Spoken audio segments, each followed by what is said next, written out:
Odiana. Fretting about us, guys. Unless that is... So, what'll it be? Should last you a good while.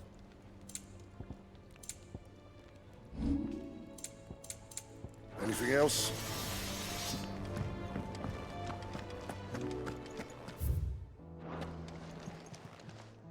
Clive. The whole realm's in chaos. But as the old saying goes... Go on, then.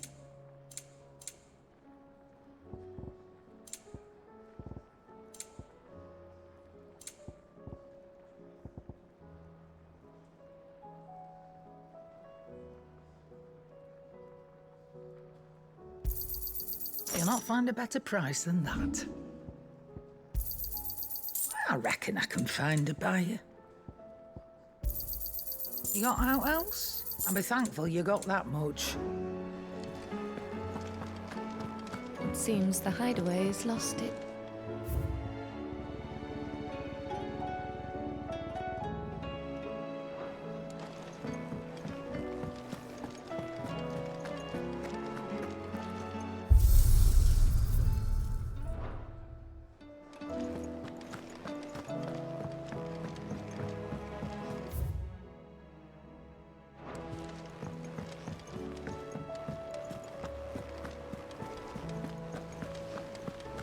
Did you see that? Tell me you saw that.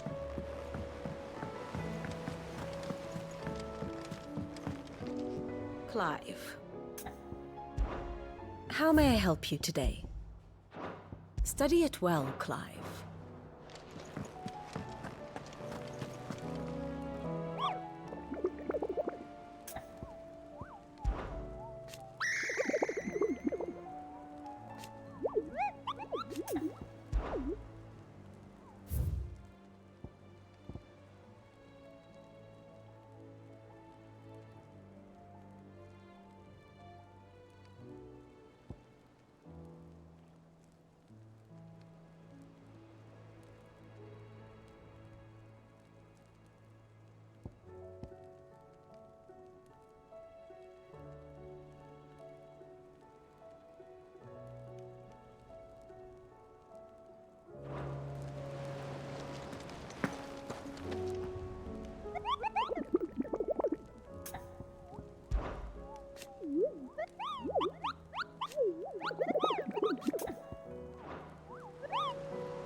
Otto, how fares the realm? The realm? Oh, she's just fine. As long as you look past the fat storms out mother crystals and her skies are a roiling cesspit. And Gav? He's with your uncle in the Free Cities, helping Mid with her project. Sent an owl their way the moment the winds turned foul. Still waiting on a reply, though. Do you have any good news? Well, that depends on your definition of good. All right, fine. What do you suggest we do? Oh, no, I'm just a messenger. I'll leave the scheming to those more suited to the task. Could be that Lady Vivian and Old Tomes have their own thoughts on the current state of things. Could be that they don't. It certainly can't hurt to ask. I suppose not.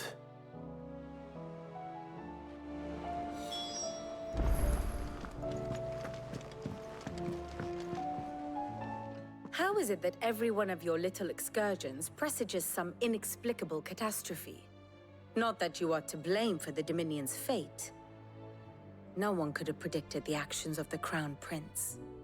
I'm sorry I couldn't save your home. My countrymen are stronger than you think. A few toppled clock towers won't break their spirits. They'll be back on their feet in no time. I hope so. Look at us. Bluer than a pair of bog crabs. Tempting though it may be, sulking will not help us find a solution to this mess. You believe there's one to be found? I don't know. But I am certain we're more likely to find it if we first examine the facts.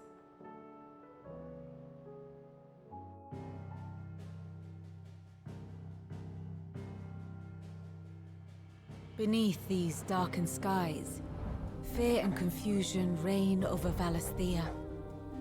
Oh, the lands around the fallen Mother Crystals had already begun to wilt for want of ether. But not like this. Crystals that filled wells and fueled furnaces, now nothing but pretty shards of rock. And those that hang from the people's necks cast nary a glimmer of light to keep the dark at bay. It is only a matter of time before the common folk convince themselves that the end of days is upon us.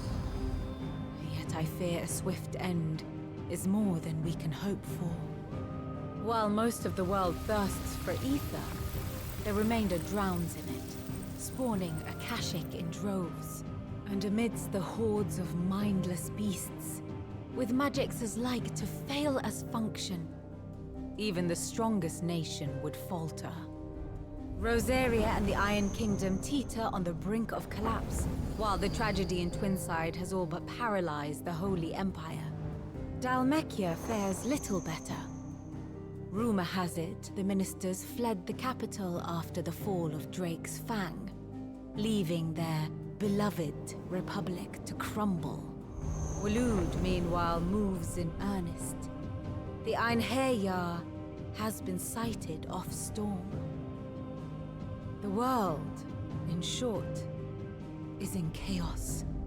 It would seem our civilization was nothing but a castle of sand, to be washed away at the whim of the waves.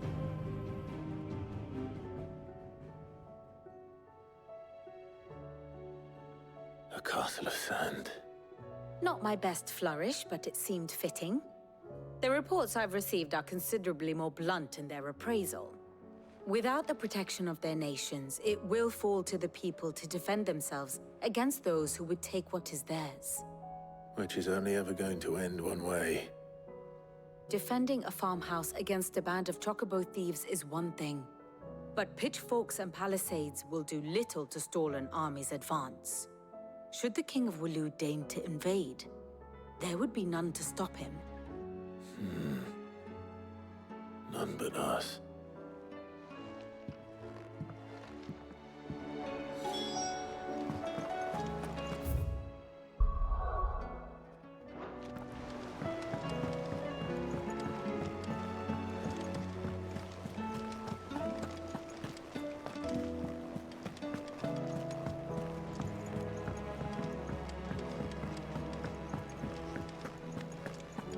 Seems the Hideaway has lost its appetite. Is a storm coming, Sid? Will there be thunder? Let me guess. You're here about the skies. Is there anything you don't know, Lawsman? It doesn't take a court astrologer to augur the obvious. As for what has disturbed the heavens, that, I believe, is a question the Fallen might be better placed to answer than I. And on the 6th day, did the gods tear the sun from the firmament, visiting darkness upon their prideful sons and daughters. But I dare say you remember your childhood lessons on the sins of Zemeckis only too well. You think they're connected? That Ultima was one of the gods responsible? Well, he has certainly exhibited powers that we mortals would associate with the divine. There is nothing divine about him. But he wouldn't be the first god of whom that could be said, now would he? Yet for all the fairy tales that tell of the sins, there is almost nothing in the way of actual historical accounts. Had I the Journal of Moss the Chronicler, I may have been able to tell you more, but alas, I fear all remaining copies have been lost to time. You will forgive me, I hope? Certainly not. Because there is nothing to forgive. Even without this journal, you've provided us ample wisdom. and we will always be grateful for it. Perhaps Otto will be more inclined to share his thoughts when he hears what the others had to say.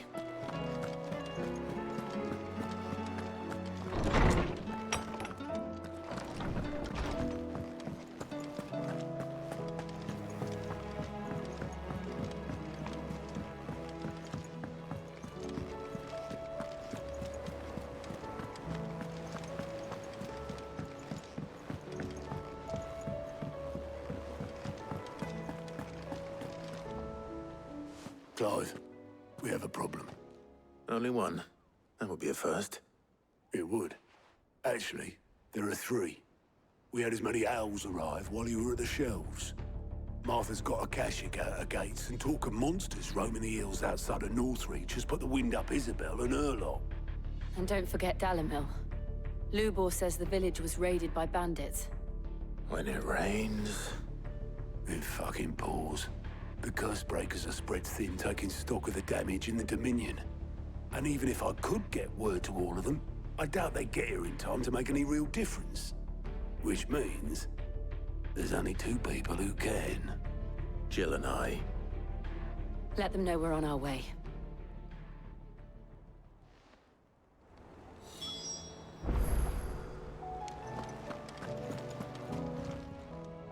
Clive! I don't mean to be gloomy.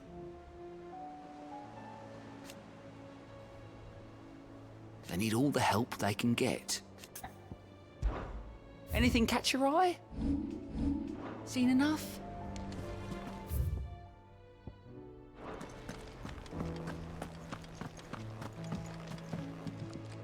Back again?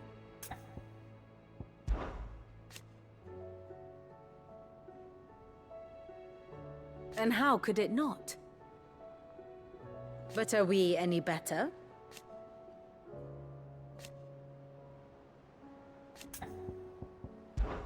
I cannot claim.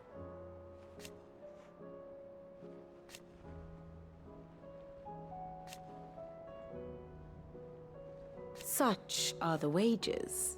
Ironic, then. How may I help you today? Here you are. Thus ends today's lesson.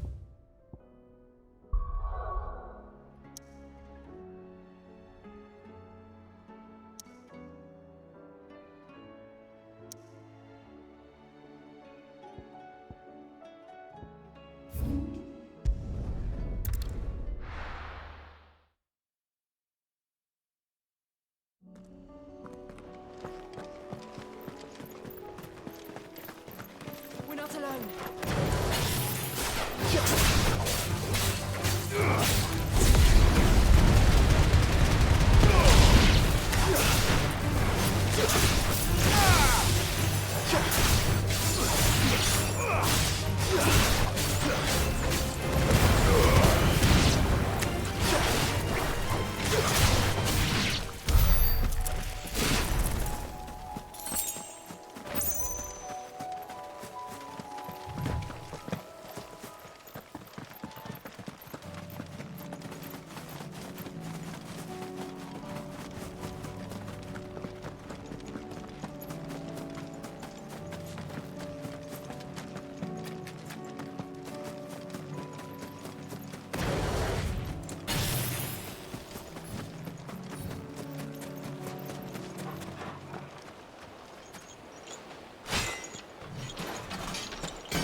Darken our shores again, but not for long.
No more vengeance.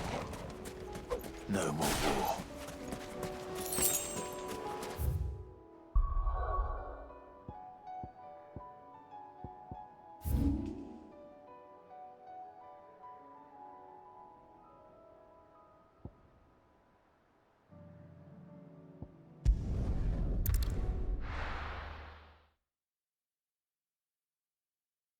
First we find Isabel.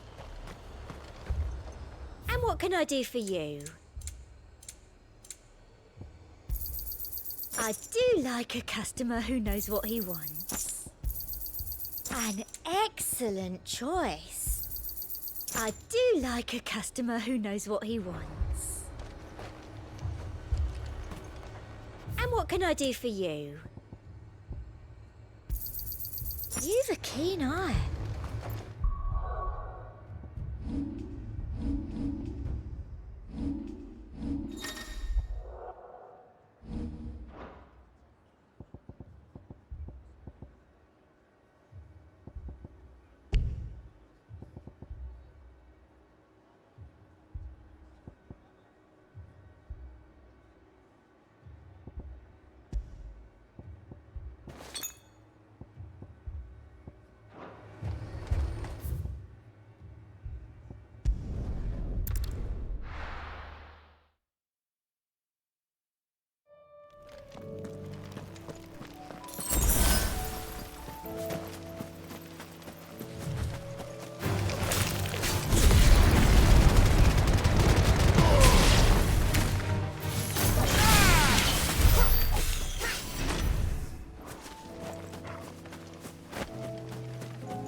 This beast isn't to be trifled with.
Definitely not to be trifled with.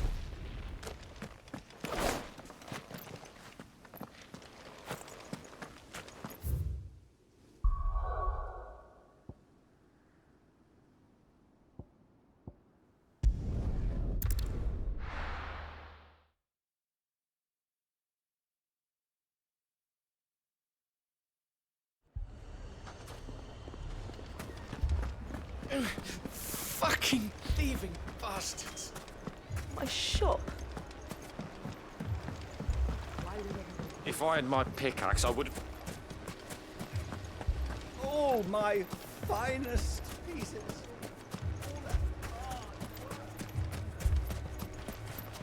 Good day, my lord. Here you are. An excellent choice. Here you are.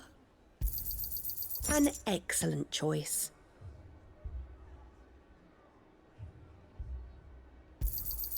Here you are.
Forsaken soul, eh?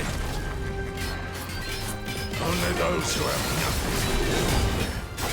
So empty your pockets.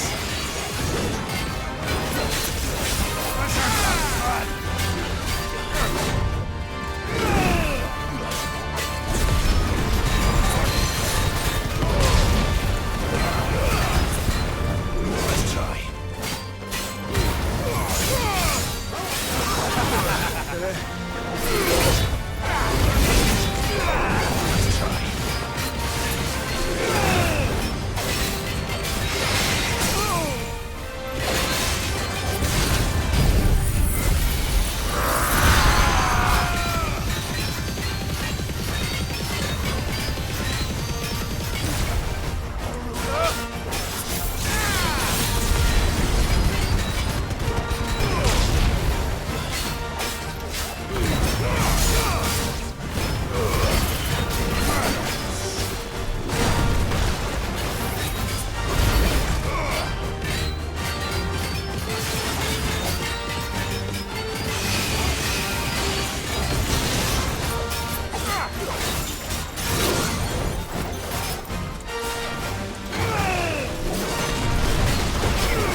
deserter turned outlaw.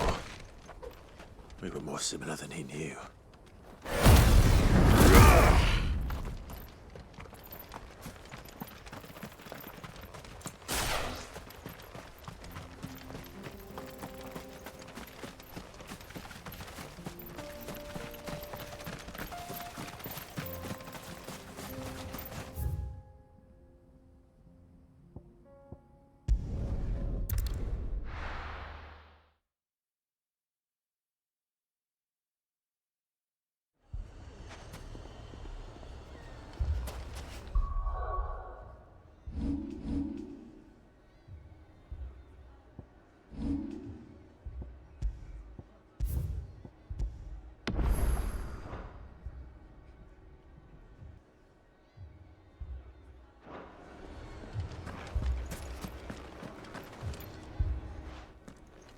Sid! Your new companion appears much more formidable than your uncle. Should I be worried? You haven't been introduced. Jill. Clive has told me much about you. All lies, I'm sure. Your Stolas said that Dalimil has a bandit problem. Indeed. Although, you're a little late. They left with our food and guild days ago. Any idea where they went? The desert's a big place. Your guess is as good as mine. But the fact is, I have more immediate concerns. What did you say to me? What did you say? As if by magic. Let's just say we've yet to reach a consensus about how to solve Dalimil's little problem. And at this rate, it won't be the actions of the bandits which prove to be our undoing. It will be our own. I've tried reasoning with the dissenting parties, but even the Desert Hare has limits. Perhaps we could talk to them. What makes you think they'll listen to us? What makes you think they won't? She makes a fair point, Sid. And you won't have wasted much of your precious time if you fail. They're just across the courtyard.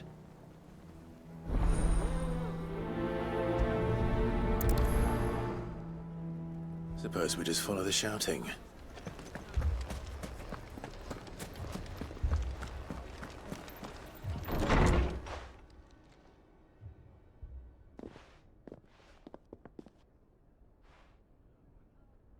You wouldn't talk like that if it had been your men whose throats were slit.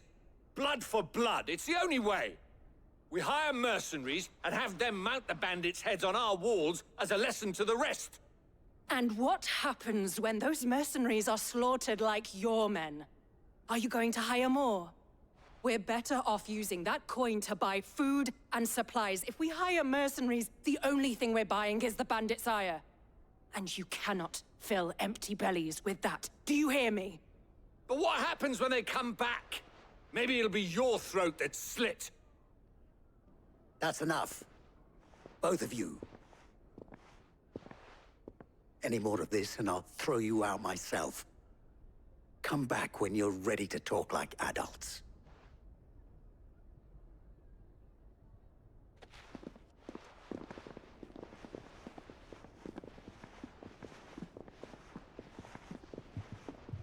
Victor. What's he doing here? Sid. And Lady Jill. What brings you here? I was about to ask you the same thing. Costness is in chaos, and the markets have all but ceased to operate. The Briar's Kiss here in Dalimil is the only place I can reliably obtain supplies. I was here to do just that when Master Lubor told me of his troubles. He thought I might be able to talk some sense into these fools. But if you're here, I suppose his patience must be waning. Who are those people? Those were the thorns in Lubor's side. And the reason this place might be headed the same way as Costness. It's these accursed skies. The darkness is enough to drive a man to madness. Or an entire city, for that matter. We're still working on the skies. But in the meantime, perhaps we can find a solution to Dalimil's problems. I hope so. For all our sakes.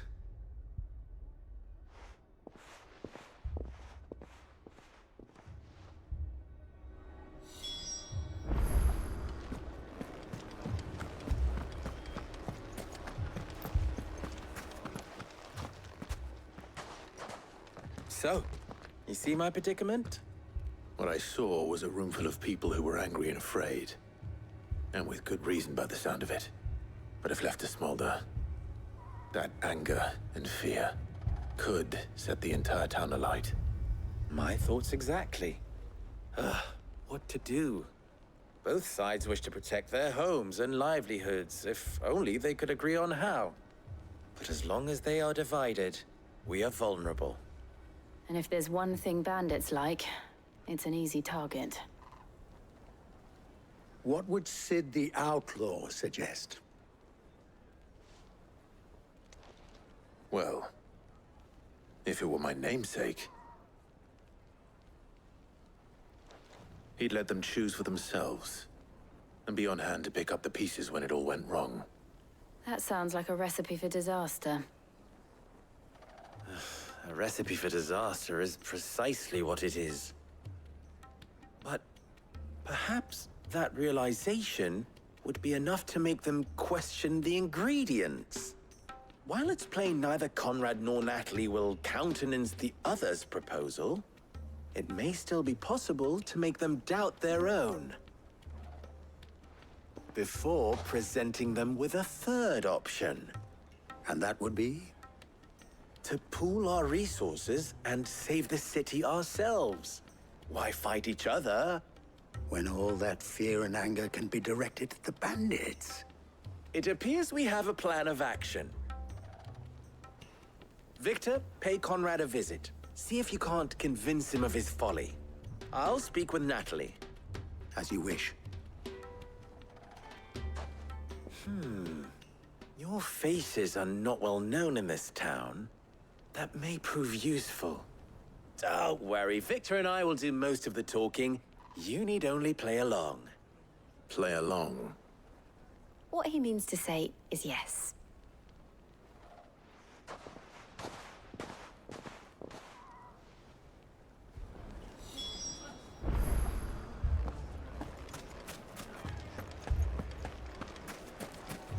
Picture it, Conrad.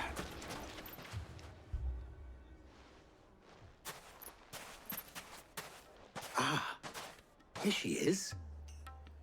The Lady of the Spear herself. Conrad, may I introduce you to Jane, commander of the Red Wings, the oldest mercenary guild in the Free Cities. A pleasure, my lady. The pleasure is all mine.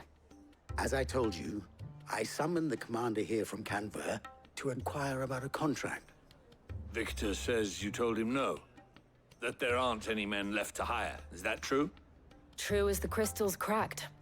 Nobles came and claimed every last one worth his salt. And not just from us Red Wings. You know of the 7 high houses. There must be 2 swords assigned each one. Granted, we have a few boys left. If it's boys you're looking for. Well, Conrad, are you saying that Dalimil's finest cannot defend this town better than a gaggle of unblooded striplings? That a band of beardless youths could better avenge the deaths of your brave men than you yourselves? Absolutely not. We'll show those bastards who they're dealing with.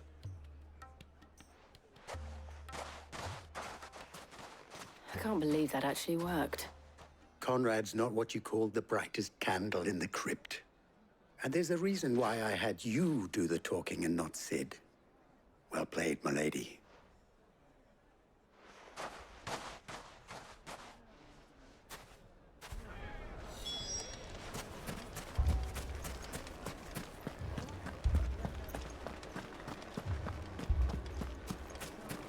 My shop. If I had my pickaxe, I would... I mean, it may still be possible to buy something, and we... Ah, here he is now. Natalie, allow me to introduce Lord Underhill of Randalar's prestigious League of Merchants. Lord Underhill. At your service. Underhill? I was just telling the good lady of our conversation, my lord, and how you were lamenting the state of the capital's stores. Lubor says that not only are the granaries almost empty, but that war and the Blight mean this season's harvest won't be enough to fill them for winter. Indeed, certainly that is the case. The nobles in the capital are buying up the city's stocks of barley and wine, driving the prices higher than most commoners can afford. It is only a matter of time before the peasants revolt. It is worse than I thought. If what Lord Underhill says is true, I fear we have little hope of supplementing our stores, meager though they regrettably are. And while I applaud your endeavors to dissuade our more bellicose citizens from seeking vengeance, I sense Conrad is not wrong in his assessment of the bandits' likely return. Which means that now, more than ever, we will need to secure what little we still have. Food, weapons, herbs, everything. If our humble town is to endure not only this hardship, but those that are certain to follow, we must stand united. All right. If it will help to protect my home, I'll do it. But you needn't have gone through this charade.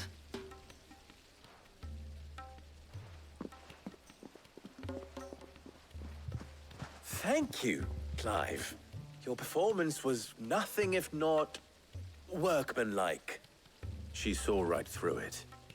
I didn't say it was good, merely that it produced the desired effect. Now, my scouts should be returning shortly. Meet me back at the Briar's Kiss, and we shall see what we face.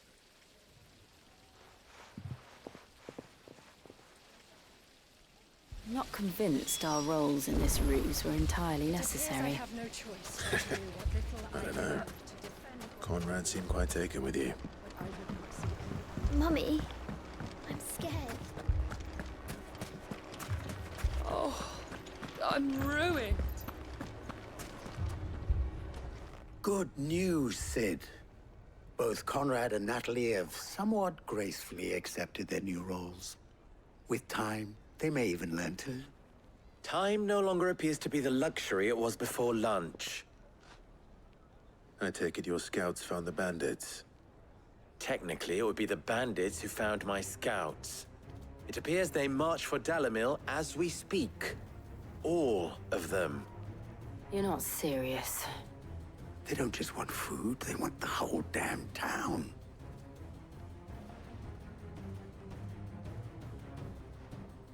I have a favor to ask. I'm told the bandits march in two groups, one from the south and one from the desert, in a move doubtless intended to stretch our already gossamer-thin defenses. Very well. Jill and I will meet those from the desert. But what of the rest? The rest, my friend, the city shall fight. Together. The stakes, I concede, are high. But if this does not unite Dalimil, nothing will. That is a lot of faith to put into those who had their hands around each other's throats but a moment ago. Then it will be for us to see that their hands are kept occupied.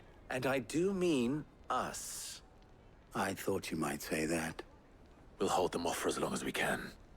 And we will do the same.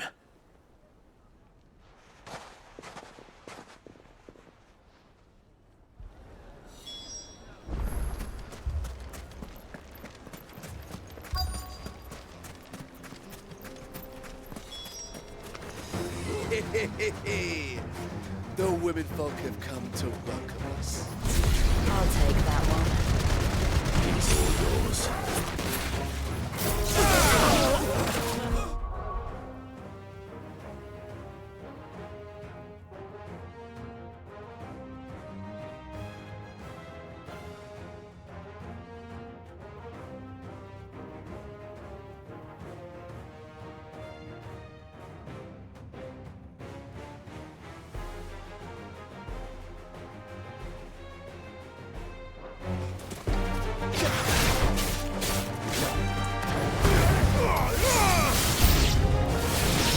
To overwhelm us.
The townspeople. Could they have held out? I don't hear any fighting. What do you think? That we should hurry.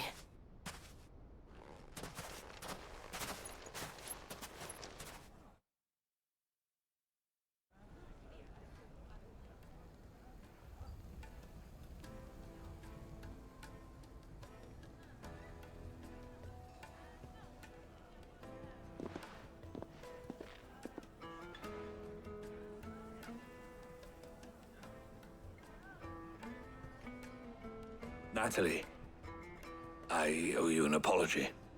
You did well out there. The inn would have been lost had you not held the line. Without you, there would have been no line to hold. You saved us, Conrad. You saved Dalimil. We all saved Dalimil.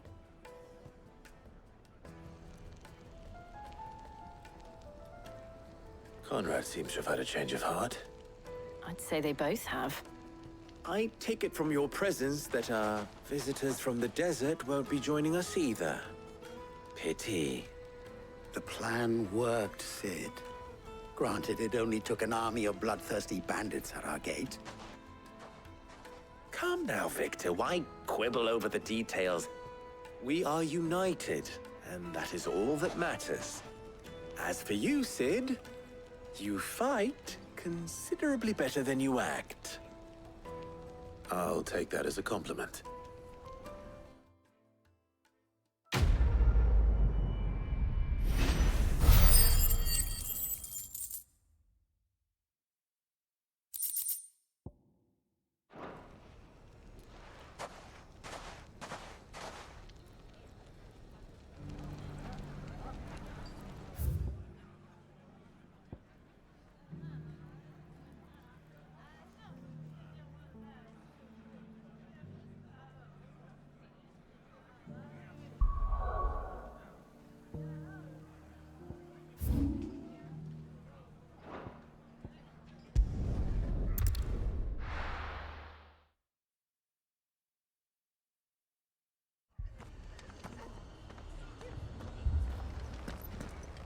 The Akashic attacked us out of the blue, and there's no telling when they might be back.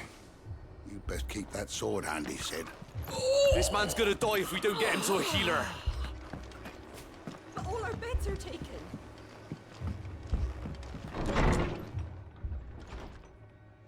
Martha, it's good to see you. And you, Clive. Jill?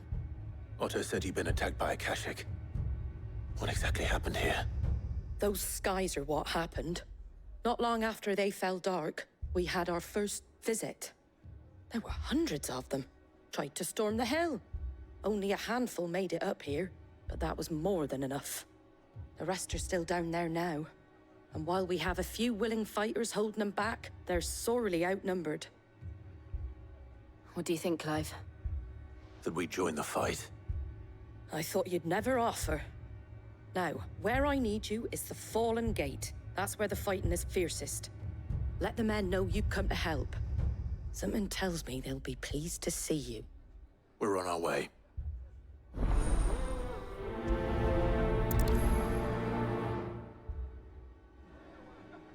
Do you think there are as many as Martha says? More.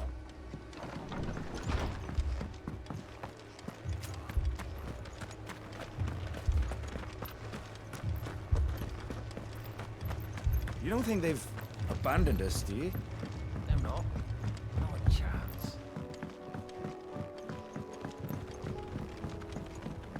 The barricades we've set up around the town won't hold the Akashic back for long.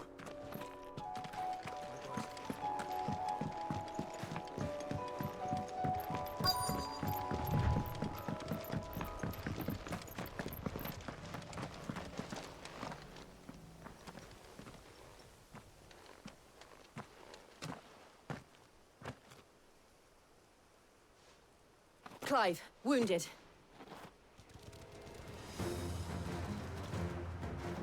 We deal with the Akashic first.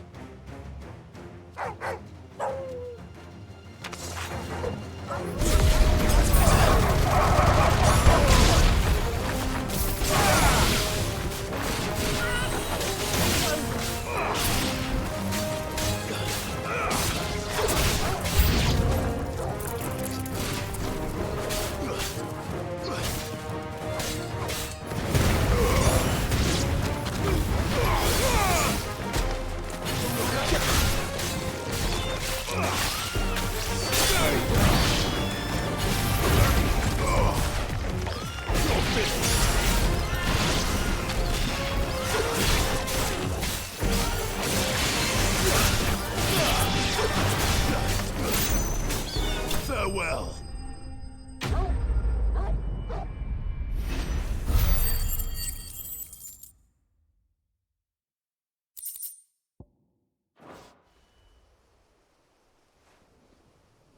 These men don't have the look of hired swords.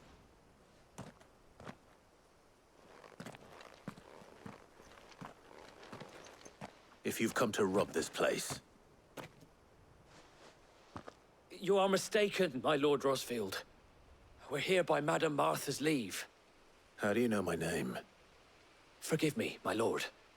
There wasn't time for introductions. We're with the Guardians of the Flame. Wade's men? But how did you come to be here? Where is your commander? Sir Wade left earlier with a scouting party to find out where the Akashic were coming from. Did he? Take your wounded back to the inn. Martha will see you're looked after. We'll join you anon.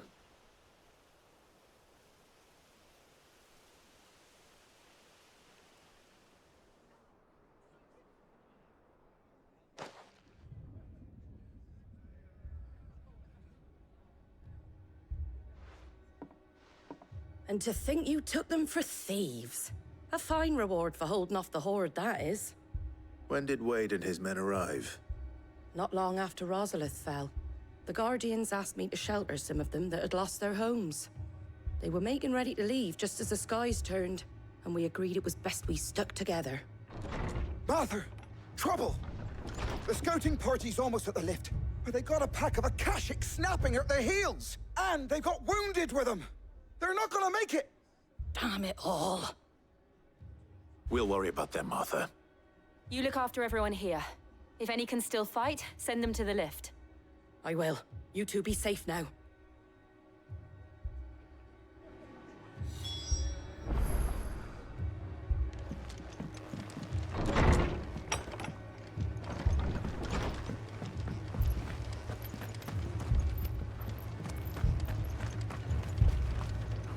Anything catch your eye?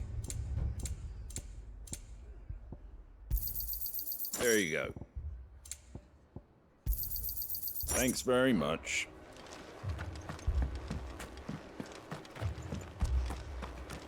Mad dogs. A lot of them.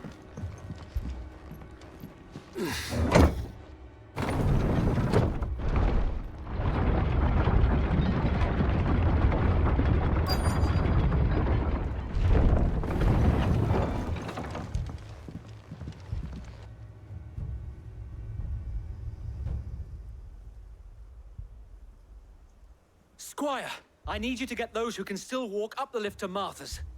But what about... I didn't ask, Oscar. Sir. Sir Wade. Lord Rosfield. If you aren't a sight for sore eyes. Martha seemed to think you might need some help. And by the looks of it... We thought we could sneak by them. But we didn't know there would be so many. How could we have?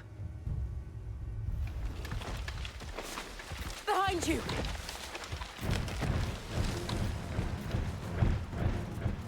Damn it!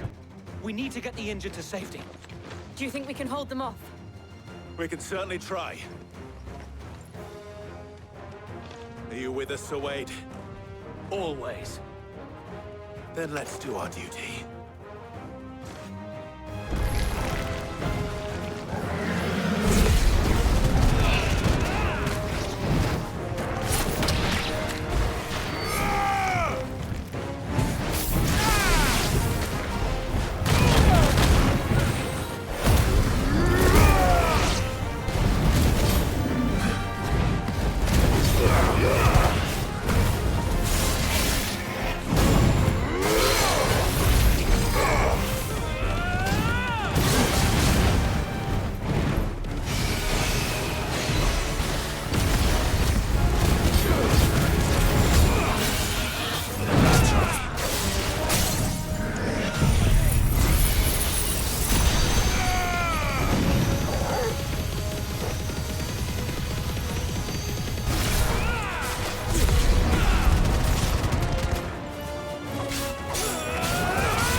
Is anyone hurt? I don't think so. And yet again, you've pulled me from the flames. It's just a pity I keep walking into them. You've never been one to shy away from danger, Sir Wade. Like any shield worthy of the name. I see you're all in one piece. Martha! Is something wrong? The lookout saw smoke coming from down Eastpool way. Too thick to be a hearth. A second horde. Feel like finishing the job. Always. Jill and I will make for Eastpool. You'll need to move the injured without us. Don't you worry about them. The moment my men are safe, I'll follow. Good luck.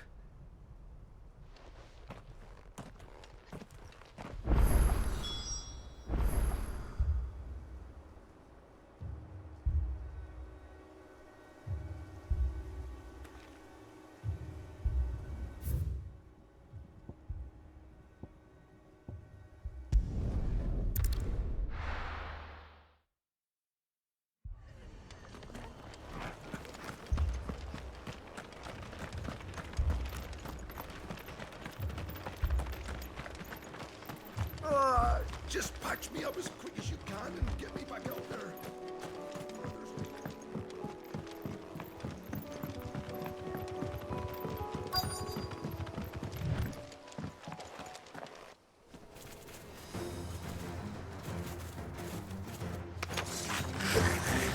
They're headed for the rest. We have to slow them down. Martha and the others won't be ready.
Something's coming. Apologies, my lord. Did I miss anything? Only the first round, Sir Wade. Shall we?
Do you see any more?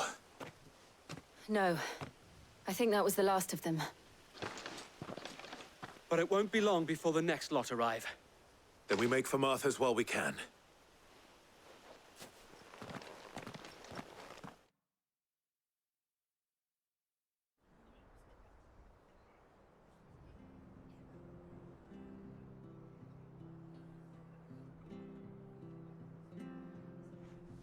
What did you find out there? The same as Sir Wade. Scores of Akashic. Well, wherever they came from, they're gone now. Our lookouts say the lowlands are clear. Hopefully we'll have enough time to lick our wounds. How many of your men were injured? A damn sight less than if you hadn't turned up. Thank you. It was a hard-fought victory. But as long as the skies remain dark, I fear the Akashic's numbers are only going to rise.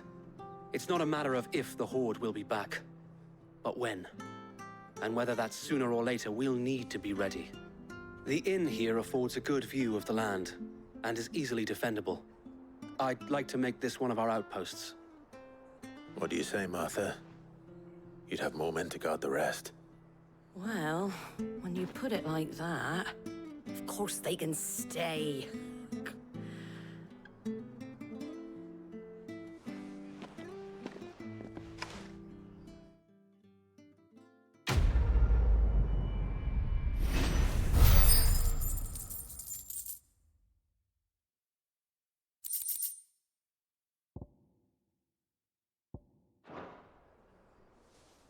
My lord, there's someone I'd like you to meet. Oscar, over here.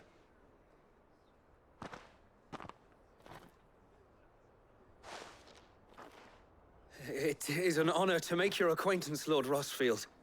I am Oscar. Oscar of House Murdoch. Murdoch? I wasn't aware the Lord Commander had children. Oh, he didn't.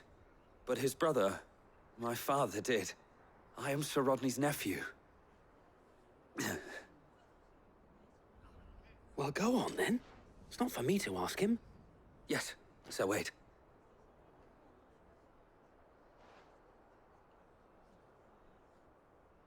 If it please you, my Lord Marquis, might you take me as your squire? I would learn the duties of a shield from the finest. I'm sorry to disappoint you, Oscar, but I'm a shield no longer. Nor was I ever the finest. And spending time in the company of an outlaw hardly seems a fitting education for one aspiring to take his oaths. My Aunt Hannah once told me that a man is not defined by his title, but what he does in its name. You have accomplished much since taking on the mantle of Cid, winning no little honor in so doing. And I would sooner serve under an honorable outlaw than an unworthy shield. Not that Sir Wade and the other Guardians are... I mean to say that, It's all right. We know what you mean. There is only so much the boy can learn from me, my lord. But a squire... Would that really be so bad? You were a squire once. And I'm certain Sir Rodney would approve.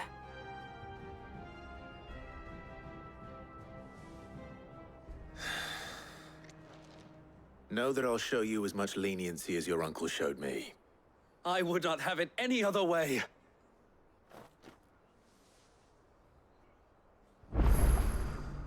I will not let you down, Lord Rosfield.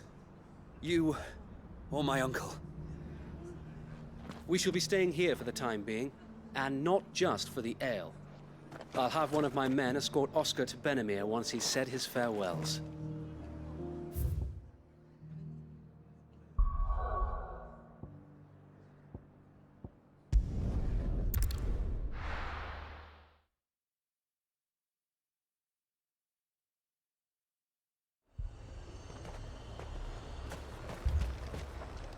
And what can I do for you?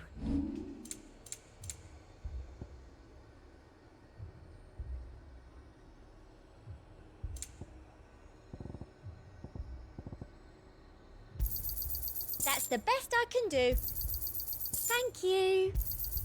I doubt you'll get more than that in the capital. Thank you. I doubt you'll get more than that in the capital. I saw it with my own eyes. The whole of Oriflamme under a flood. Then we're next.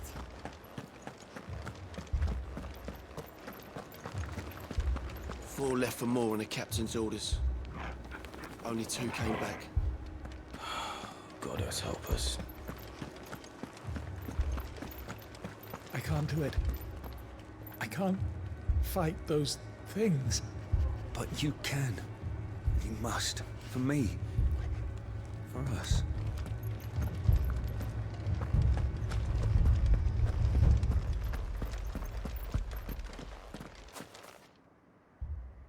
My lord. Milady. We received the dame's message. There have been sightings of strange creatures, I understand. With the blue eyes. Yes. Like a Kashik, but different. They've taken so many. I've lost count. Akashic, but different. Ultimus thralls. And what of your mistress? Is she here? Oh, no. She went to the garrison to ask what they were planning on doing about all this. Then we'll look for her there.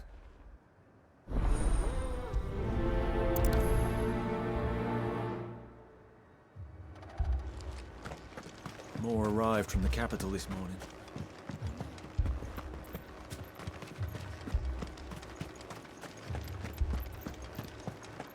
The two soldiers were carrying another. They didn't have any legs.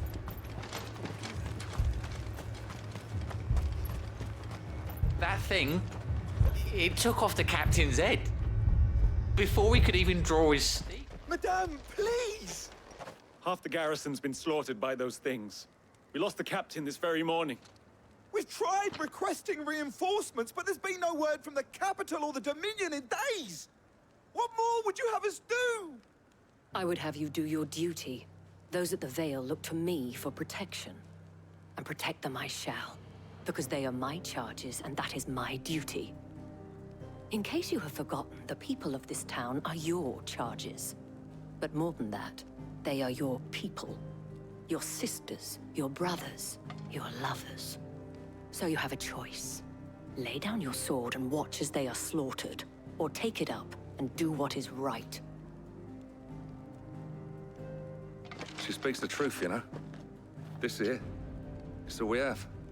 It's all that's left. What we have left is our lives! Do you really want us to lose them as well? Not if we don't have to. Look, there's a cask under the captain's bunk. Let's talk about this over a drink, eh? I'm listening. I'll have a word with him.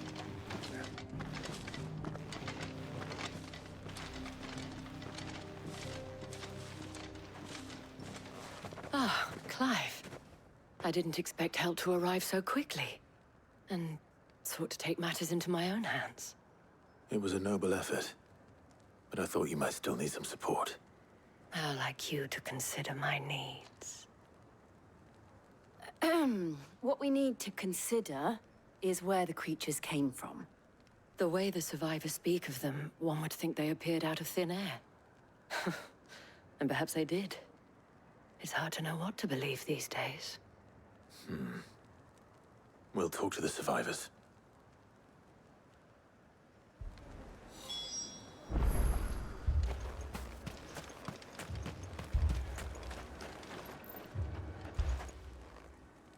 You're a pikeman, yes? What happened? I've got family in Moor. I heard the flood was spreading, so I went to see if they were all right. And a pack of them glowing things found me in the meadow. I ran for my life. I never did get to the village. Leave that to us. My family! You deserve this. I'm sorry, darling. Did you see the creatures that attacked you? Creatures? Yeah, they came out of nowhere. They went for Joseph first, then me, and then they were just gone. Do you remember where you were? On the road from Oriflamme. We just passed Moor when... Where's my Joseph? It's all right. Just rest now. At least we have an idea of where the thralls might be now. We should head for more.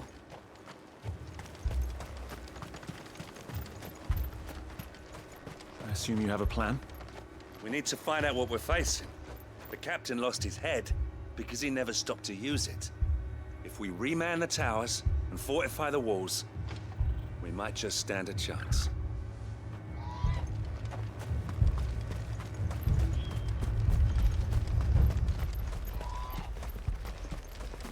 It was all they could do to escape. They just left the bodies there in the flood.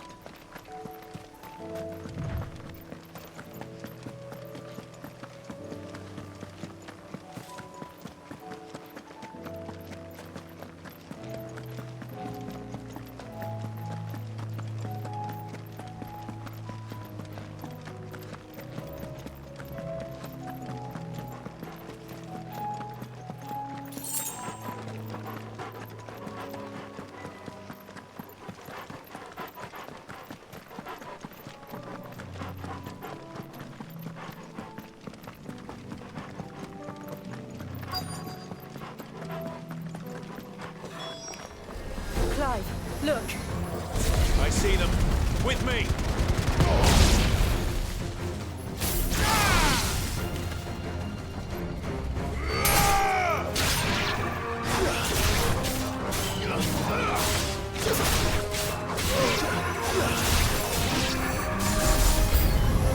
Should I prime? Save your strength.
Do you think there are more? There are always more. But I'd say we've done what we can for the time being. Then we should let Isabel know.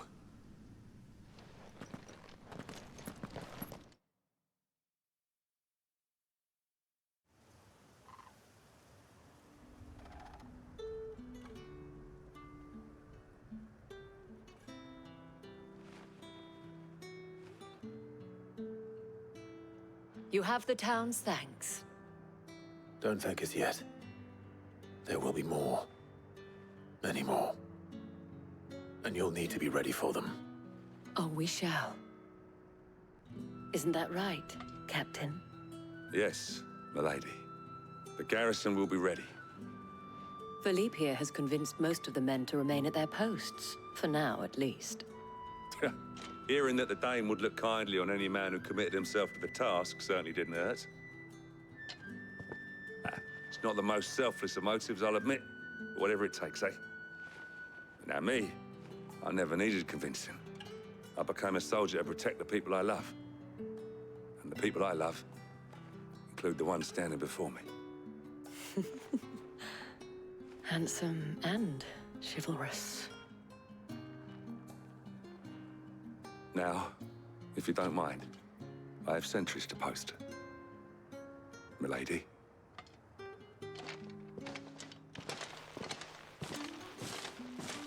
Lest you wonder, I'm not foolish enough to believe that this has solved all of my problems. But it has solved one, and that's one fewer than I had this morning. Thank you again, Clive.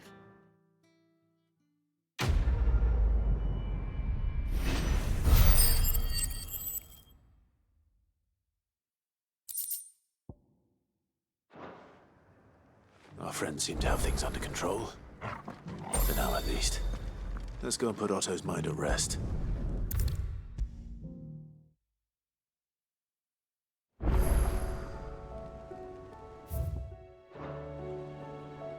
Was wondering when you turn up.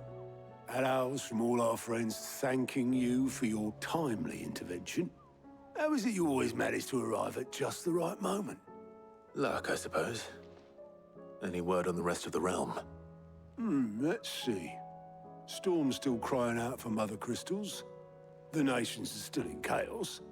And the skies are still the color of a kick in the kidneys 2 days on. So... Right. Clive, we knew this was going to happen. Well, not the bleeding skies part, but you take my point. Now's not the time to second-guess yourself. Now's the time to visit the infirmary. Taya says your brother's awake. Thank you, Otto.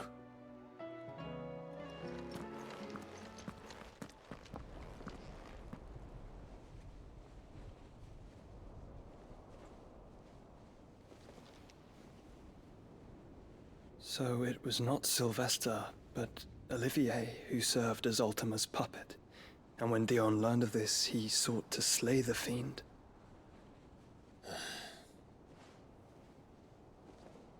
Only for his father to take the spear that would have freed him. Enough to drive a man to madness. Small wonder he hasn't stirred. I would be afraid to wake. Had I but reached out to him sooner, warned him of the threat Ultima posed. But now, both an empire and her prince lie broken. Joshua, what do you know of Ultima?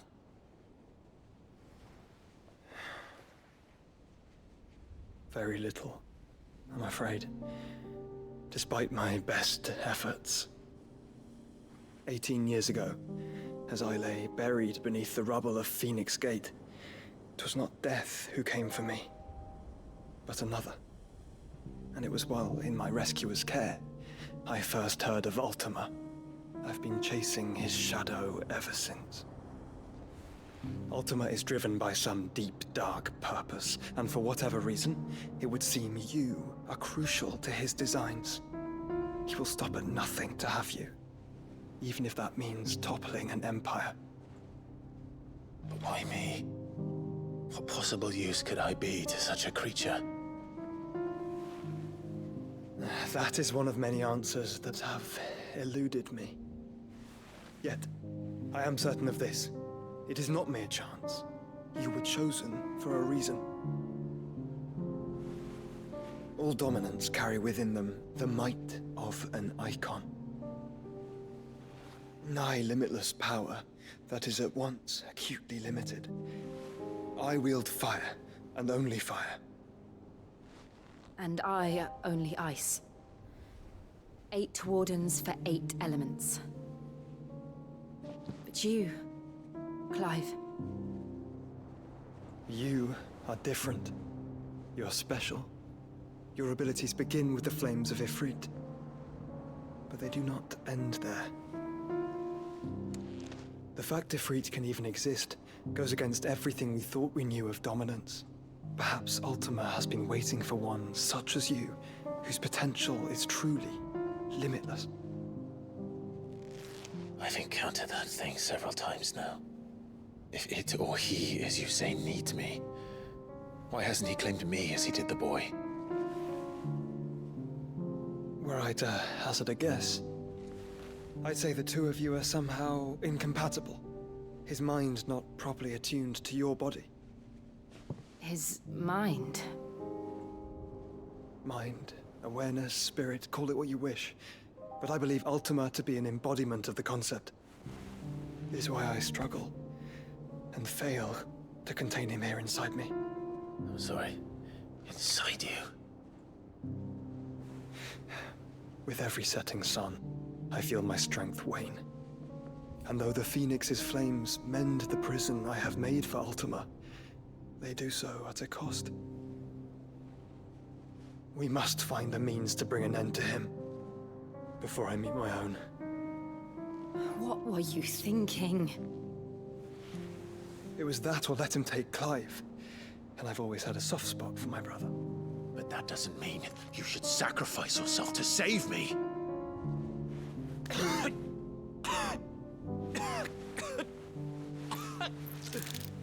Joshua! Clive! It's Gav! There's an army of Akashic at the gates of Kanver.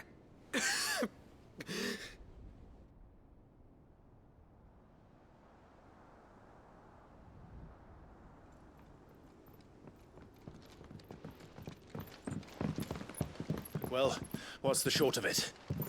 It's all Tyre told you. The capital of the Free Cities is under siege by an army of monstrosities. The city guard are doing their best to stem the tide, but numbers ain't on their side. What of Lord Byron and Mid? Were they able to escape? No, but they're all right for now. They're hiding with Gav at midship. We have to get them out of there. And we shall. Otto, prepare a Stolas. Tell Gav to stay exactly where he is. Understood. Vivian, what's the swiftest route to the Free Cities? That sounds like a question for the map. Look here. This road, through Tabor, should provide the least trouble. Good. What a coincidence. Tabor is exactly where I'm bound. Joshua, Bed is where you should be bound. You don't think I told him the exact same thing? Were Tyre not such a talented healer, I would surely have been inclined to agree. But, thanks to her ministrations, I feel I may safely rejoin my attendant, who was to wait for me in Tabor if we became separated. All right, we travel together. Clive! If he stays close to me, he'll be fine. Thank you, brother. I'll look after him.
It's like a dream.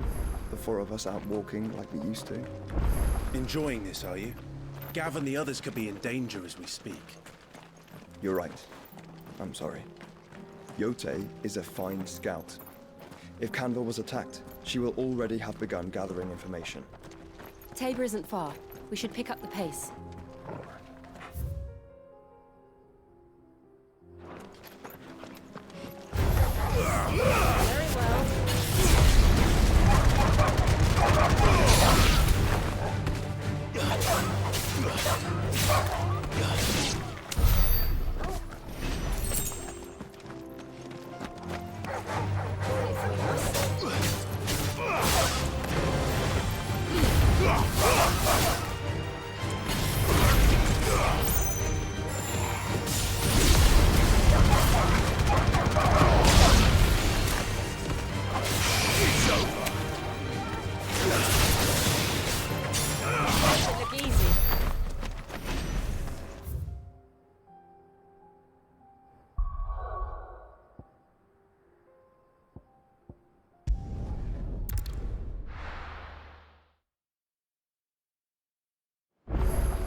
Did you see that?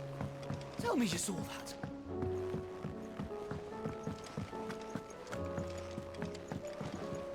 What will it be today? What is it that you wish to learn? Here you are. Thus ends today's lesson.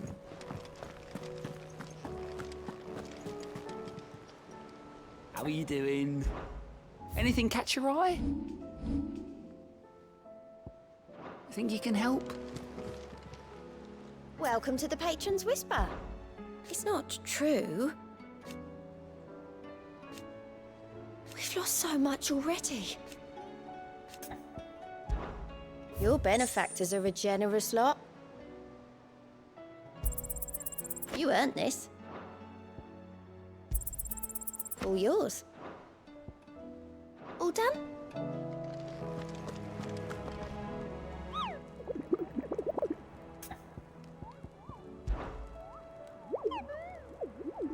What did you find down there?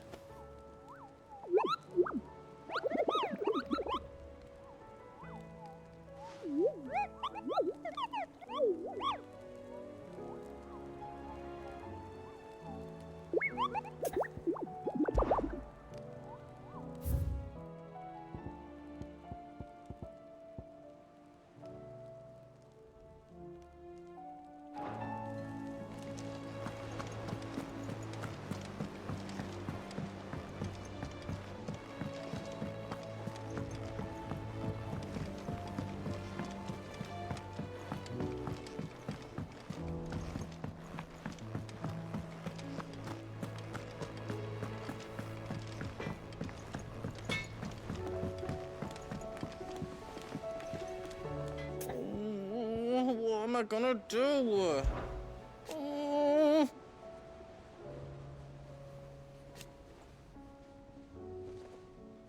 But no more.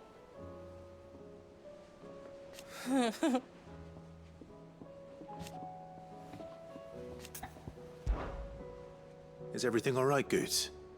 You seem more discomposed than usual. Oh, I don't know what that means, but I'm in a bit of a muddle. Oh, I think Nan might be in trouble, and she's... It's all right. You can tell me. Oh.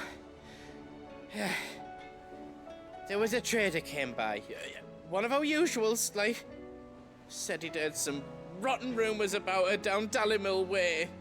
Folk are saying she's been selling to bandits and cutthroats and that. I mean, she's fond of a chance to make a coin or two, aye, but she'd never do business with baddies. Especially not the kind who go hurting people who haven't done out. I wanted to ask her about it myself, but I'm scared she'll give us a tongue lashing. She'd never give your tongue a lashing, though, would she? Don't worry.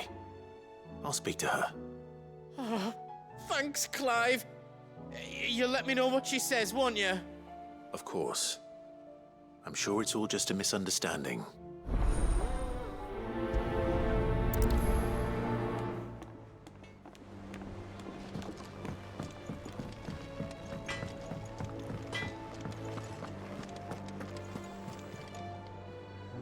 Lady Karen. How's business? Not nearly as foul as the weather. You're doing good trade, then? Both in and out of the Hideaway? Can't complain. Wait. What exactly are you getting at? Not once in 5 long years do you pay my affairs half a care. But here you are today, raking me over the coals like a bloody popoto. Just asking. Out of interest. All right.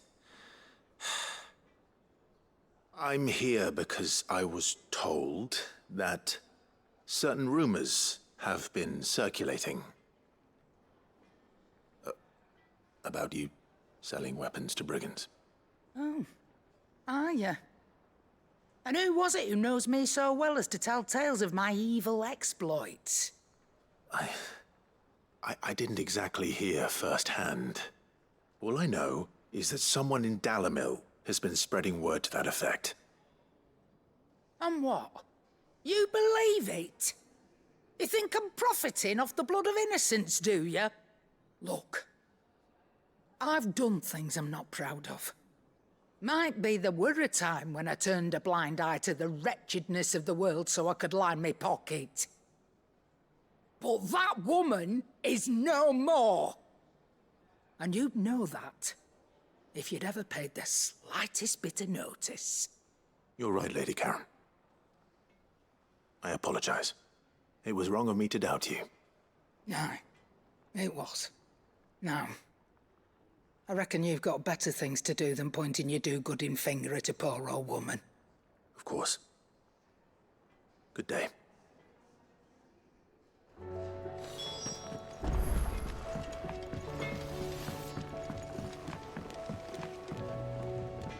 I spoke with Lady Karen. What did she say? That the rumors were unfounded, and that I was a fool for thinking they might hold any truth, along with some other things that made her feelings clear. And while it sounds like she may have done things she regretted in her past, she says those days are behind her. Oh, well, that's good. I knew Nan wasn't caught up in out bad. But why would people say she was? What did she ever do to them? It's not right.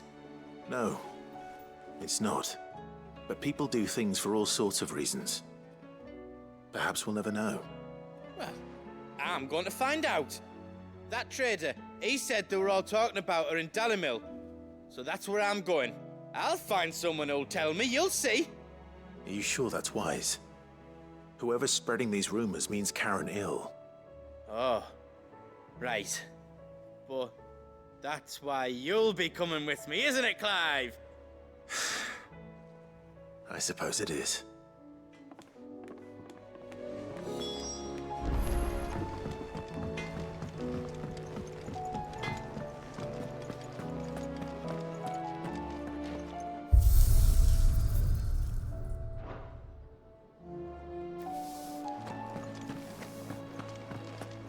Seems the Hideaway is blasted book.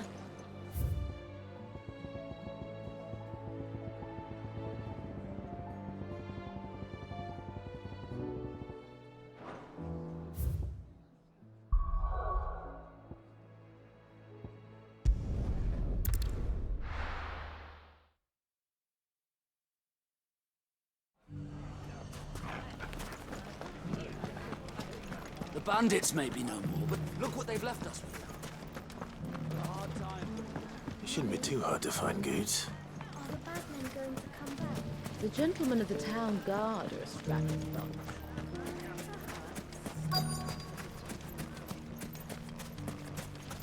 Could be I know something more.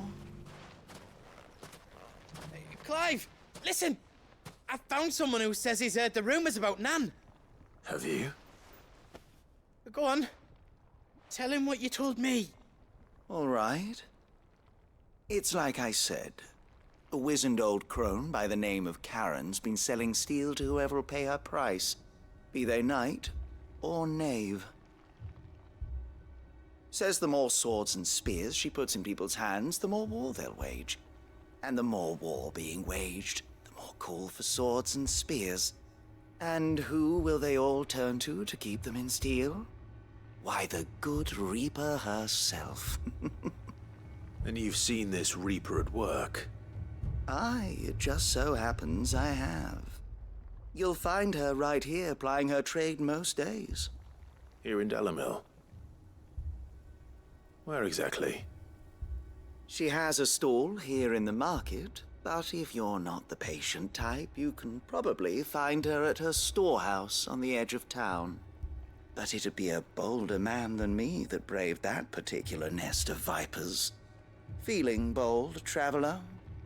I hope so, for your sake. Now, if that's all, I have places to be. Sorry to have kept you.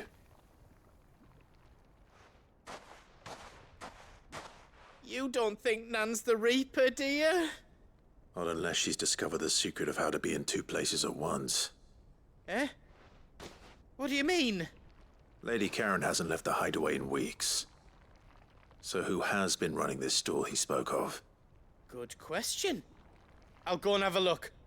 And I'll visit this storehouse on the edge of town. All right, but be careful, Clive.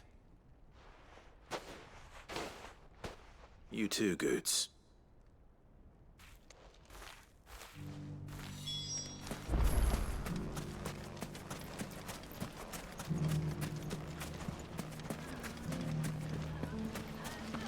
The gentlemen of the town guard are a strapping bunch. What a mess. Where do we...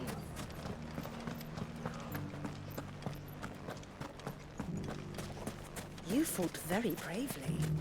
The safety of the town is in our hands.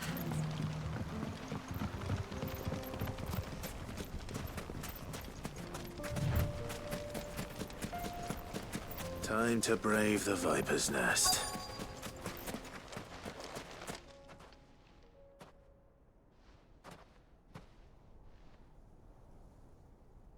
Just you, is it?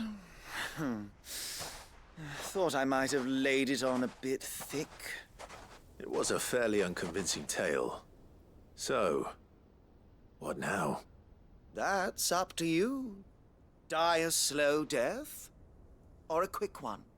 Boys, he's all yours. But that sword is mine.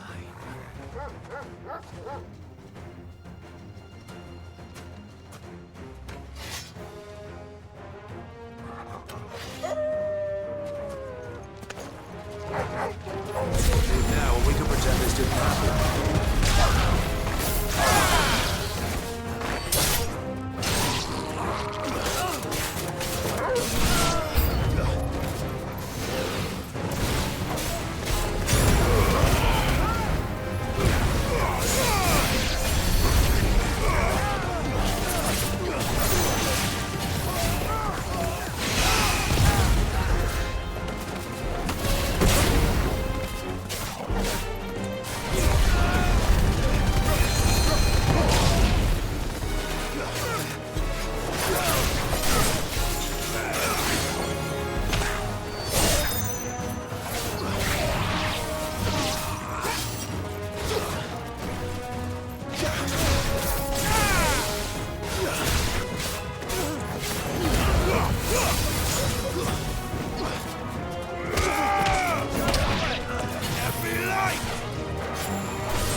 Oh, you've done it now. Go on. Tell me what I've done. When the Borgwyn finds out you've killed his men, he'll have your head. He only wanted that bull of a manservant, the dim one always clinging to Karen's skirts. You weren't even supposed to be here. Who the hell are you anyway? What were you going to do to him? The Borgwyn wanted him to get to Karen. I was only supposed to point the lump in the right direction once he arrived in Dalimil. But then you turned up. Well, go on then. If you're going to end me, end me. You're not worth the effort. Now be gone, before I change my mind.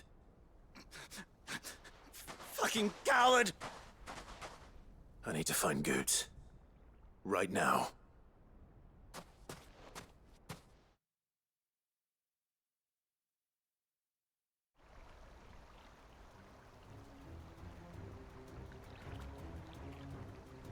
Get your filthy paws off me, you naughty painted lout! Stop calling me names! And stop spreading them horrible lies about Nan! Well, that will be easy enough. For they are not lies.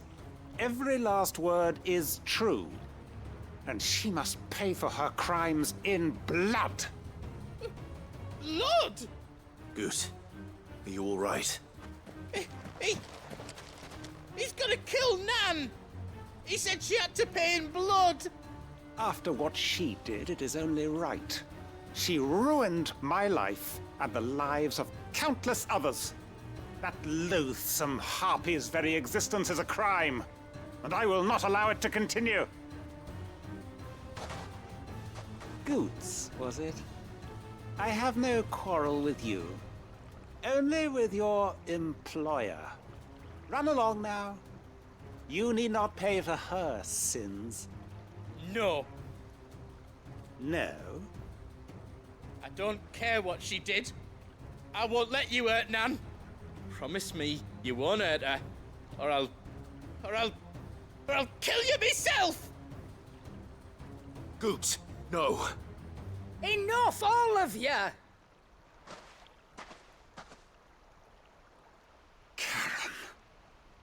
But how did you? You're a sight less clever than you think you are, the pair of you. Did you think I wouldn't notice the two of you slinking off together? Well, the whole thing got me thinking, who in Dalimil might bear me a grudge?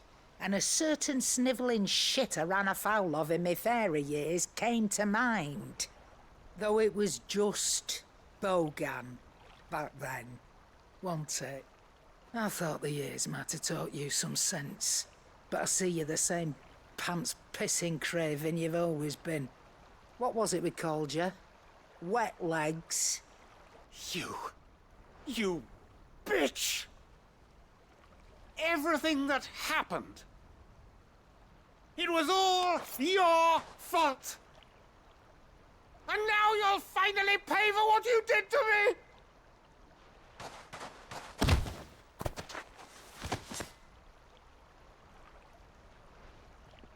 Goots, you...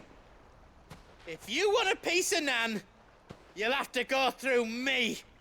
Fuck! You great galoot. Out of the way, I can handle this myself. So, wet legs, you remember what you told me when we last met? An eye for an eye. Wise words, Sam. Wise words. And now, it's time to collect.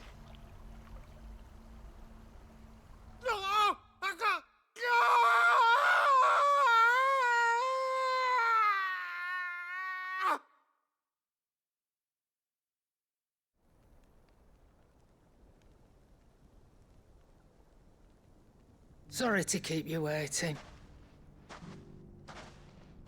Is he... Dead? No. But I reckon he wishes he was. It's an easy going through life, one eye short of a pair. After all, I should know. You don't mean... Oh, don't tell me you didn't notice. Lost it to old Wet Legs back when we were working the same routes. Said I'd stolen from his strongbox. I'd done nothing of the sort, mind. But that didn't stop him taking his little revenge. So I took some of my own. Sorry, lost everything. His coin, his clients.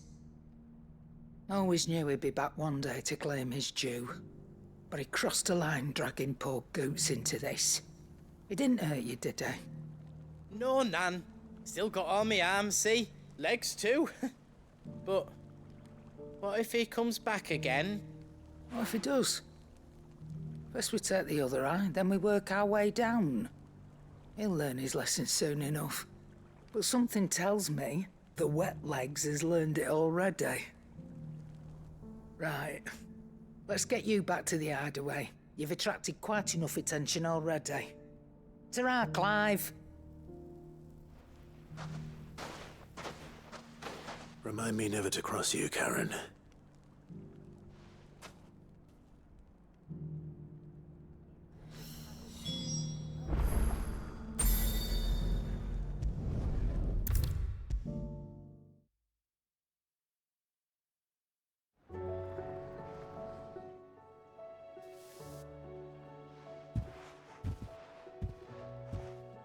Nothing like a dish of cold vengeance to foul the gut.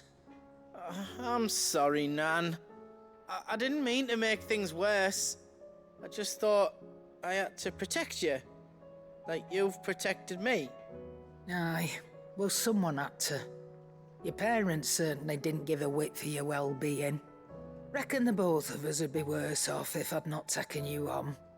You've always been me right eye, Goots. And I'd have you stay that way. So don't you dare go looking for trouble again. Well, I will.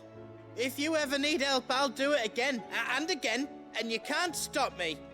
Why, you big lump. Fine. Play the hero if it makes you happy. Thanks, Nan. I won't let you down. There's nothing he wouldn't do for you. That's as maybe. But if he's ever to make his own way in life, he'll need to start looking out for himself as well. Till then, he'll need people to watch his back, just like you did in Dalimil. Don't think I didn't appreciate that. Of course. His family. Stop it. You make me one good eye, mister. I don't go thinking that'll do you any favours. A potion today'll cost you the same as it did yesterday.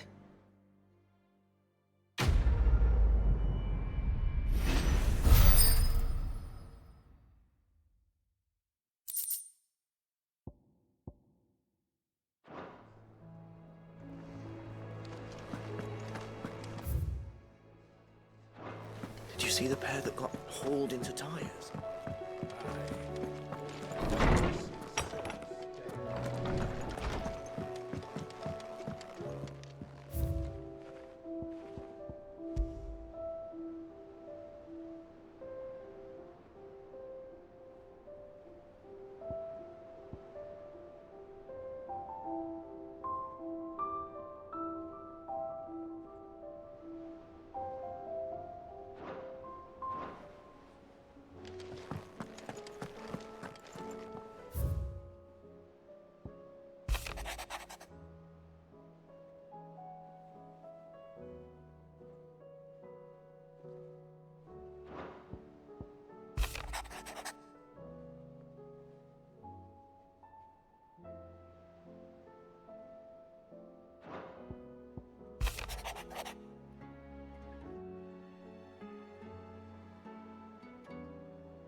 Rutherford.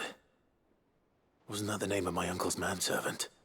Why would he be at Martha's Rest?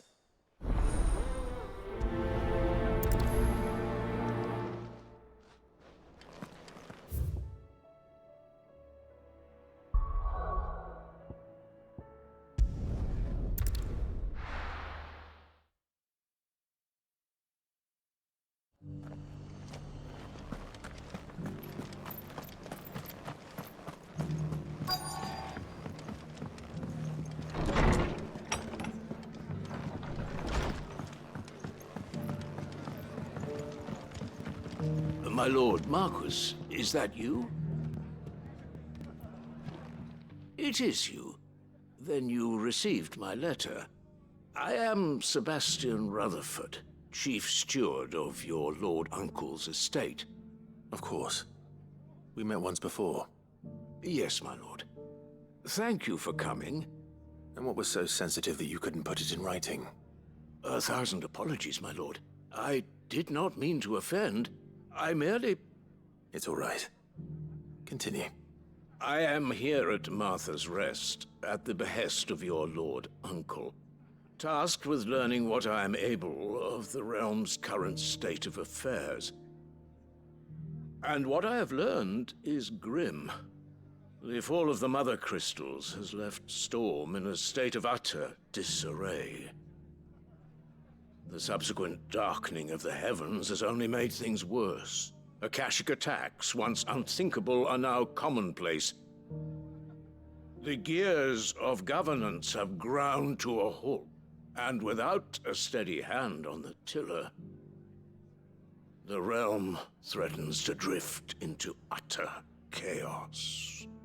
Your Lord Uncle, however, believes there is a way to avoid this fate, and is determined to see it set in motion.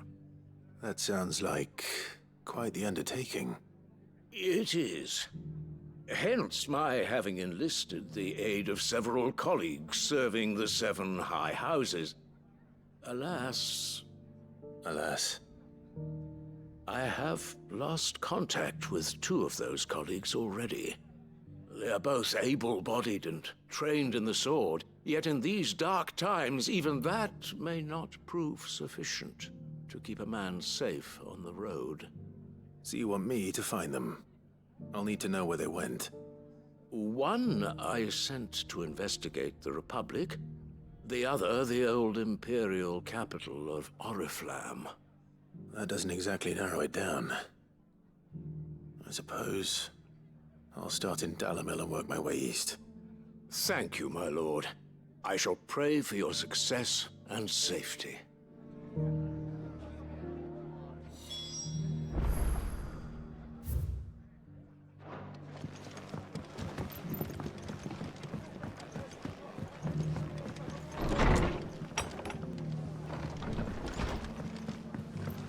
I'm all for making this town a welcoming place, but... What are you after? Much obliged.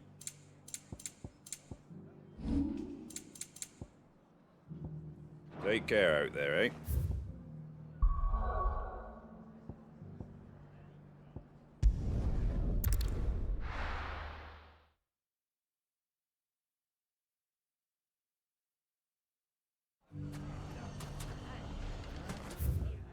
It's not going to be easy finding one man in an entire republic. Let's hope someone here's seen something.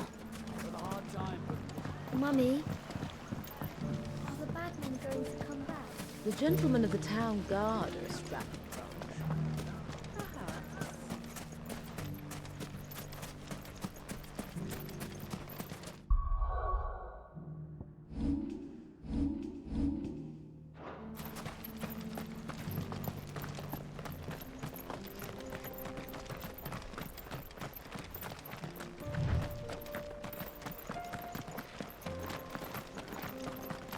Someone's got himself in trouble.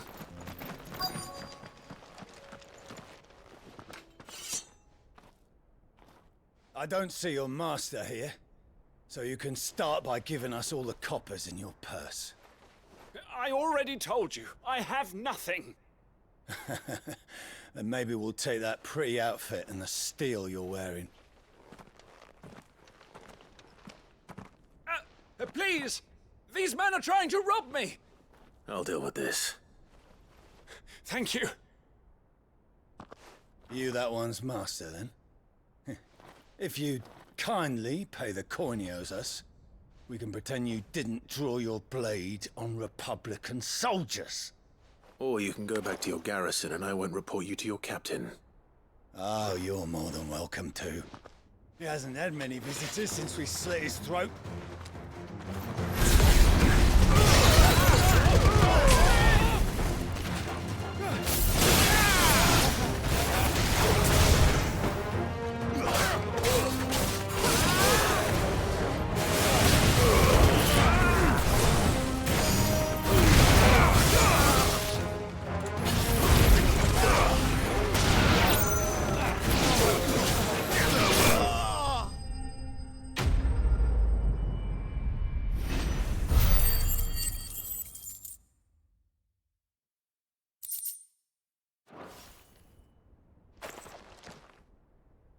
I'd expect as much from Hugo's faithful, but these were men of the fist.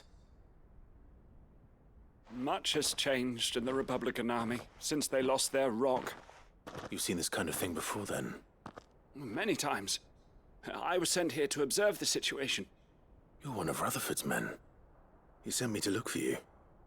Well, then you have my thanks. I fancy I could defend myself against one, perhaps two, but a whole regiment. I arrived in Dalimil several days ago, but when I called upon the captain of the local garrison to make inquiries, his men confiscated my effects and locked me in a cell.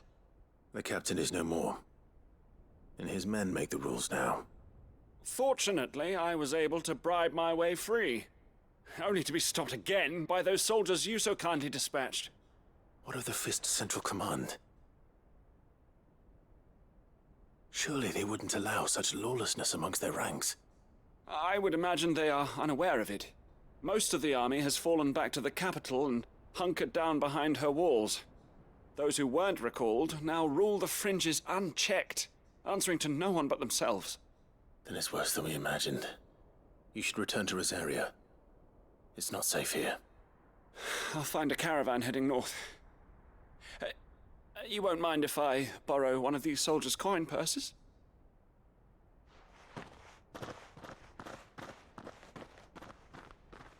Not at all. Now, to find this second associate of Rutherford's. If he was bound for Oriflamme, I'll start at Northreach and see if I can pick up his trail.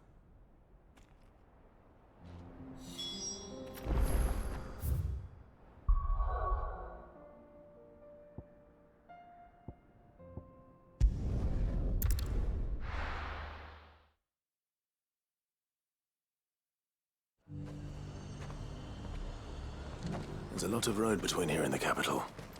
Rutherford's man could be anywhere.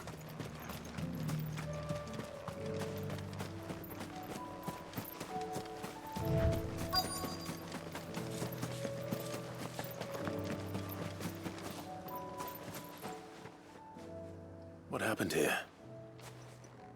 If you're with the others, they've already relieved me of my belongings. I'm not. I'm looking for someone who was sent here by a man named Rutherford. And then you found him.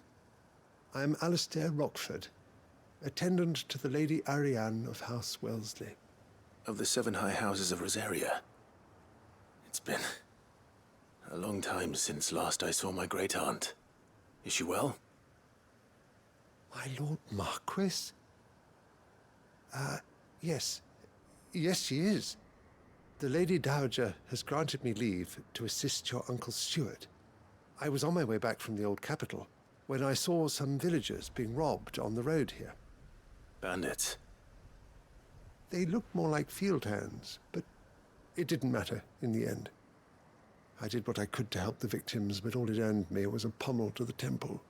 Which way did they go? South, toward the gate. All right. I'll take care of them. Founder knows I've met enough of their kind. You head back to Northreach, visit the Vale, tell them I sent you. Thank you.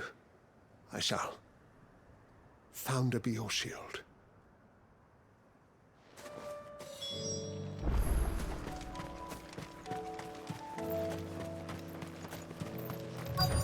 They just couldn't resist, could they?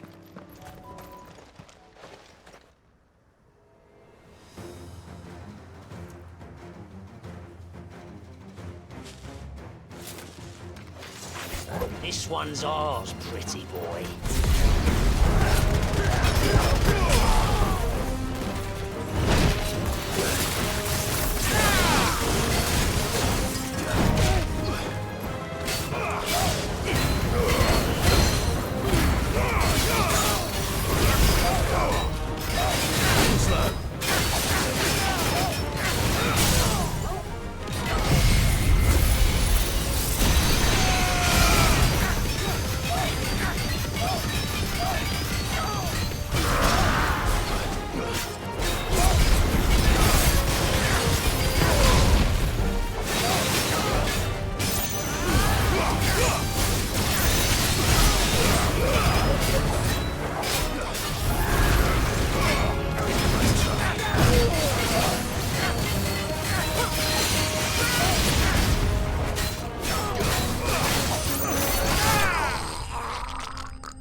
Make for the town while you can. There may be more bandits nearby. You don't need to tell me twice. Many thanks, traveler. This looks to be all of them. I thought I told you to make for the Vale. And stand by as ill might befall the heir to the ducal throne. It's just Clive, and I'm fine. Which is more than can be said for you. I will survive. Strange that the garrison wouldn't intervene in such a brazen attack so close to their gates. The garrison have their hands full inside the city. Some days they don't even send out patrols. There are few hands left to work the fields, and even fewer to transport the grain. The market stalls are nearly bare, and the price for what remains is exorbitant. It's not uncommon to see a fight break out over a crust of bread. When I said the ones who attacked me didn't have the look of bandits, I meant it. They were probably just desperate. Rockford, listen to me. If you are to continue your investigation, you first need to seek the attention of a healer. Of course. I shall return to Northreach right away. But allow me to thank you first. Had you not happened along, Don't thank me. Thank Rutherford. It was he who sent me. I suppose he'll be wondering where I've got to.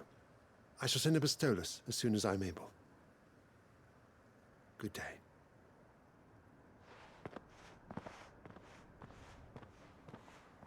My uncle certainly has his work cut out for him. If it isn't already too late. I should go and tell Rutherford that his colleagues are still in one piece.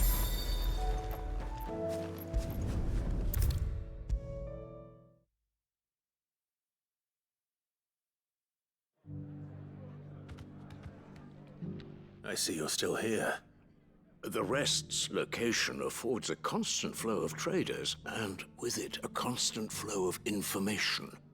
Speaking of which, I received word from both my associates. They have resumed their investigations, thanks to you. I only happened to be in the right place at the right time. They both seem to think the realm's prospects rather grim.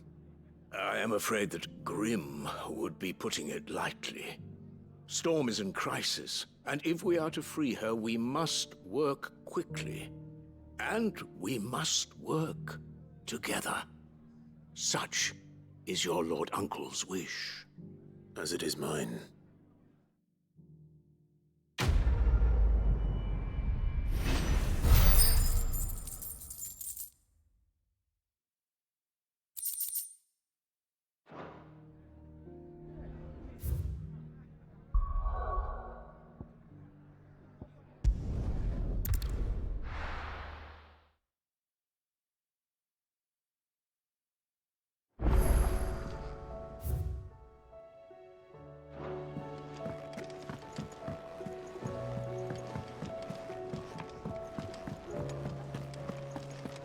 Seems the Hideaway's lost its appetite.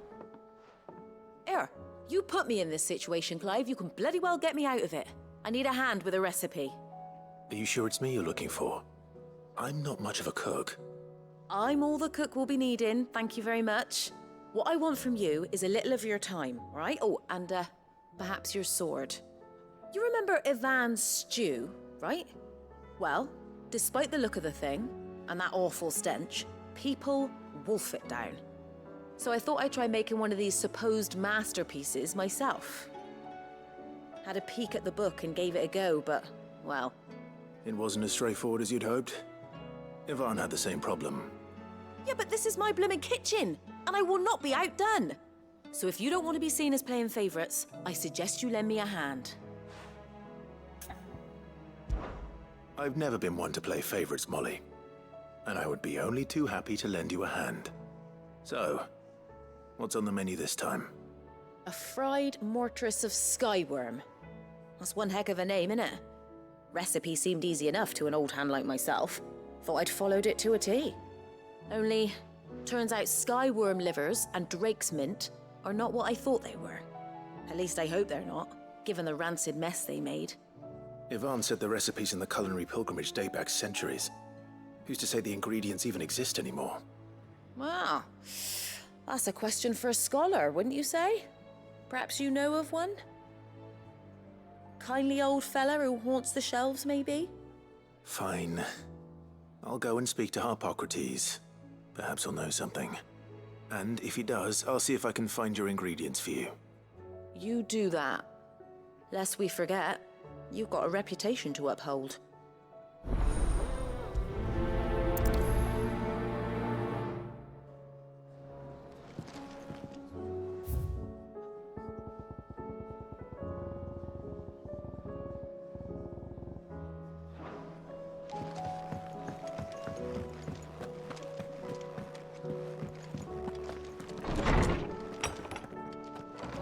Is a storm coming, Sid? Will there be thunder? Lawsman Harpocrates, I've come to pick your brain if you don't mind. It's about the book you lent Ivan. Ah, Valisthea, A Culinary Pilgrimage, a classic. One of my favorites, in fact. The young man did a wonderful job with the Chance's stew. I do hope we shall be able to sample more such marvels in due course. That's actually why I'm here. I don't suppose you know where I might find skyworm livers and drake's mint. Ah, so the fabled Sandbrequois delicacy is next on the menu. Delightful. The descriptions of fried mortress never fail to make my mouth water. Now, skyworm is a somewhat antiquated name for the wyvern, their ground livers being the paste from which the mortress is made. Dragon livers. How very Sandbrequois. One would have thought the disciples of Bahamut would have a touch more reverence for their icon's brethren, but apparently not. I believe the specific dragon the recipe demands is the blueback wyvern, said to be the very color of the sea beside which it resides. So we know where to look for our liver. But what about the drake's mint? Saint's bonnet in contemporary parlance, a herb which grows along the Northreach coast. I gather that one can locate the cheerful yellow flowers by their heady scent alone, so I'm sure you'll have no trouble finding them. I may add that people once believed game was best served with the flora that sustained it in life, in which regard fried mortress of skyworm is undoubtedly a typical dish of the time. Meaning that if I find one, I find the other. To Northreach, then. Best of luck, Clive. And do save me a bite once the dish is complete.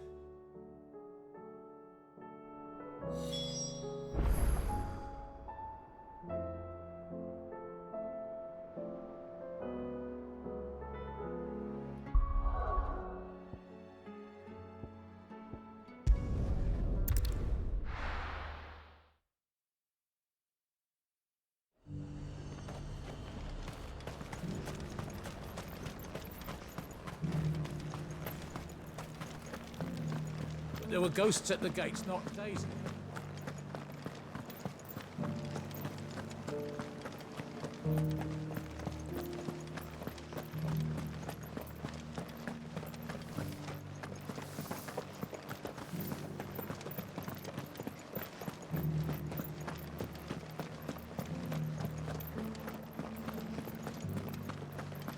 We had a herald from the Dominion. Said Twinside's fallen and the Emperor's dead. And the Empress. And the Prince. No one left to rule. Empire's done for. That's what the captain said.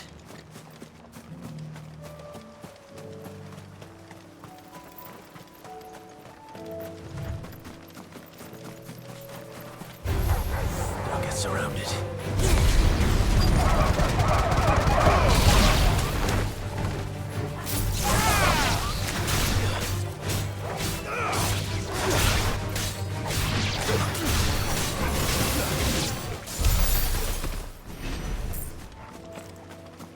Hippocrates said I should be able to find what I'm looking for somewhere nearby. Bright blue dragons and bright yellow flowers. Should be easy enough to spot.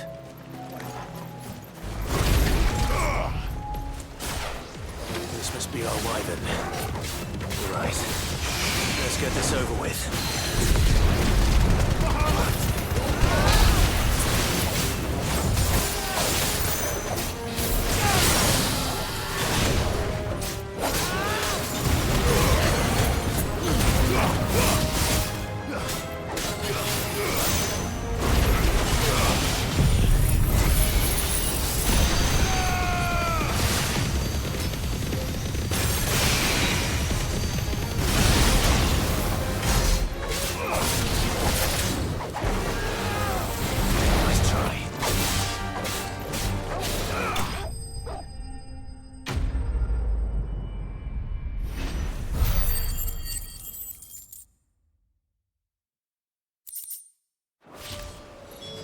That's the wyvern's liver. Now I just need to find the herbs. Bright yellow with a heady scent.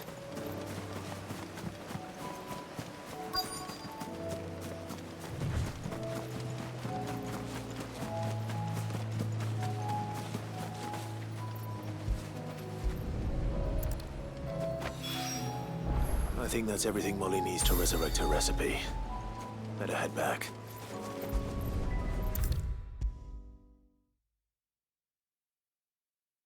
Seems the Hideaway's lost its appetite.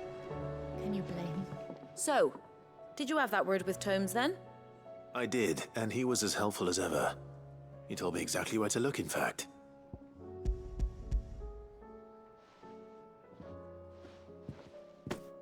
And what precisely will I be cooking up? Or is it better not to know? Blueback wyvern liver. And, a herb known as Saint's Bonnet. Ah, wyvern livers, was it? Well, at least it weren't actual worms, I suppose. Now then, you stay right where you are. I've got some cooking to do. Let's hope these grand old chefs of yore knew what they were on about.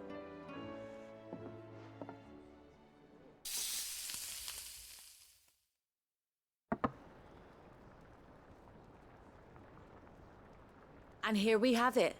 Fried mortress of skyworm. Ivan's offered to make sure it's fit for consumption. Well, I say offered. He as good as begged. And rightly so. Is there any higher honor than partaking in a slice of culinary history?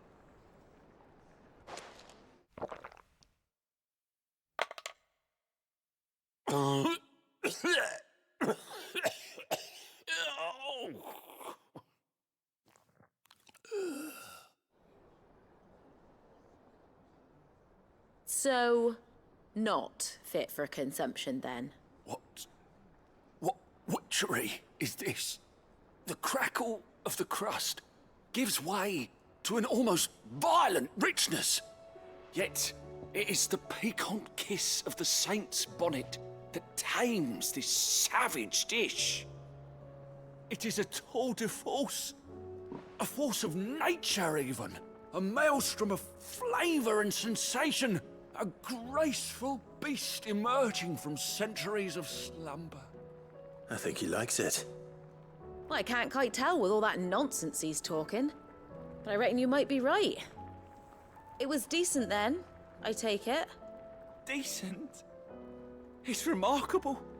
And I defy any man to say a word to the contrary. Sid, might I suggest that you command a party of your finest men and women to procure a dozen blueback wyverns forthwith? I'll give it some thought.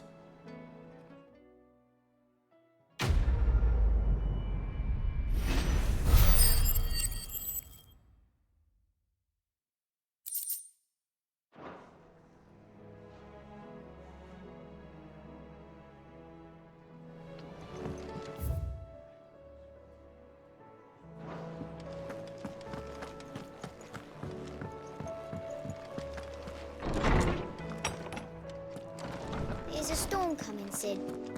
Will there be thunder? Sid, perhaps you can help me solve a mystery. I can certainly try.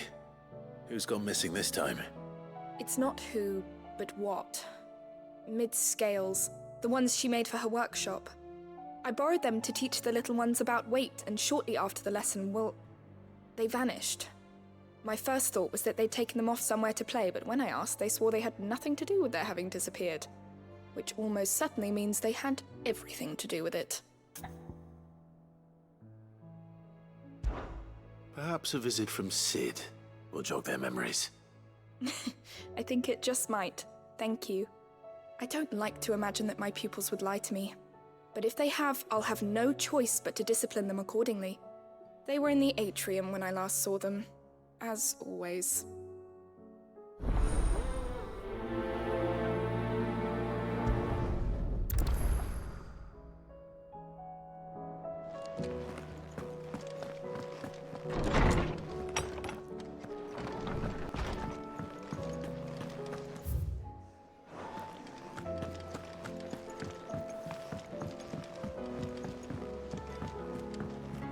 My attendant was with me in the Dominion before I primed. She would have watched the battle unfold and witnessed its outcome. I trust you'll be waiting for me in Tabor, where I can finally introduce you. Kanver's walls will not hold the Akashic Horde for long. We can only hope they hold it for long enough. Did you see that? Tell me you saw that.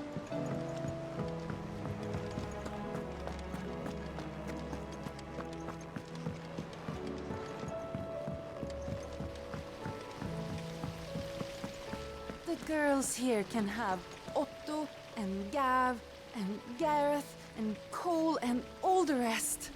My heart beats for another. Now, if only Lady Taya would let me into the infirmary to see him.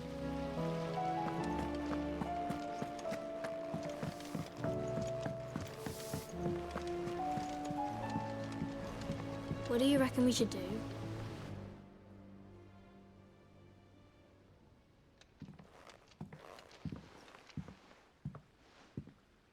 Sid! Hard at your studies, I see. And what is that? It's not a set of scales, is it? No. Of course it isn't. Well, not anymore, it's not. Oh! And just how long hasn't it been one? We're sorry. But we didn't break them. We dismembered them. Just like Miss Mididol showed us. Miss Mididol? And why would she have you dismembering her creations? Because that's the only way to become a ninja-neer. Miss Mididol said, the best way to see how something works is to take it apart and put it back together again. Well then, your work is already half done. Carry on. About that. The taking apart was easy enough, but it's the putting back we can't work out. Speak for yourself. The heavy thing goes at the bottom. Then...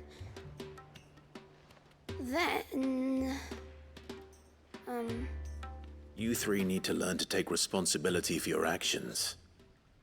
So let's have a look at these parts with fresh eyes, shall we?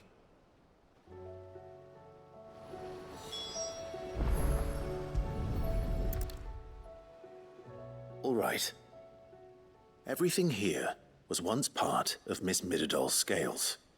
Every piece has its own role to play, and each is just as important as the others. If even one of them is missing, the scales won't work. So let's think about what those roles might be. You already know one of the pieces, the body. Its role is to support everything else. But what of the others?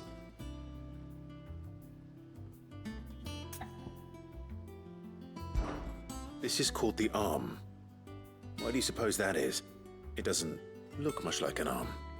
You're right. It looks more like a wing.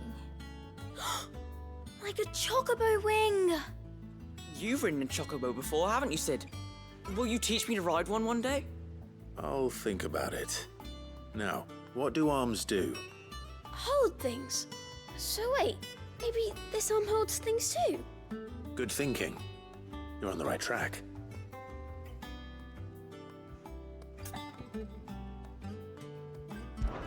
These round parts are called the pans.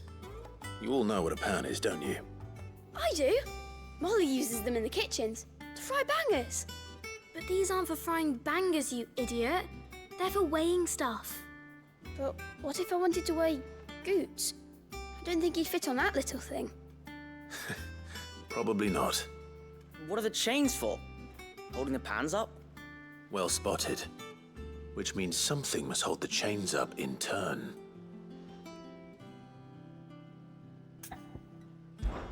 This tiny piece is what's called a cogwheel, or gear. Have you ever seen one before? I have. Miss Mididol's dungeon is full of them.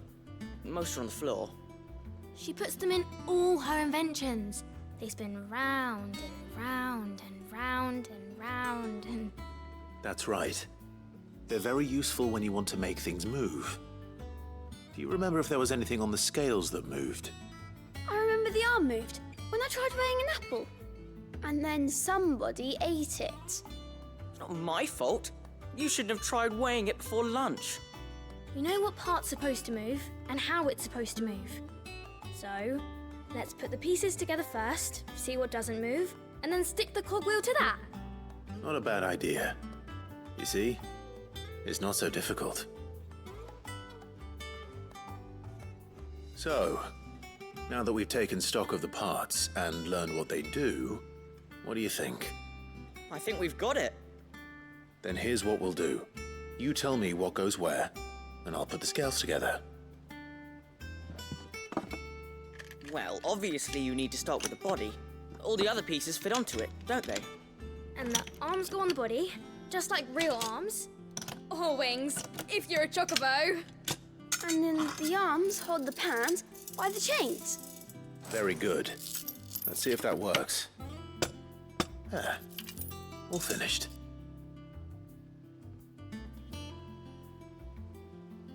Yes! We did it! Well, with Sid's help. Oh, I just put the pieces together. It was you three engineers who showed me how. That's right. We're Miss Mididol's hairs. Her hairs? Yeah, hairs for the future. She's showing us her secrets now, so we can help out the Hideaway when we're older. What do you think, Sid? Are we almost ready? With a little more help from Miss Mididol and Miss Shirley, I'd say it won't be long at all. You hear that? It won't be long. Until then, though, do try to be honest with Miss Shirley.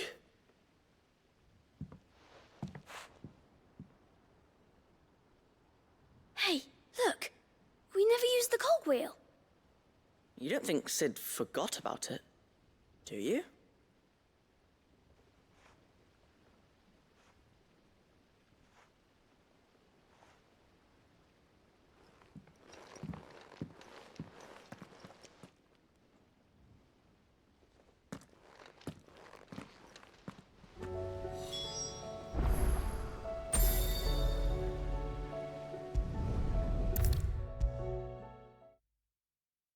Is a storm coming, Sid?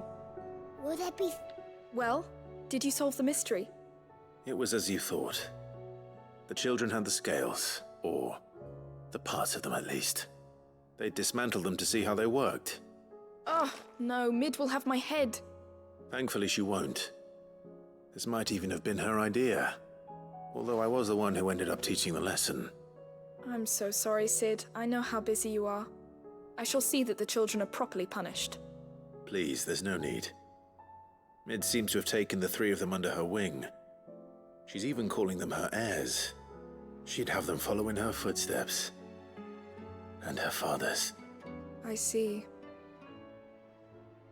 Sid, do you know why Mid has been spending so much time at the Hideaway of late? She told me it was because her studies have been interrupted by events in Kanver. Is that not true? No, it isn't. The university offered her a commission. In exchange for full tuition, room and board, they asked her to oversee the design of several new war engines. To anyone else it would be an opportunity, but to Mid, who lost both her parents to war, it was a bitter pill. One she was none too keen to swallow. But that should come as no surprise. She's only ever cared about bringing people hope. The very last thing war can be said to do. Which explains her heirs. She's working to give them a better life. And so should I. What's the odd engineering lesson? Ah, you've given them far more than that. And I'm sure they're very grateful.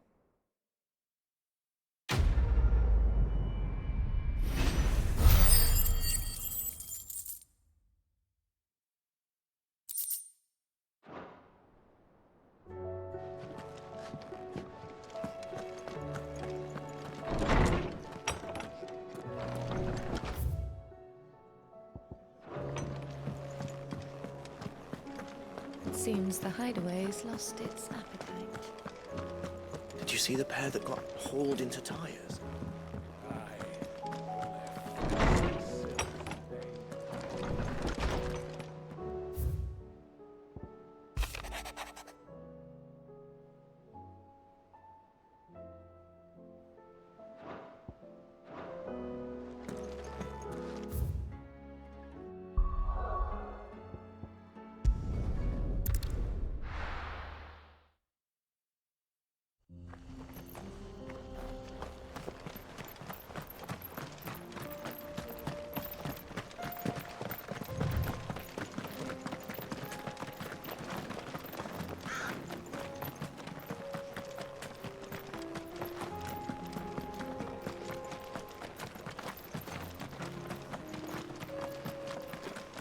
We can use the ruins to cross the ravine. Assuming they will allow it. The Echoes have a will of their own.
Tell us about Yote, Joshua. She's strong-willed, loyal, and deadly with a blade. Much like Clive, but with better manners.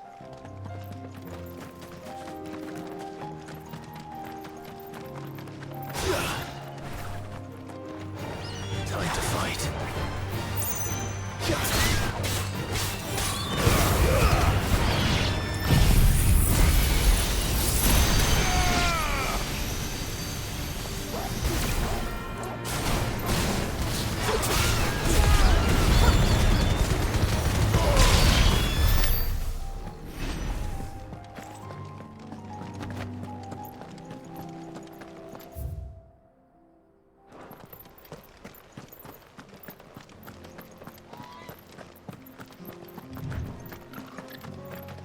I do.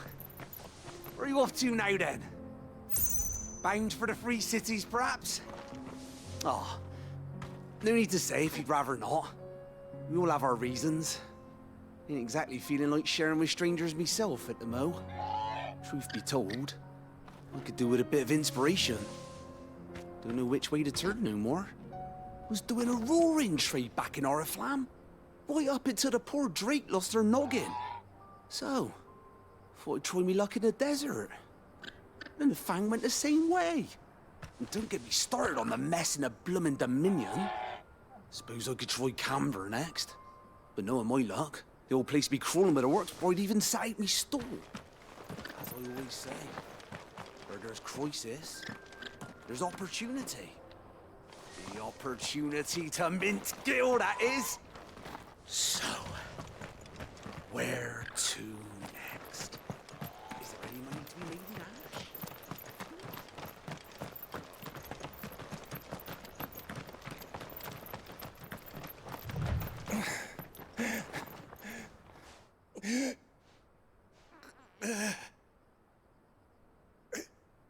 You're injured. What happened here? Where are your comrades? The ether flood up ahead. It swallowed our camp while we slept. My own men did this. Turned every last one of them. There's a village not far from here. Tabor. The people were kind to us. It's only a matter of time before they won't stand a chance. We can't let those monsters reach the...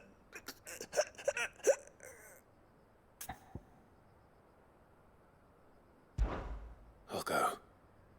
You catch your breath. Thank you. Our encampment is up ahead. Just off the track. They must not reach Tabor. Forgive me, Lord Kuka. Rest well, soldier.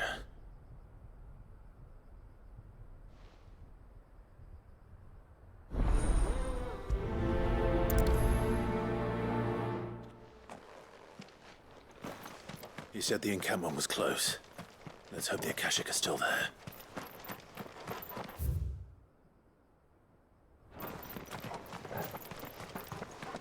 Another ether flood. They're everywhere now. We can't go round it. Then we'll just have to be careful. Good.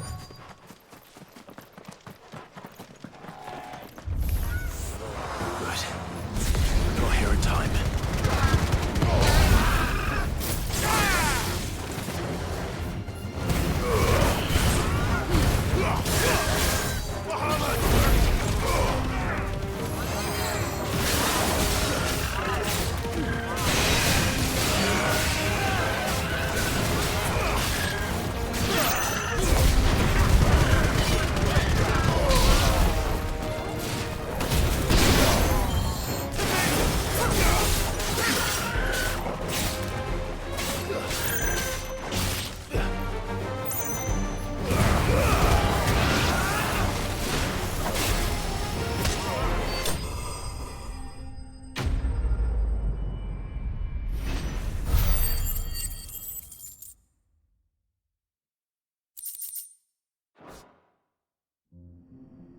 Someone there!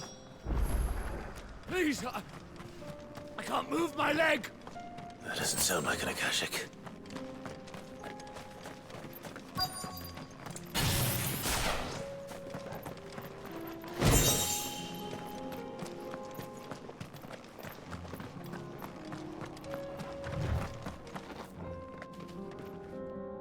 You're with the battalion? I am. I heard the fighting. Are the others? Taken care of. One of your brothers in arms told me what happened and asked for help. Another survivor? Where is he? Tell me. His wounds were too deep.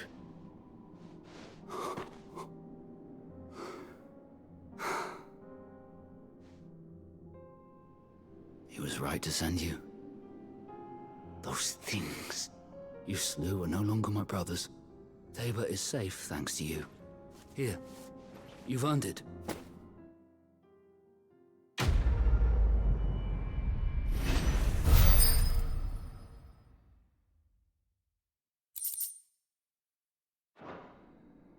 You seem familiar. Have we met? You must have me confused with someone else.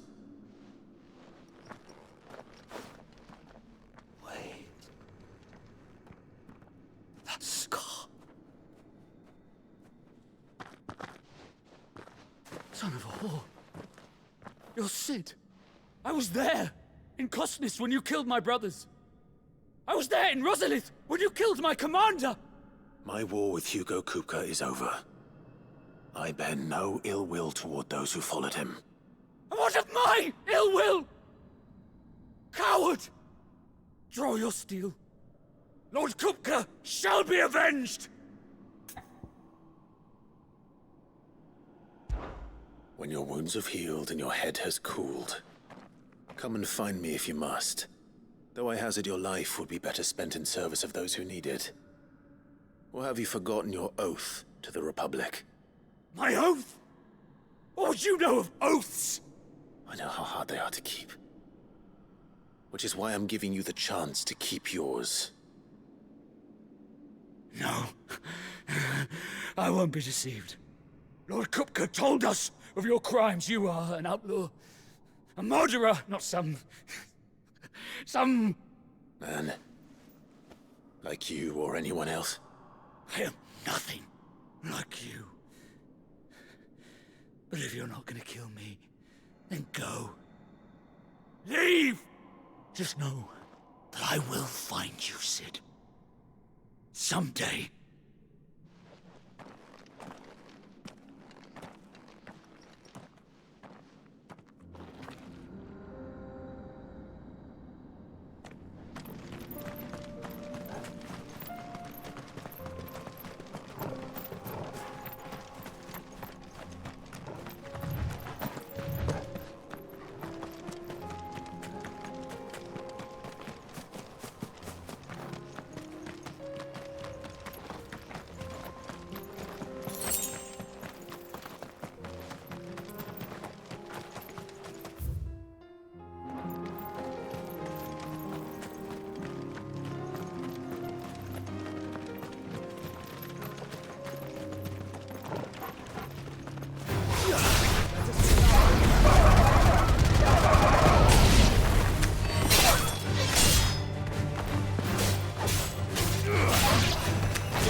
We're nearly there.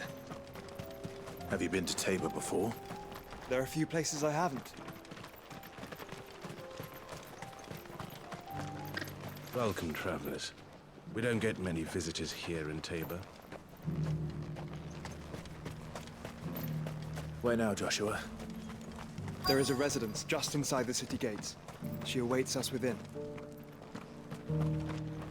Are you buying or selling? Of course. Take care.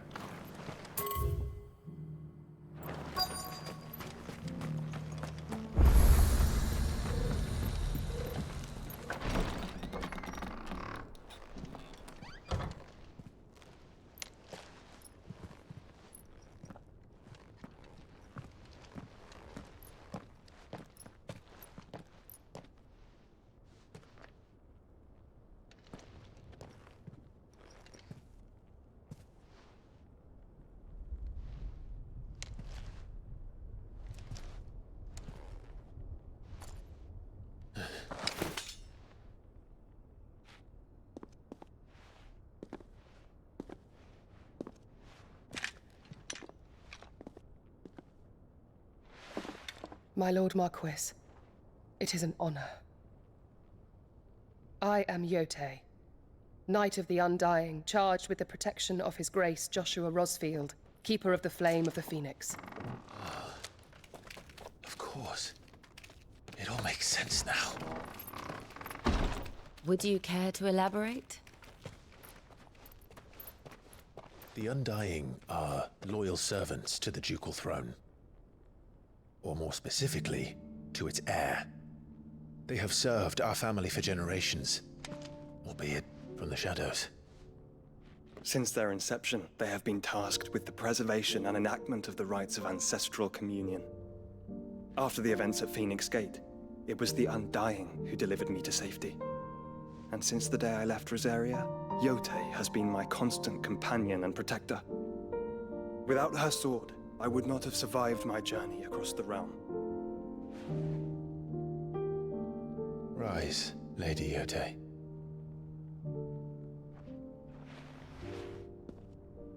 You saved my brother. I owe you a debt I can never repay. I but did my duty. Come now. Tell us what you've discovered. Your Grace. It is as you feared.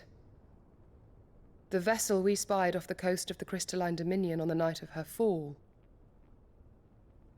It was the Einherjar. Beyond any doubt. The Black Galleon.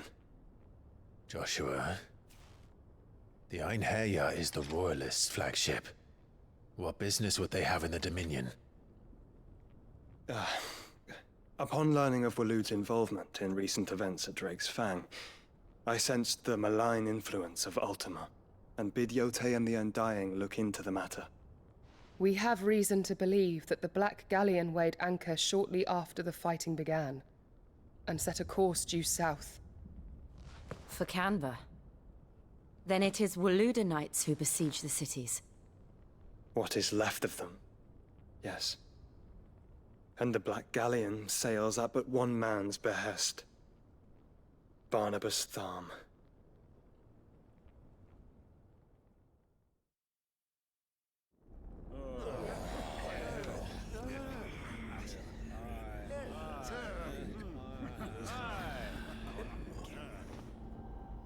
But are we truly safe here in the Agora?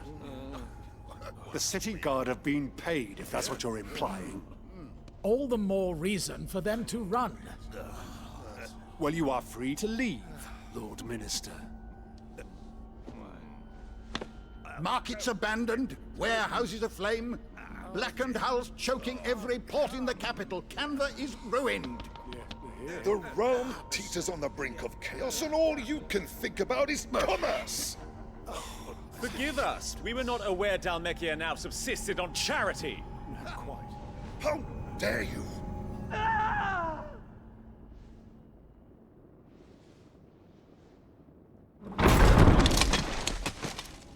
Distinguished members of the Council, you must forgive His Majesty this intrusion. What is the meaning of this? A trifle crowded, but I fear it will have to serve, my liege. Very well. My colleagues, do you not see? The King! He has come to save us from the Akashic!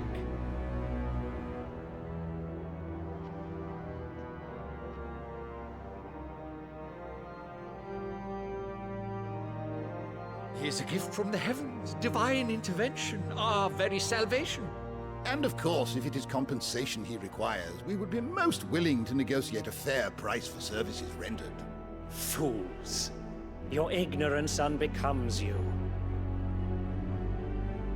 Your Majesty, correct me if I'm wrong, but I would swear that the fiends washing the cobbles of Kanver with the blood of her citizens wear the colors of Waloed. Ha! So you do not deny it. Guards, fetter them, and see our guests to the dungeons!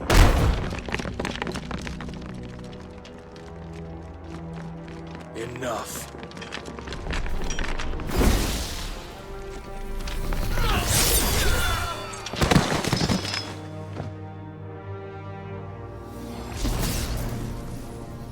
Pathetic creatures.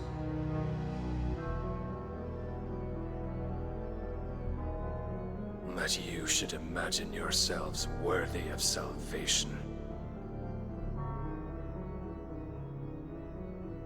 The girl is still here, somewhere in the city.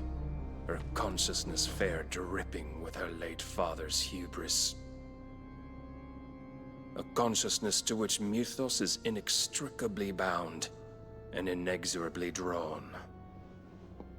See that he is made welcome. Yes, Your Majesty. Come, Mythos. Surely the prince's light cannot have sated you.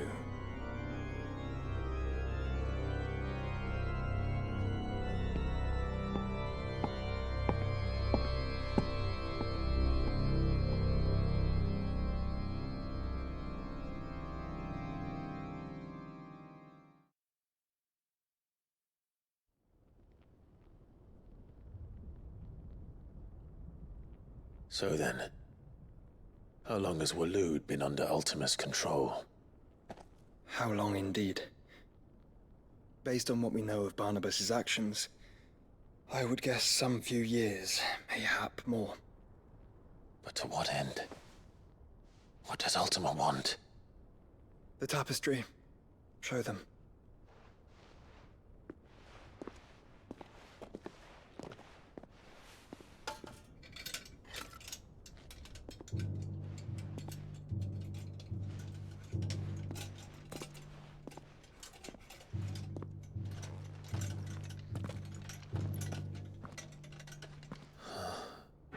By the flames.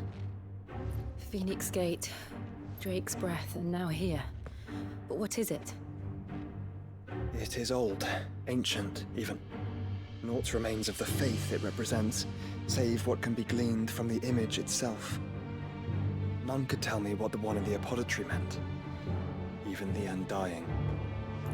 But I believe it may be the key to discerning Ultima's purpose.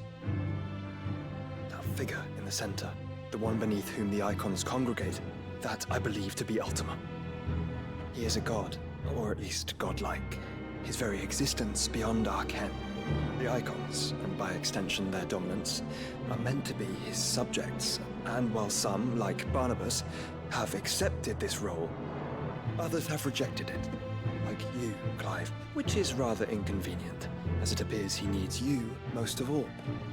And gods don't like to be disobeyed. No, I don't suppose they do.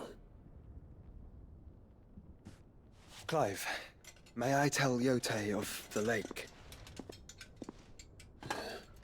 By all means. Yote, I will be accompanying my brother to the Free Cities. Whilst we are afield, I would have you watch over those Clive has made his wards.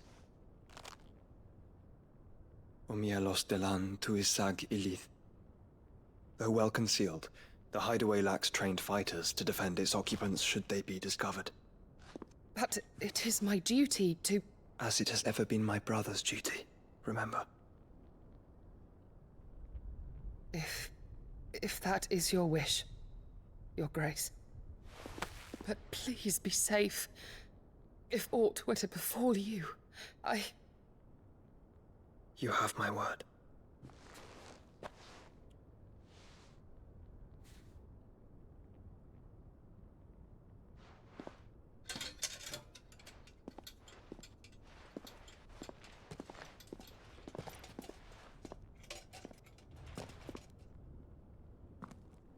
Farewell, my lord, my lady.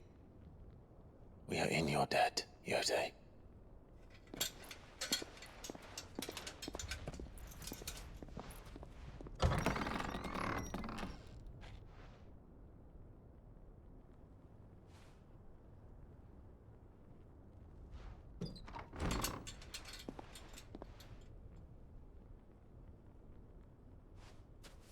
Let's find our friends.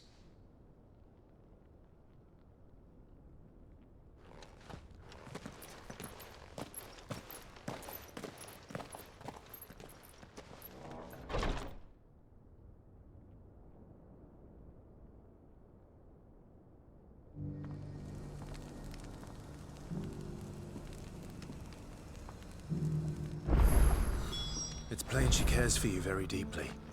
And I her, which is why I had to let her go. Who among you is bold enough to heed her?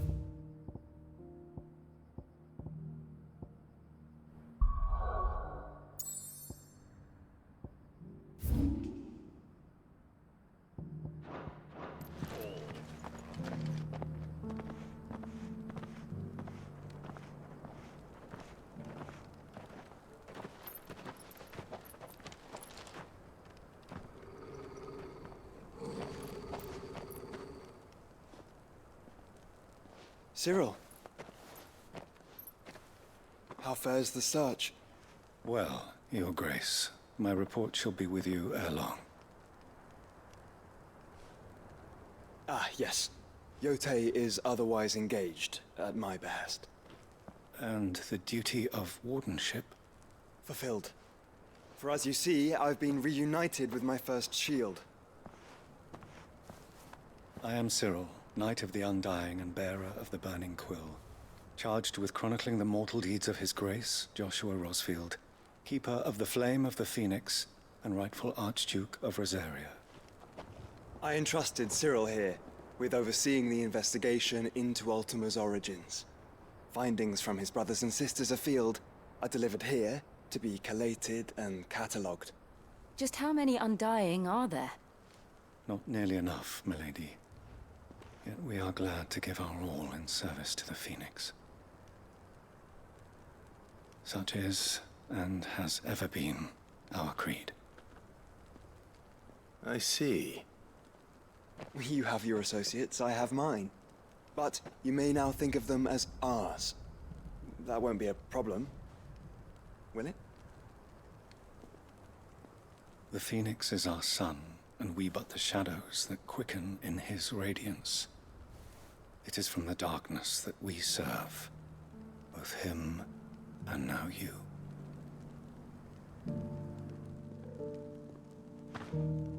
Pray accept this token.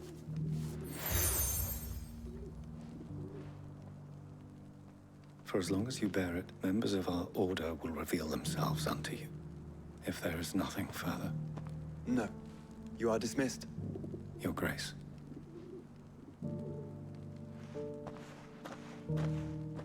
To Kanver, then. We'll talk about this later. Cyril seemed very, You certainly keep strange bedfellows, Joshua.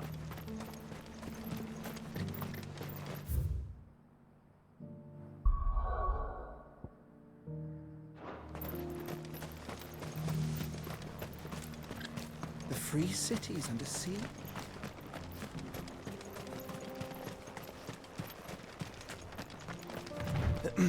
Are you sure this is the right way, brother?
Shouldn't have messed with the leader of the pack, eh, boy?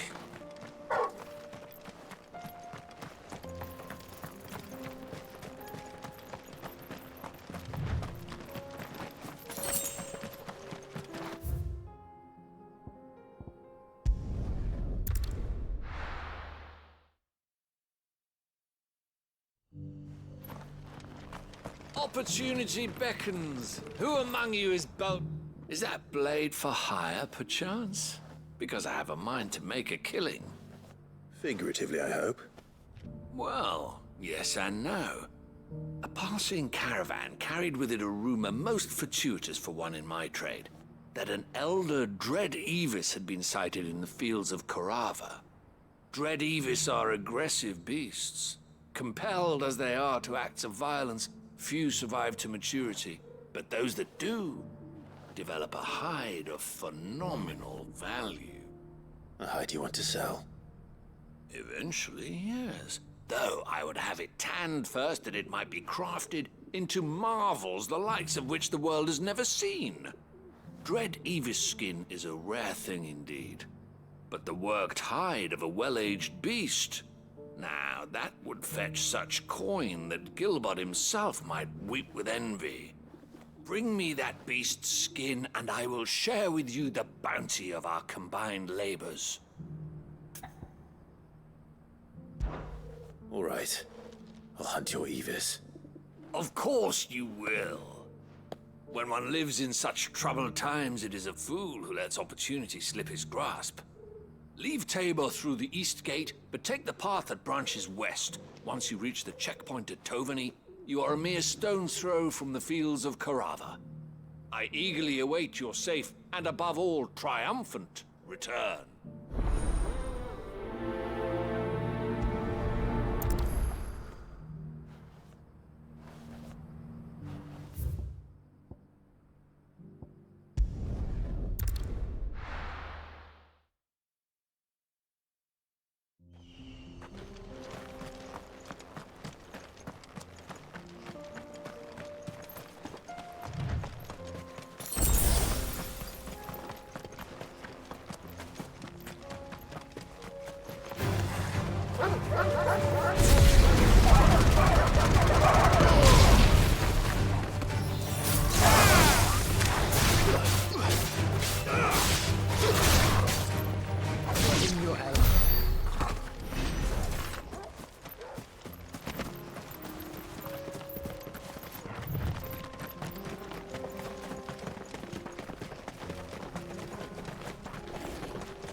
Caution, brother.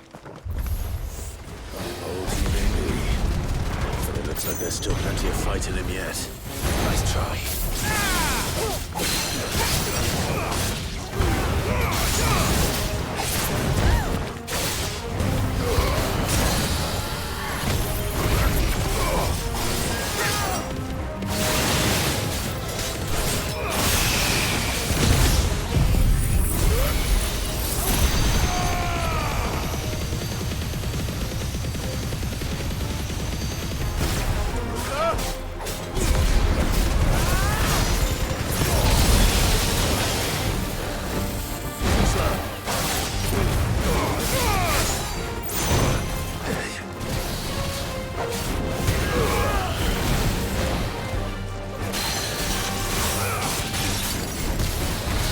It's over.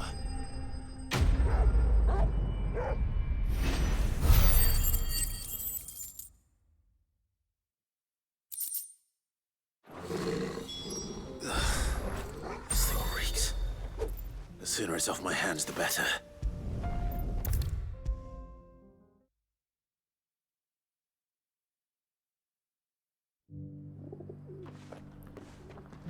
Here's your hide, as requested. I worried you might never return. Quickly, let me see it.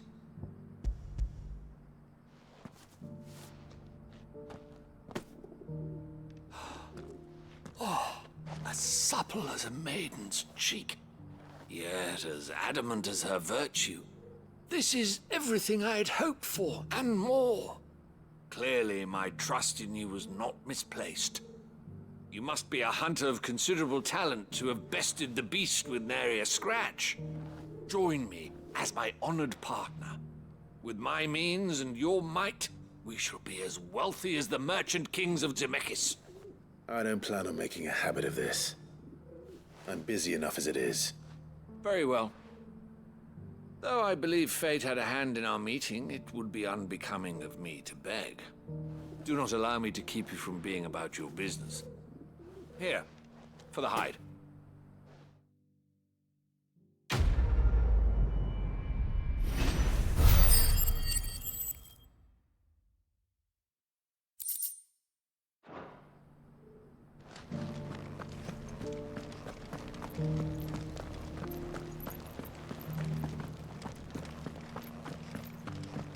Beneath the flood, yes. How are those new boots treating you? They're fantastic.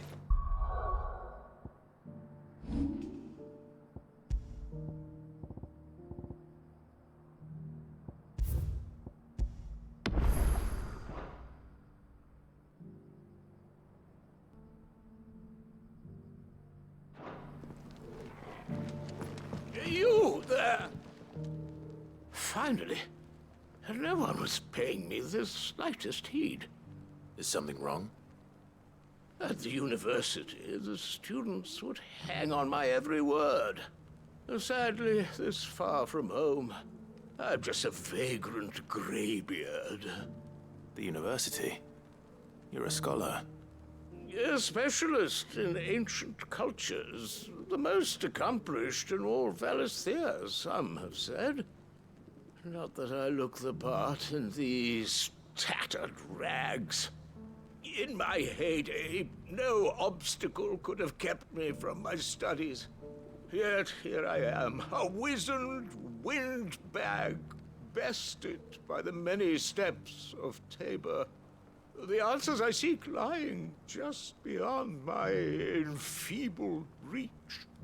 Would you do an old man a kindness and brave the stairs in my stead? You'll be amply rewarded, of course. Climb the stairs and memorize a few inscriptions for me. Assuming you know your letters, that is. Some courteous soul is rumored to have carved clues to Tabor's rich history into stones dotted about the village. 3 of them, to be precise. 1 each to the north, south, and east. I'm here in the hope that those carvings might shed light on a riddle I've been pondering for some time. Namely, the otherwise undocumented origins of Tabor's unique people. People quite unlike those of neighboring lands. I can't promise I'll remember everything perfectly. Remember what you can. I'll piece together the rest. Make for the domed pavilions, and you'll have no trouble finding the stones.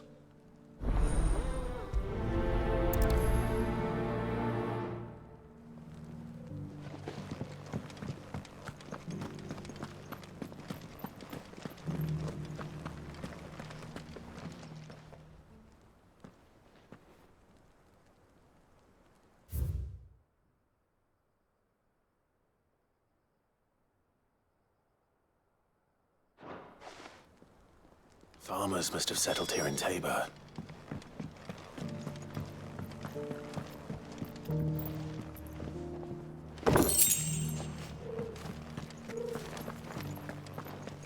Thank you for the deal, egg, mister.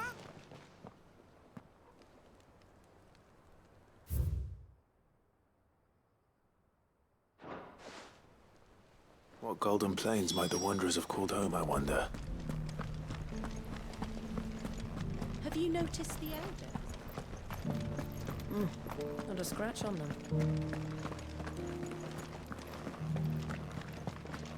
So it's these stones to Kanver, and the rest of the boxes to Dalimil.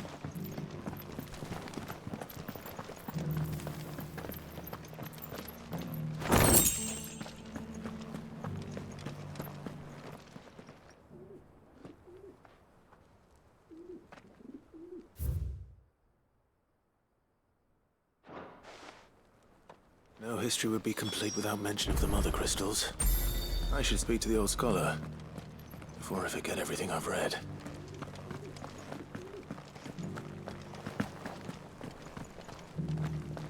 How are those new boots treating you? They're fantastic. Soft as... The engravings were in good repair considering their age. Oh, would that I could have seen them for myself. Oh, come, don't tease me now. What did you learn of this place and its people? Let's start with the engraving to the south, shall we? What did it say?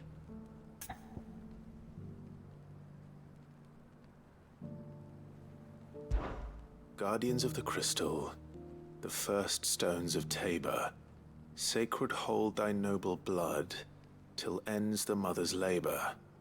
I'm pretty sure that was it. Fascinating. It would seem the founders of this city were descendants of those fallen charged with protecting the Mother Crystals.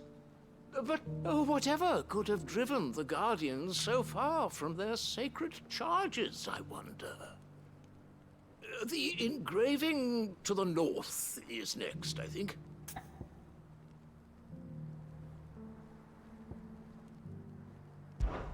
Wanderers of the Golden Plains, lay your roots in stone. With pride recall thy noble past, and make these rocks a home. Or, I think that was it, at least. No doubt you're right. There are vestiges of nomadic customs in Tabor its guardian roots could never account for. This is proving most enlightening. Now, for the final stone.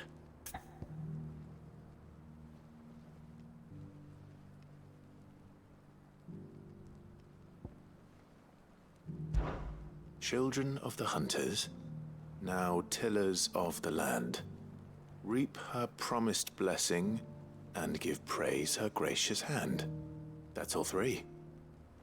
And so, we add primitive farmers to Tabor's founding peoples, the final piece of the puzzle. 3 engravings, one for each of the 3 peoples to have settled Tabor in ancient times. Guardians of the Mother Crystal, wanderers from across the plains, and last but certainly not least, hunters turned farmers.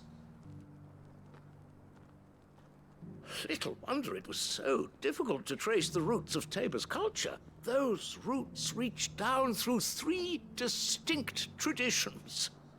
Nonetheless, one cannot help but wonder why this fact is not better known among scholars, given that the stones stand here for all to see. Too many stairs, perhaps. Ha! Too many by far. Here, and thank you.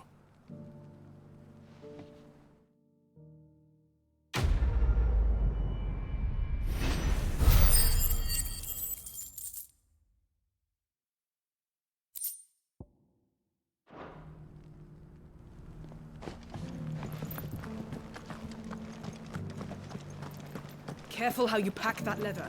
Any creases.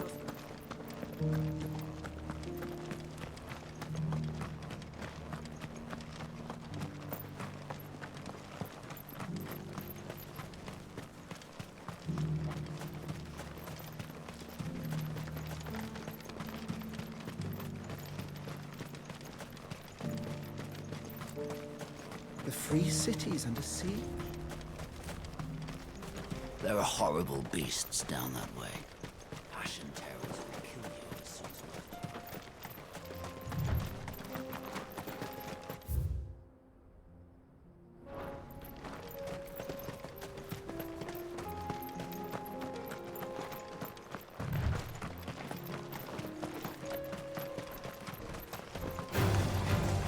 Orcs.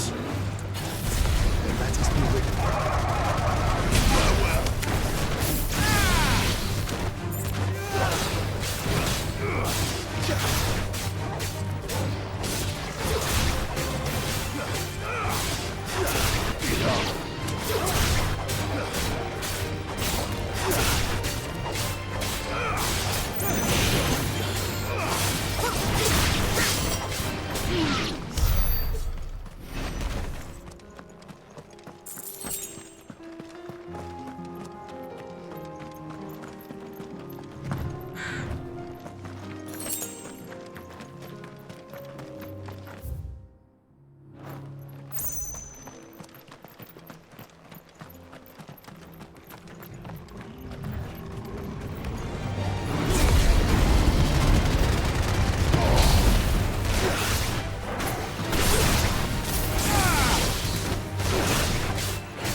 Clive.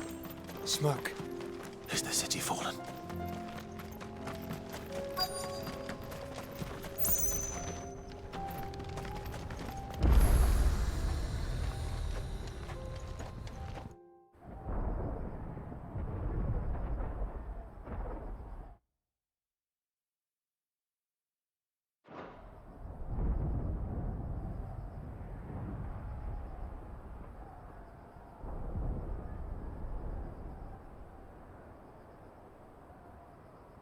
The free men are still holding their own, then. Do we have any idea where Gav and the others might be?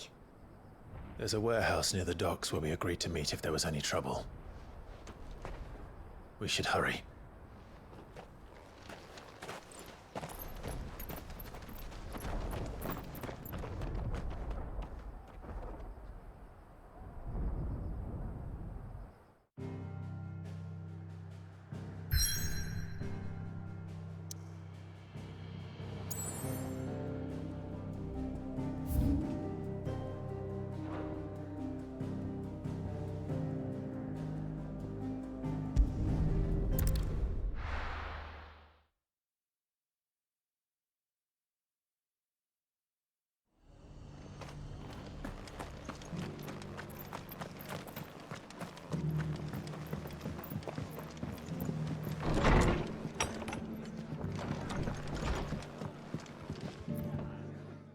Clive, just the man I was hoping to see. Oh? And why is that? You remember how some of Sir Wade's guardians took up residence here after the Akashic attacked? Well, now the rest have come to join him. Seems their barracks in the Lazarus have been lost to an ether flood. Now, I don't mind having a few more brave boys around to keep them animals at bay. I ain't daft after all. But we ain't got nowhere for 'em to bed down. Poor buggers are having to make do with haylofts and chocobo pens. I'd build 'em a new barracks here if I could. But where would I put 'em? There just ain't enough room up here on the rock. Which leaves us in a bit of a pickle. The people we're counting on to keep us safe are living like beggars. I see. And it ain't just that lot. There's bears to think about too. There's been more and more of them turning up lately, coming from all over looking for safe haven. But there's only so many we can shelter with the room we've got. We can't keep cramming more and more people into less and less space. What we need is a new home for our new arrivals. And that's what I was hoping you might help me with. If it ain't too much of a burden, of course. It's no burden. Thank you, Clive. So, where were you thinking of making this new home? Well, I reckon we could do a lot worse than Eastpool. Eastpool. It's been a long time since I thought about that place. It was a tragedy, what happened. And if any of us could have done anything to stop it, we would have. But what's done is done. And those who lived there wouldn't have wanted the village they loved to be left in ruins. I suppose you're right. The blight might be pressing in, but I reckon it's got a good few years left in it yet. There's just one problem. A band of cutthroats have made it their den, and they don't seem like they'll be moving on in a hurry. Nasty bastards they are too.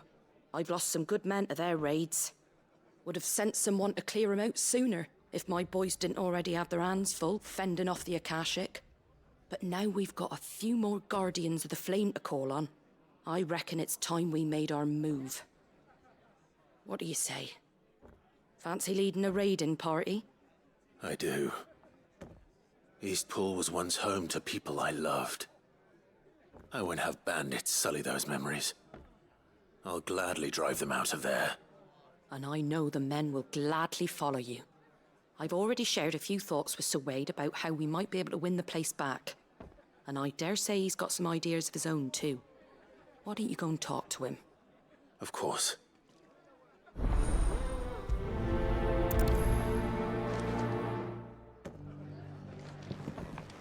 Back to Eastpool, then. Not just yet. Let's hear Wade's plan first.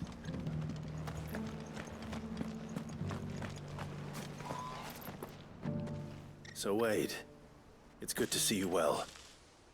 And you, Lord Rossfield. And you. I spoke with Martha. She tells me you have plans to free Eastpool and make it your own. That's right, though it was mostly her idea. I rather fear my men have been treading on her toes somewhat since joining us, not to mention each other's.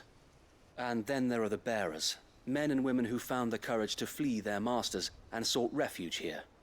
We need somewhere to settle them, and I can think of worse places than Eastpool. As can I. Which is why I agreed to help you win it back. That's very kind of you. I'd be most grateful if you would. With you beside us, we shall soon send that rabble of rogues running for the hills. So, what can you tell me? That thankfully there aren't too many of them. Fewer than a dozen at our last count. And rather less, thankfully, the road that leads there will more than likely still be crawling with Akashic. A small force would suffice to clear the village, but if the Akashic were to follow them in, that force could end up trapped between a rock and a very hard place indeed. I'll head into Eastpool and deal with the bandits. You and the Guardians can stay outside the village and fend off any Akashic who come too close. Make sure I'm not taken unawares. I can't ask you to bear all that risk yourself, my lord. The Akashic are the bigger risk. I can handle a few bandits. Well, if you're sure, I shall summon my men at once. Shall I wait for you here? No need, my lord. You go on ahead. We'll be with you before long. All right. I'll meet you at Eastpool then. We shall see you there, and may victory await our coming.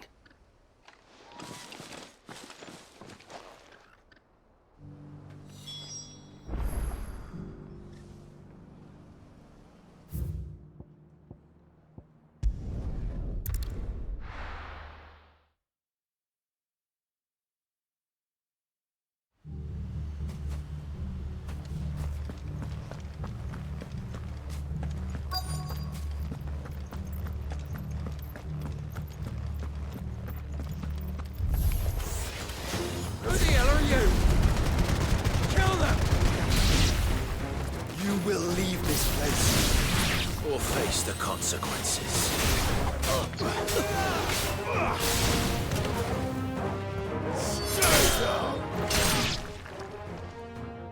That's the end of that then. Or maybe not. What's that thing doing here? Doesn't matter. It goes too.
Any more surprises? I'll take that as a no. Bravo. A magnificent display, my lord. You were watching? I thought you were keeping an eye out for Akashic. We were. Put down more than a few on the road, then arrived just in time to see you slay that... whatever it was. Let's hope it was the last of its kind. Though I expect you and the Guardians will be up to the challenge should another appear. I would hope so, my lord. Your men will be bringing the bearers who'll be living here, I assume. It might be best to send word for them to come right away, before any other unsavory characters move in. Of course. I'll send orders for them to depart immediately. Leave it with me, my lord.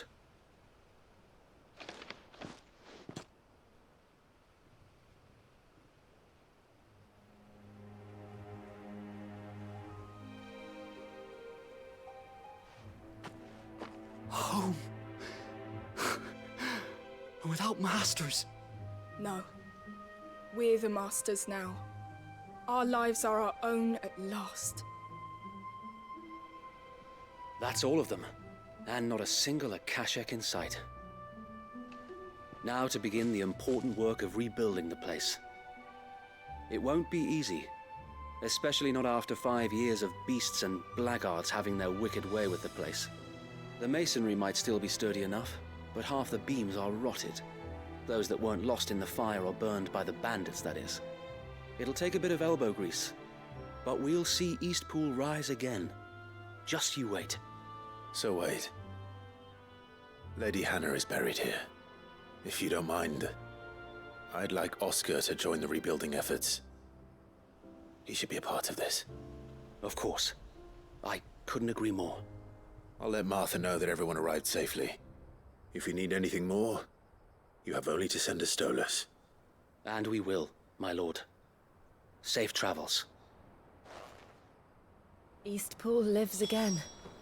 Let's go and tell Martha the good news.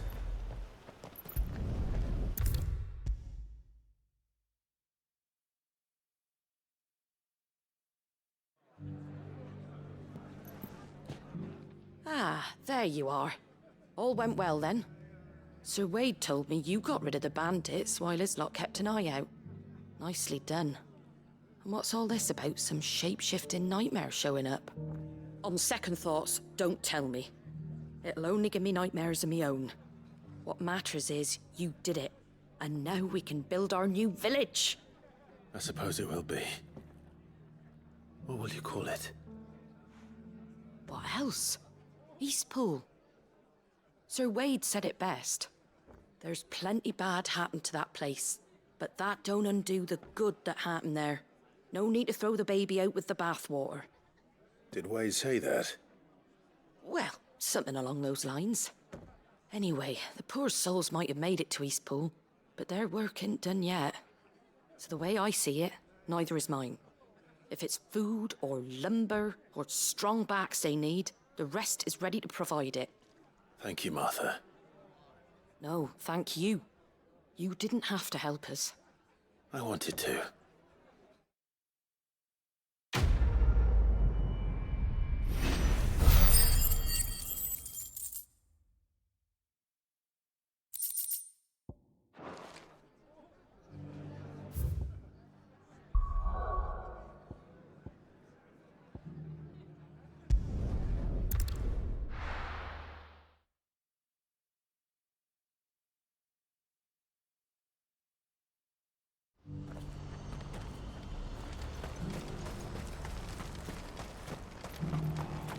If we're going to do this, we'll need help.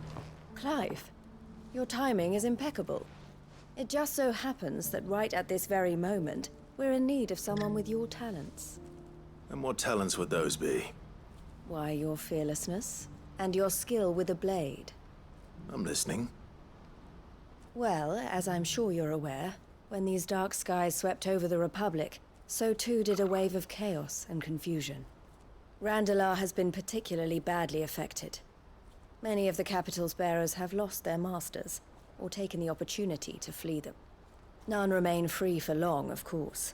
Most find themselves under the protection of the Fist before they get far. But the army too is in disarray, and finds itself unable to provide for its new charges. Which means it has been looking to sell. And you've been looking to buy, to make sure these masterless bearers remain that way.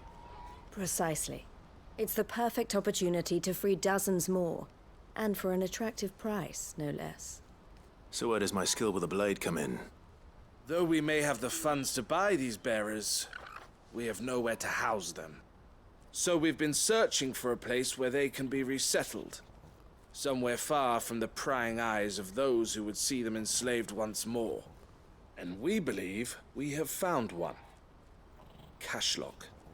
A small hamlet hidden in a canyon, The place was abandoned a long time ago, but when the men moved out, the beasts moved in. And so we seek the aid of a fearless swordsman to encourage them to look elsewhere. You'll help, won't you? How could I refuse? Excellent. Theo, if you wouldn't mind making arrangements for the transportation of our guests, as we discussed. Of course. Leave everything with me. Sounds like you'll have your work cut out for you. I will. We have an entire village to stock and furnish. Residents and all. Even if I begin right now, I'll be working day and night. So I'd better get started. Try to clear the place out before the wagons roll in, won't you? I'll do my best. You will find a village in Chadra's Thread, past Leitney's Cleft. My man there will open the gate for you. All right. Wish me luck. I'm sure you won't need it.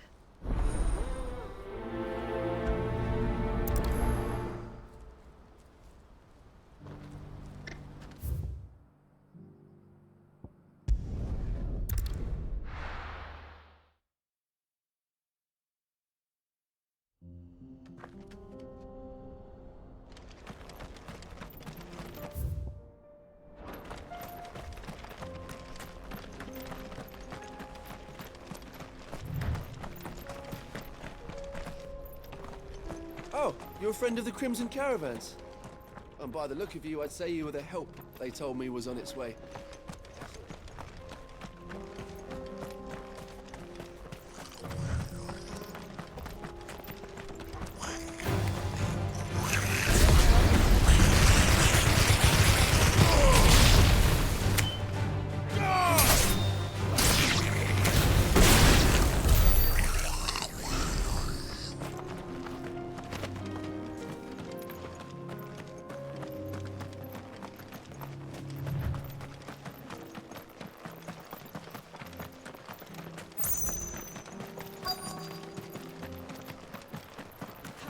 Must have been a nice place once. It will be again.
I think that's the last of them. I think you're right. Let's head back to Boklat.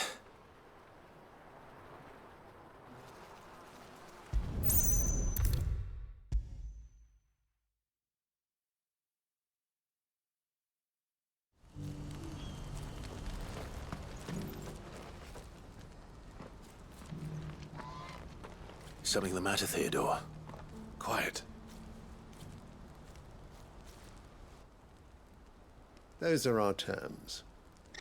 I trust that you will give them your full consideration. I shall. Thank you.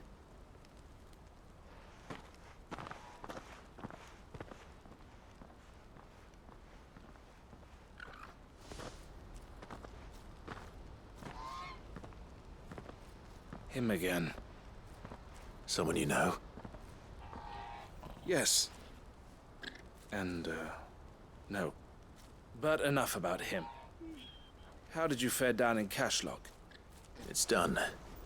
The village is safe now. You made quick work of it, as always. I should go and let Eloise know. Don't let me keep you. But Clive, don't tell her I was watching her, will you? She'll only get upset. I'll explain everything once you've finished with your report. All right. We'll speak then.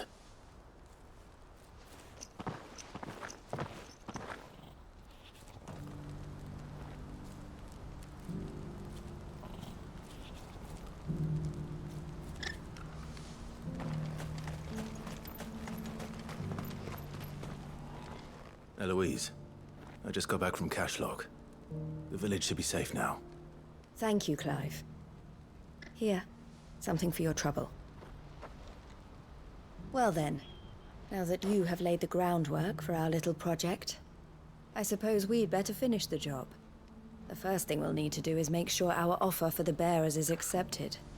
You're still in negotiations? We are. A trusted colleague has been dealing with the Fist on our behalf, but things have been trickier than we anticipated.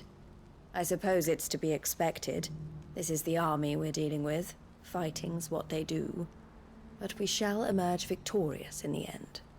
Well, if you need any help, you know where to find me. I'm not sure I do, but thank you all the same.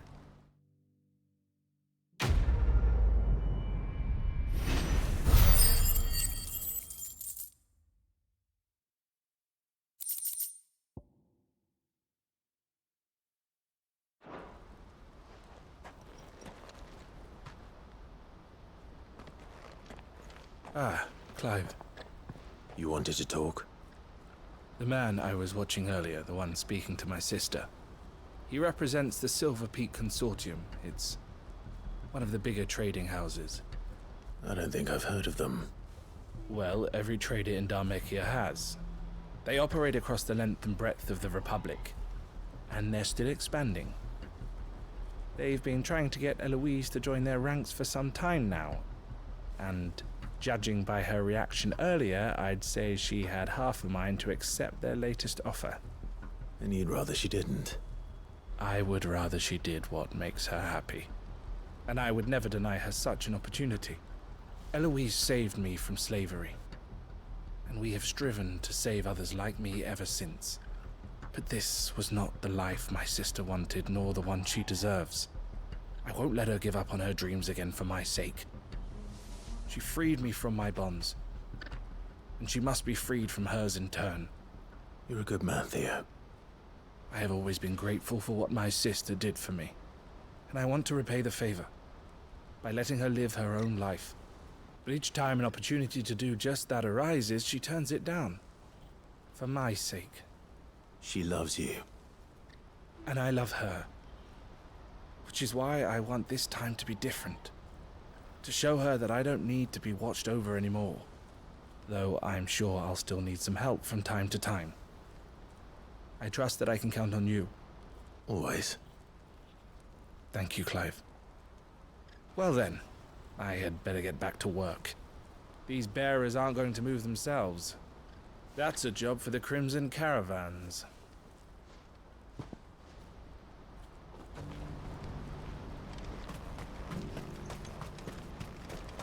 What's happened? Can't.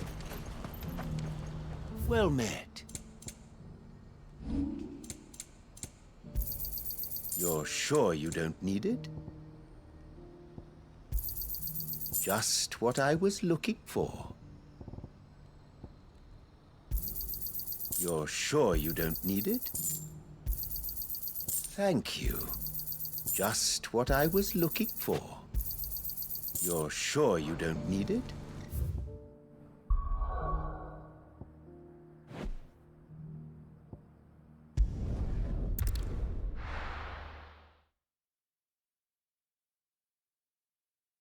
I'll be taking you all to a storehouse in the Bales. Leave anything you don't need behind.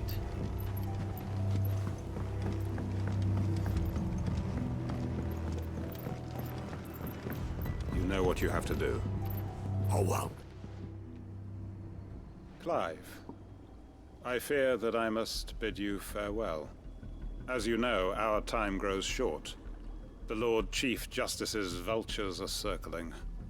We must strike now. Before we part, I want you to know that, though I may not always have been your most vocal ally, I trust you, as I trusted your predecessor.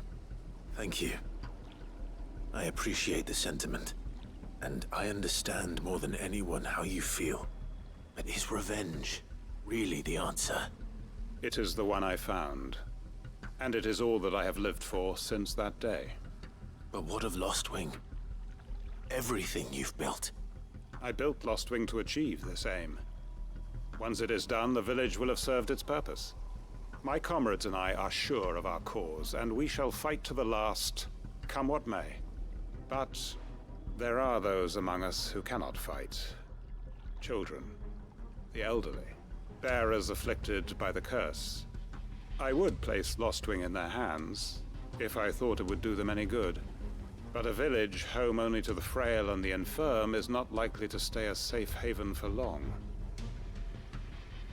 And so, Clive, I find myself turning to you once more. Will you take them to your hideaway, that they might live even should Lostwing die? I will. Thank you. I will not have it said that I did not see to the well-being of those who rallied to my cause. The people I speak of have withdrawn to Gotan's Bales, away from danger in case the Black Shields strike. Understood. I'll make sure they get to the hideaway safely. Then the last of my preparations are complete. Fare you well, Clive. And may Griga guide us. All of us.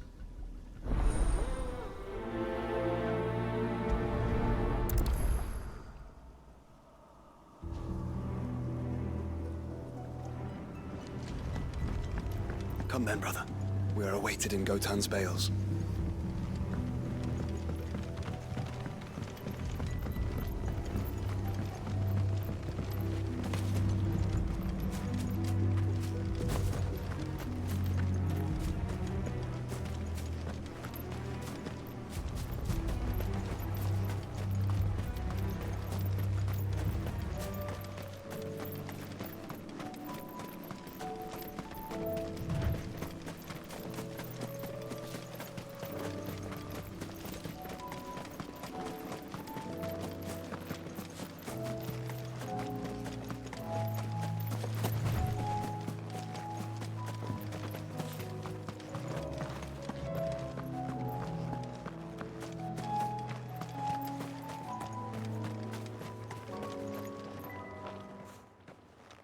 Everyone, Quinton has asked that you come with me.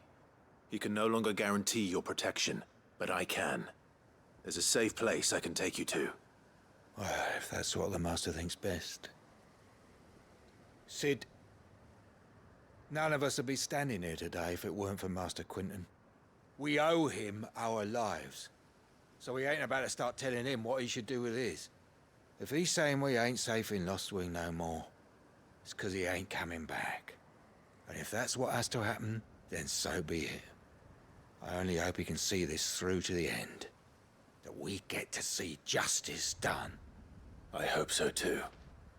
Oi!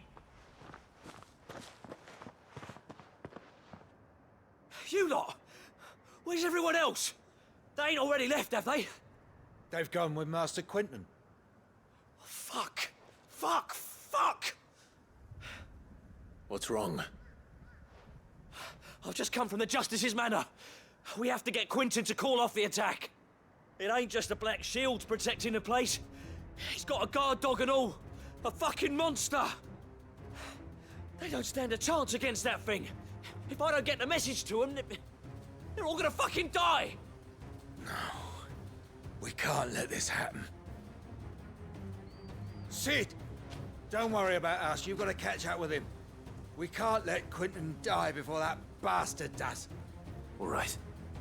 I'll do what I can. Where is this manor? It's way over to the east, through the woods. Heaven Hall, he calls it. Promise us, Sid. Promise us you'll do what you can.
Clive, look. No. Don't tell me we're too late.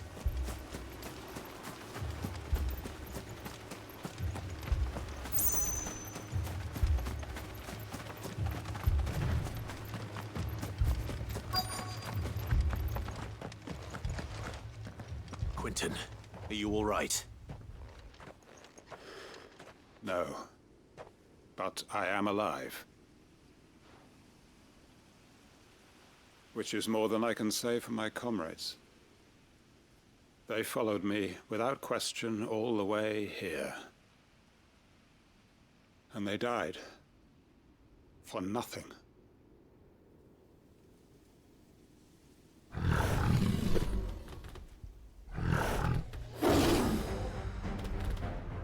This must be the guard dog. Quentin. I'll hold it off. You go. But... your comrades didn't die for nothing. They died for you. Don't let their sacrifice be in vain. I won't. Come on, then. That is no more guard dog. No. Just a rabid beast that needs to be put down.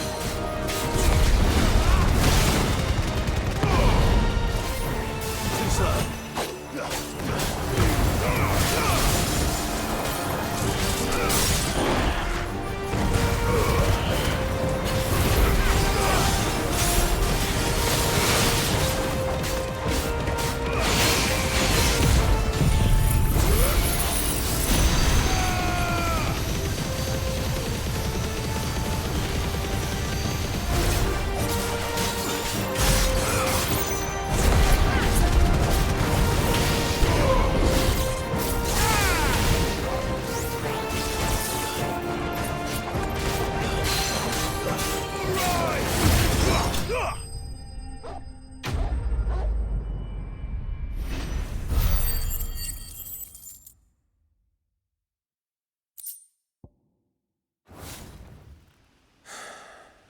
If only we'd arrived earlier.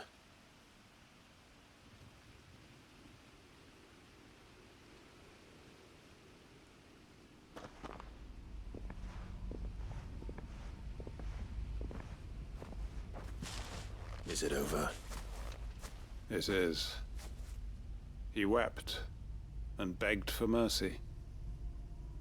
And I cut him from ear to ear, just as I dreamed of doing all these years. All my plans. Building a haven in Lostwing, freeing bearers from their chains and recruiting them to my cause. It was all for this. But what is this? Justice? My faithful comrades. All those lives lost, so that I might take another. Quentin. Master Quentin! Oh, thank Grieger you're safe. You're alive. And so are you. I'm so sorry. I tried to warn you about that thing. And I hate to say it, but there's more bad news.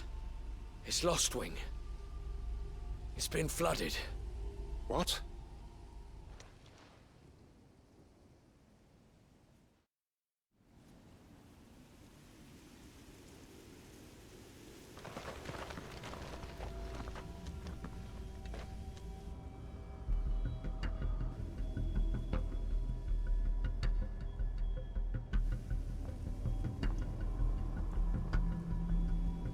Lostwing. My Lostwing. And look who's here. They must have stolen in after we left, just before the flood struck. What if there are still people in there? Don't be a fool!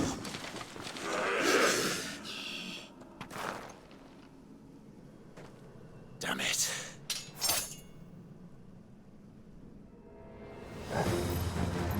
It's not going to last long in there. Then we finish this quickly.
I need to get back to Quentin.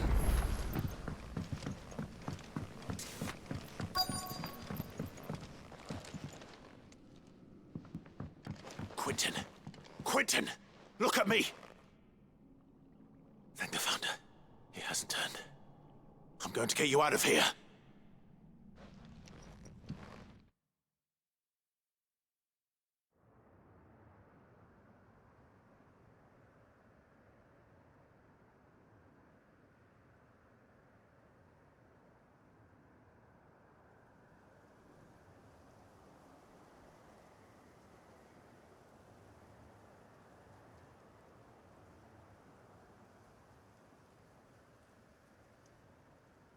Welcome back to the land of the living. Is Lostwing? The flood has filled the valley. I see. Then all is at an end. A strange way to achieve one's life's ambition. No, Master Quentin. Save your strength. Why?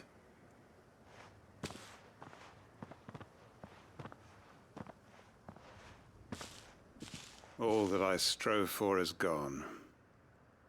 Only emptiness remains. I have nothing left to live for. What the heck are you on about? You've got us, ain't you? Don't try telling me you only freed us so you could get revenge. We're more than that to you, and we all know it. I thought you weren't coming back.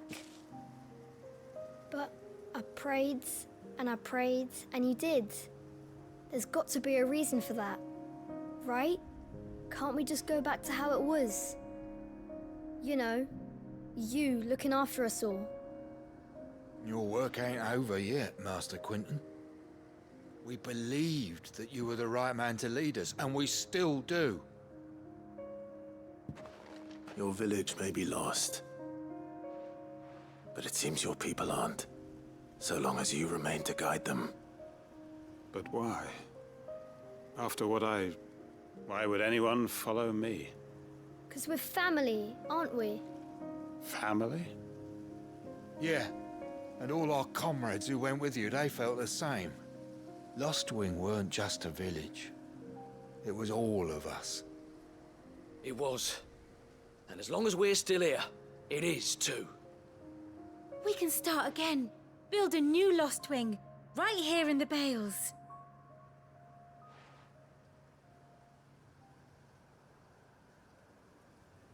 A fresh start. One life ends, and another begins. Why just a village? We could build towns. A nation, even. What's to stop us? That's the Master Quinton we know. Please. I am nobody's master. Quinton will suffice. After all, we are family.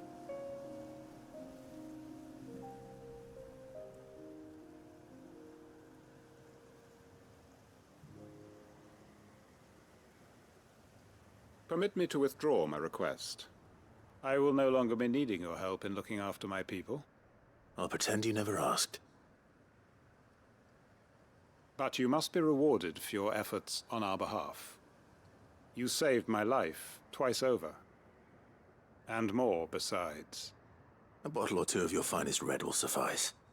Of course. Nothing but the best.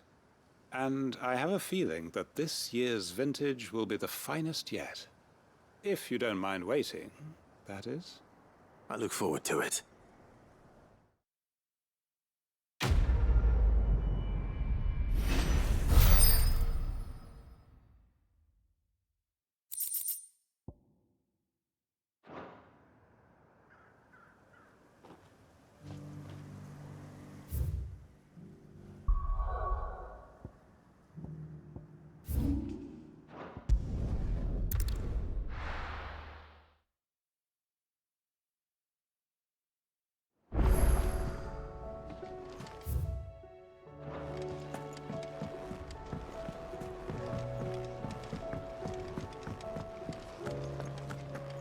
Seems the Hideaway's lost its appetite.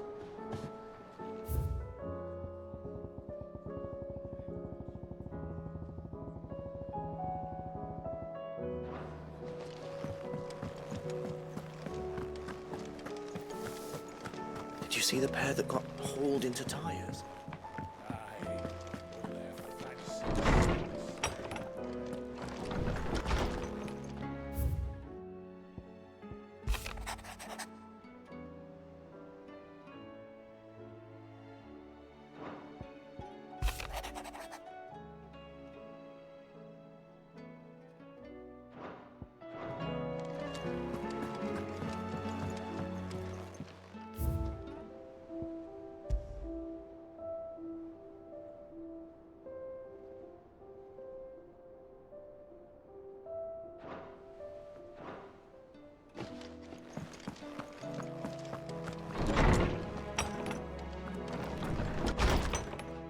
My Lord Marquis, I heard about Eastpool.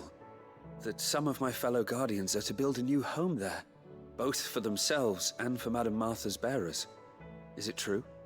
It's true. The village is to be rebuilt. I have many fond memories of Eastpool. When I was a child, we would visit my aunt and uncle often. They would lavish attention upon me as if I were the son they never had. I went to see Aunt Hannah after my uncle passed away, but not nearly as often as I should have. Oscar, I'd like you to assist Sir Wade in the rebuilding efforts. But my lord, my training is not yet complete. I couldn't possibly. I warned you I might not be the easiest of masters, but I'm not as hard-hearted as that. Go. Be with your aunt. Rebuild her home. Is what she would have wanted. Yes, my lord. Thank you, my lord.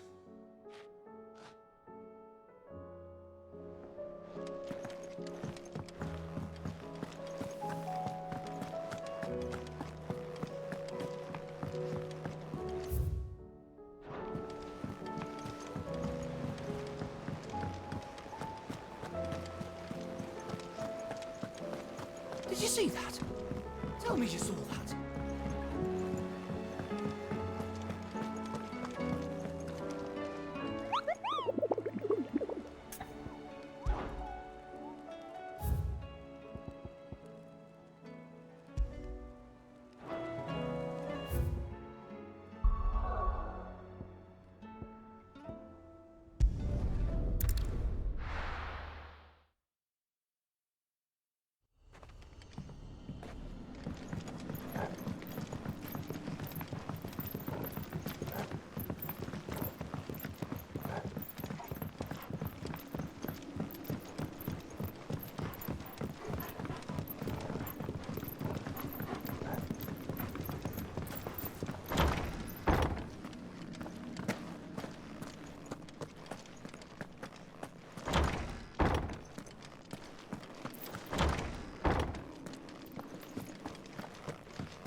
Your work here is done.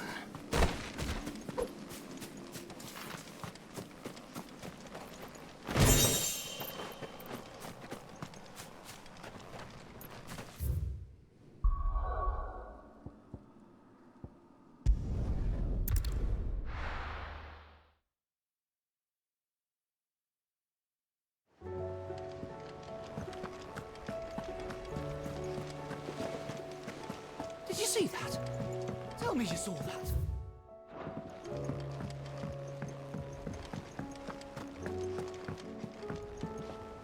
Back again? What is it that you wish to learn? One must understand one's place in the world.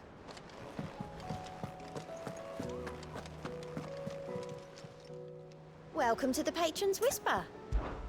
Is everything we've received and everything promised all yours?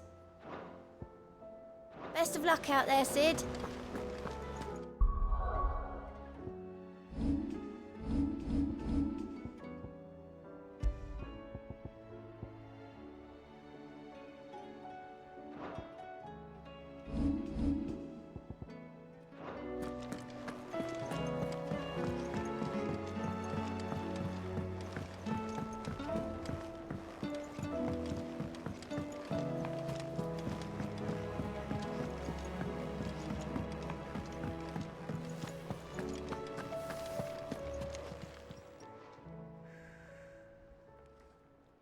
Let me tell you a story, Clive.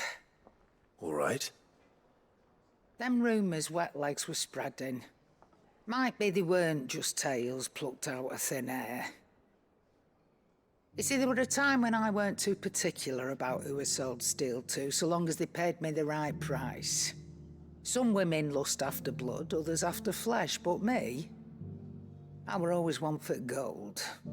And to satisfy that lust, I sold to opposing armies, stabbed my every client in the back, made myself the most hated woman in the twins. But then one day I met a man who made me a different kind of offer.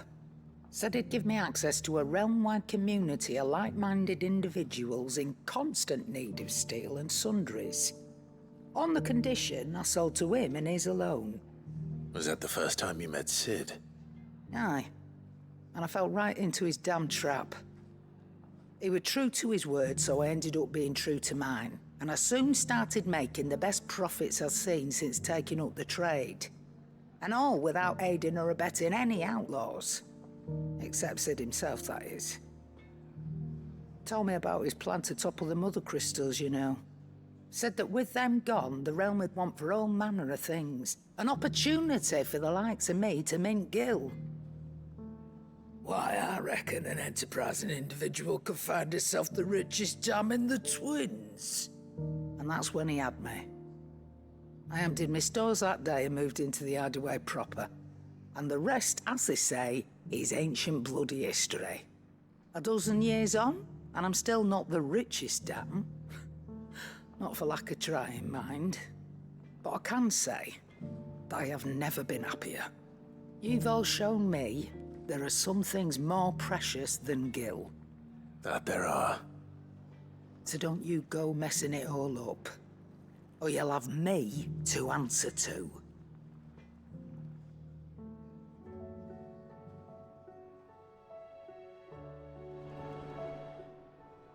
Aye, it's a dangerous world out there. Best of that, grey lump.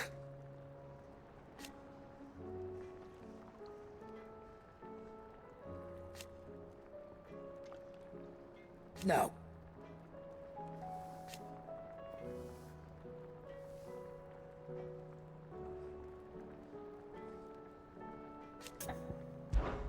Coin purse weighing you down? You're rubbing me blind, you know.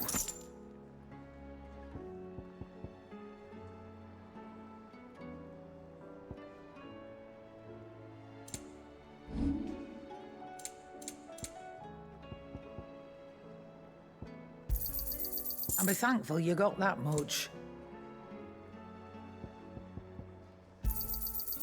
I reckon I can find a buyer. You got out else? Finished, are you?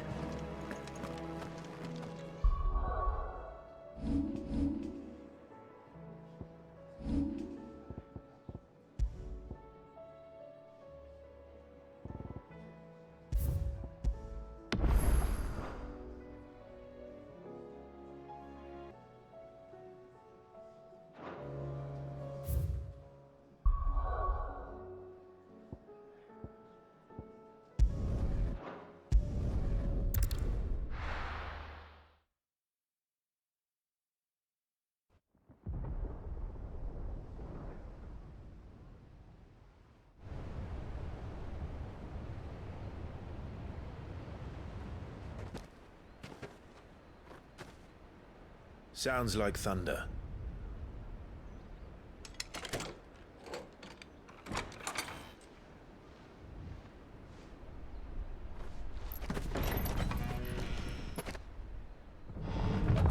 You're late. We're starting to think you'd stumbled off a cliff. I seem to recall that was you, Gav. Good to see you. Any trouble on the road? Nothing we couldn't handle. I knew you'd come. Is that who I think it is? Yes. Allow me to introduce my brother, Joshua. Clive's told me all about you. Or even listening most of the time. Name's Midadol, but everyone calls me Mid. My lady. Hey?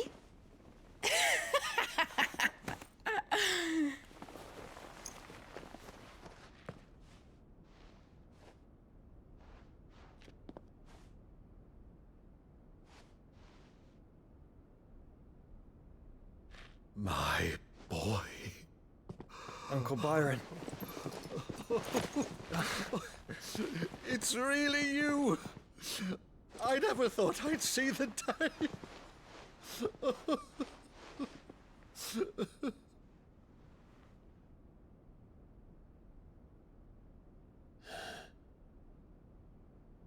So these Akashic are being controlled? That's what it looked like. Empty eyes, eerie blue glow. No doubt they were turned, but silent as monks, every last one of them. Your man here speaks true, Clive.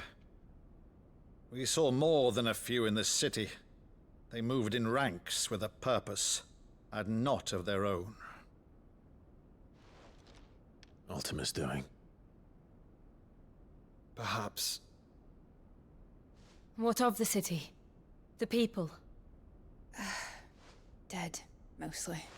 Mostly, but not all. A handful managed to lock themselves in their villas before the Horde arrived. Some in the Merchants' District to the west, and a few others on the far bank. If the Akashic stumble across either hiding place, a few bolted doors won't hold them for long. We need to find them. And quickly. What do you propose? We split into two parties. I will make for the Merchants' District, while you look to those across the river. Mind keeping an eye on my brother? Not at all. We find the villa and try the servants' entrance. Understood. And what of us? Mid, is she fit to sail? The ship, the Mithril engine could probably do with a few more tweaks. Then you better work fast. Even if we do reach the survivors in time, they'll never make it to the Hideaway on foot. You leave that to me. See that Mid doesn't get herself into trouble, would you? Think I can manage that? I'll keep him safe. Looks like you stuck with me, Byron. That's Lord Rossfield, you little gutter snipe!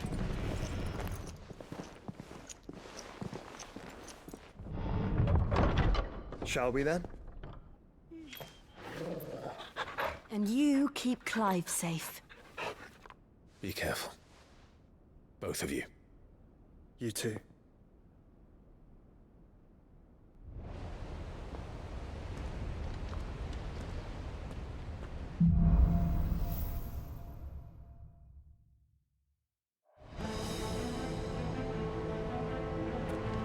All right, Torgal. Let's find those survivors.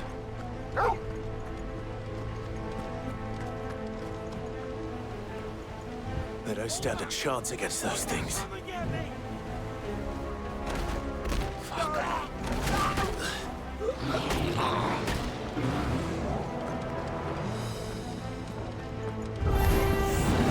They've been routed.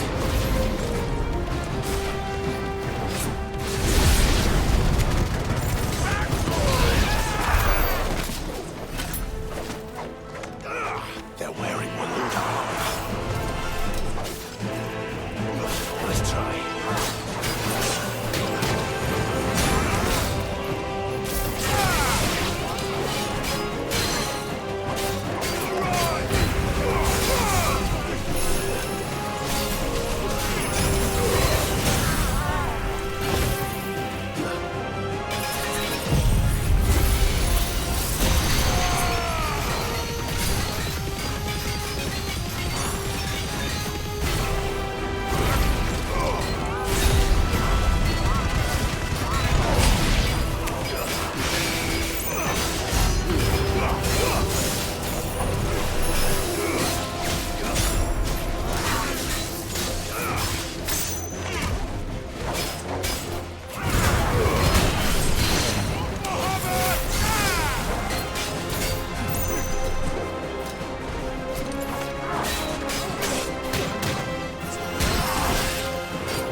Welcome to the Royal Army.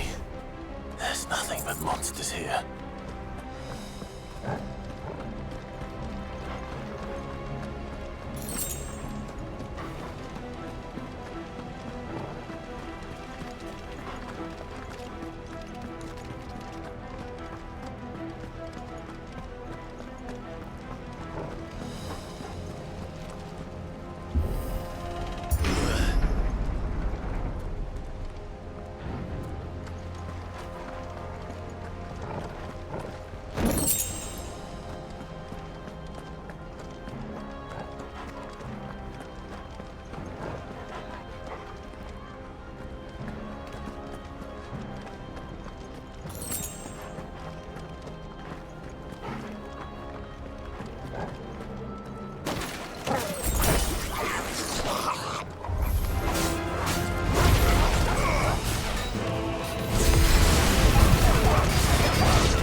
Agora, where the city's leaders gather.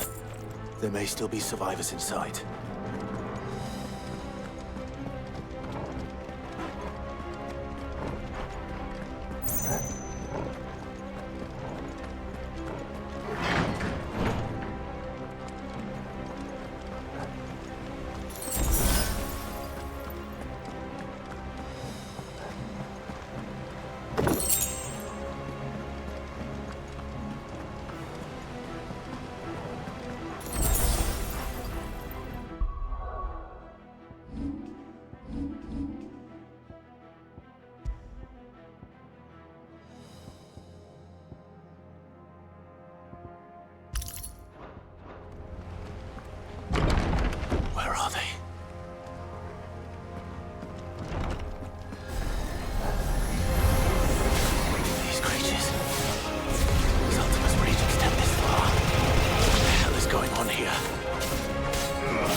You've caused quite the commotion.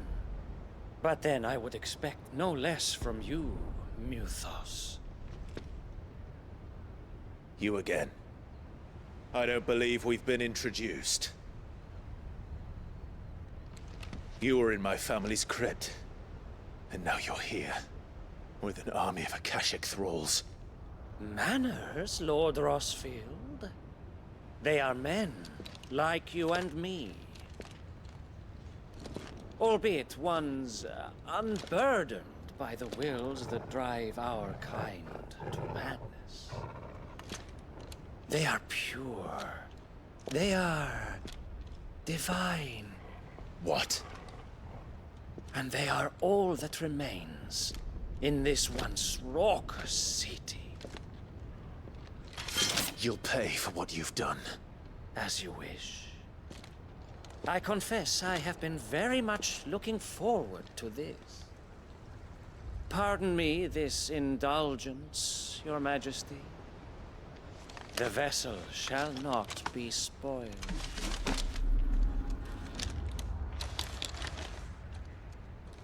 I am Sleipnir of House Harvard, and you will yield. Or not. As long as you don't hold back.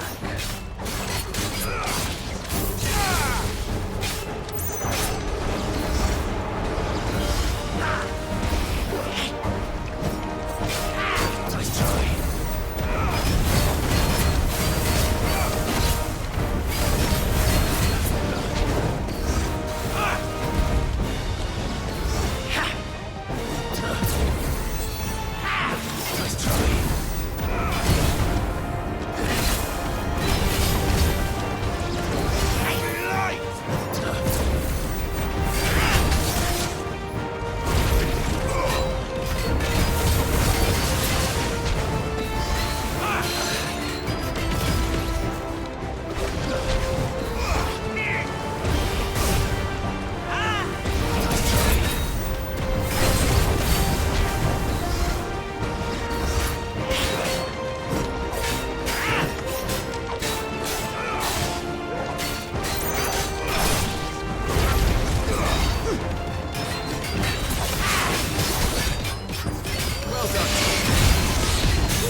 Forgive me if my performance seems uninspired.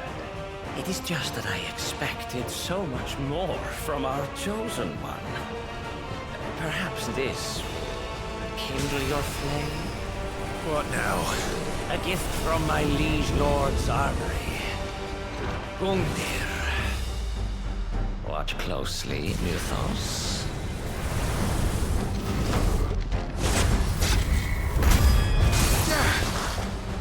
Yes! Yes!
The vessel is strong.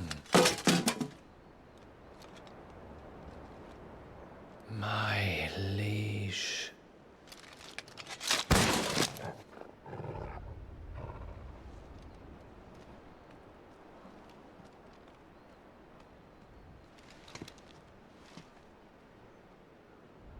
Clive! You're all right. As are you, I see. We are, yes. I'm sorry, but we couldn't save them. It was over before we arrived. Well, you did what you could. I fear we were all too late. What's wrong? Nothing. I hope.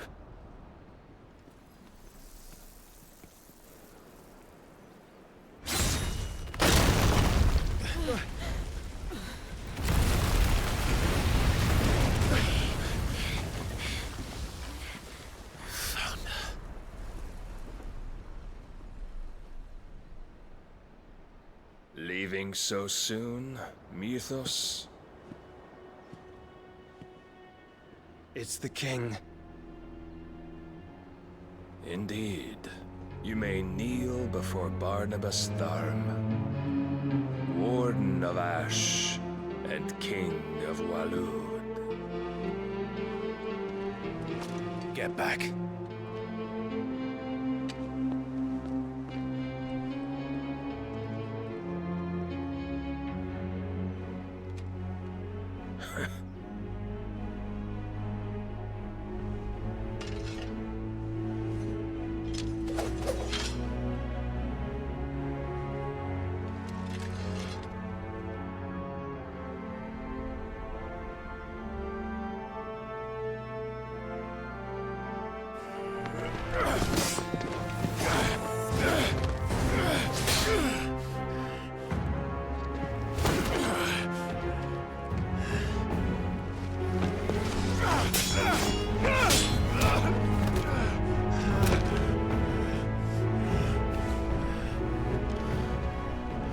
Wild and impetuous.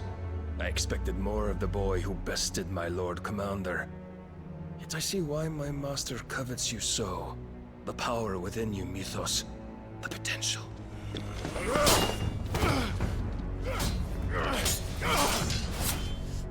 Stop calling me Mythos. But Mythos is everything.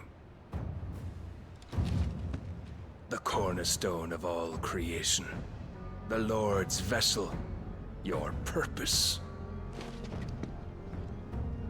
My purpose?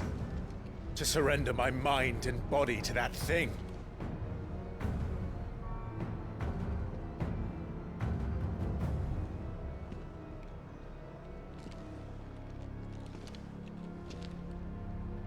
No, Your Majesty.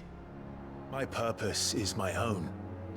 I made a promise to my friends, to my people. And nothing is going to stand in my way. You would allow this delusion of free will to bar your path to greatness? Truly, your volition is a cancer. One that must be excised.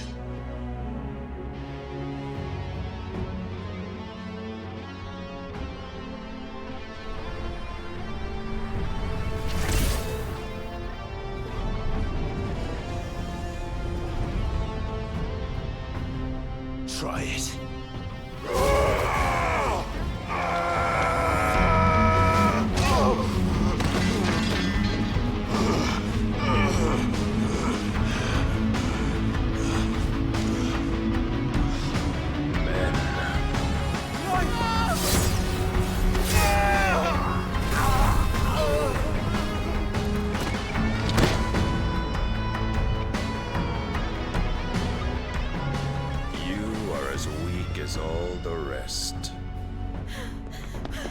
Joshua!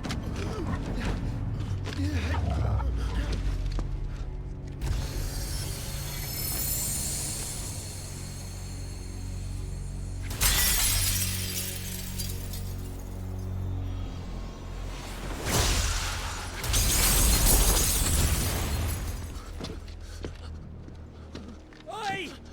Oi! This way! Hurry!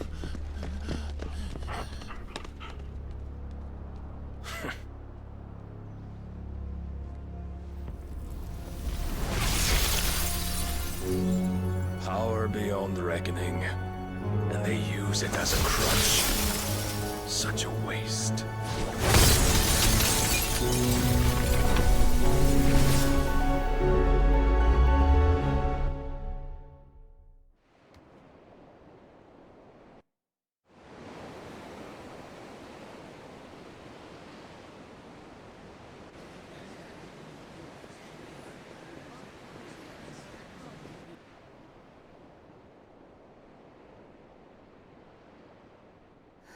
Will he be all right? The phoenix can mend flesh, but the spirit must recover on its own. I'm afraid the rest is up to him. This place is remarkable. Outfitting it must have been no small feat. But why go to such trouble? That beauty's belly's filled with wonders the world ain't ready for. If the guilds caught wind of what we were up to, they'd all want a piece. All right? And how is he? Do not blame yourself. He was barely breathing when you brought him here. We would have lost him if it were not for you. No. Barnabas may have severed nigh every sinew in my brother's body. But he made certain the wounds were not fatal. Nigh every sinew? Allow me, your lordship. Don't know what I was thinking, putting you to the trouble like that. 'Tis no trouble carrying comestibles to my ailing nephew. I know, but you've already done so much for us. Pouring your gale into the Hideaway and now the ship. I don't want to take the piss. You risked your life. And for what? Some girl you hardly know. Why'd you do it? You not mad or something? I wouldn't go that far. Clive! You're awake, my boy. Oh. All I want to do is help. And the world won't save itself. It was Sid. Your father, who taught me that. Sounds like him. Don't you dare do that again. What of the Royalists? Fucked off, the lot of them, along with the galleon. With the king on board, no doubt. Behind here, I wouldn't sail without him. Clive. Jill didn't come back. What do you mean? She kept the king busy while the others dragged you out. It's all right, Mid. Jill is fine. The ether of her icon endures. And as long as it does, we can be certain she is alive.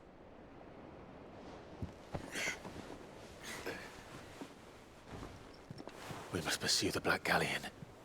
Jill will be with the king, I'm sure of it. Well, good luck catching him, because my ship's going nowhere.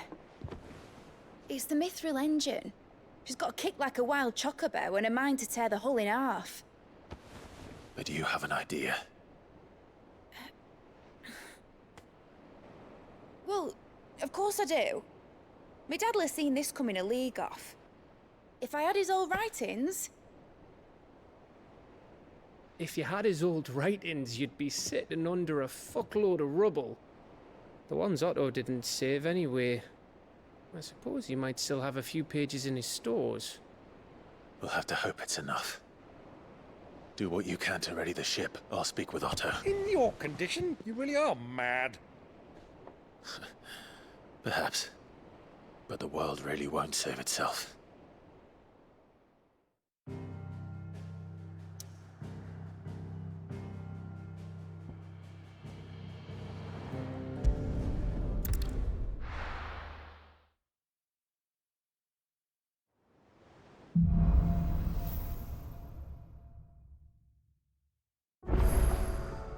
Right. Gav said that Otto might know something.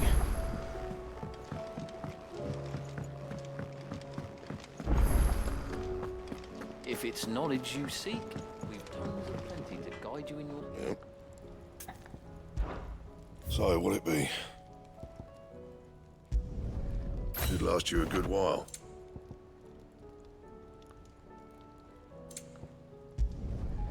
Not bad, if I do say so myself. No scratches, all right? I'm a my best work, but it'll do. Yeah, that should do you. You can thank me later. And?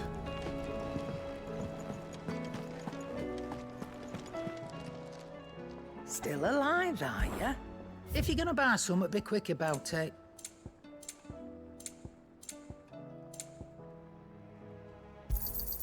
It'd better all be here. You got out else? I reckon I can find a buyer. You got out else?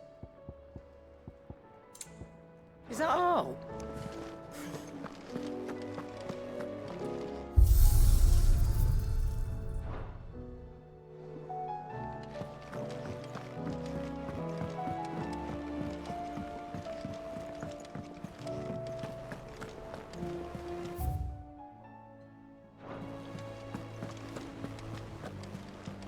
Cole said it was an army of Akashi.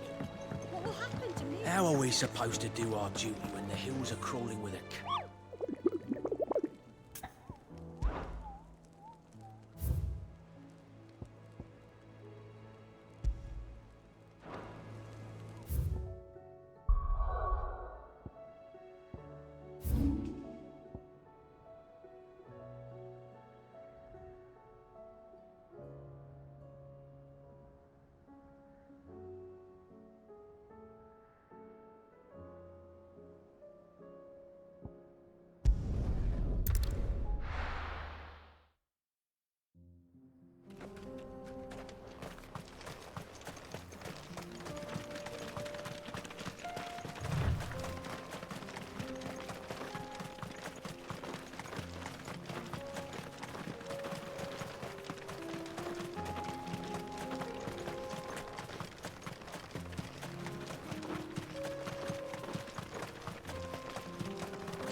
I've ever seen.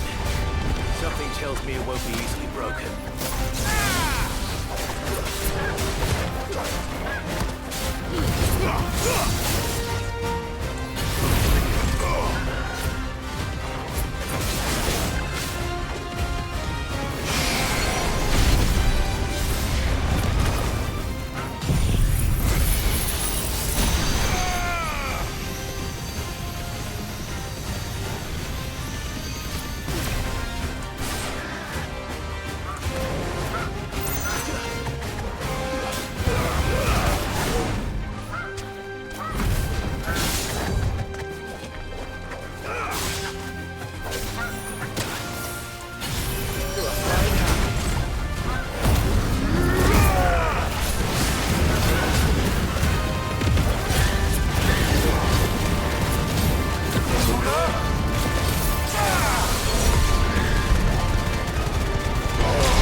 Poor beast. There was nothing I could do.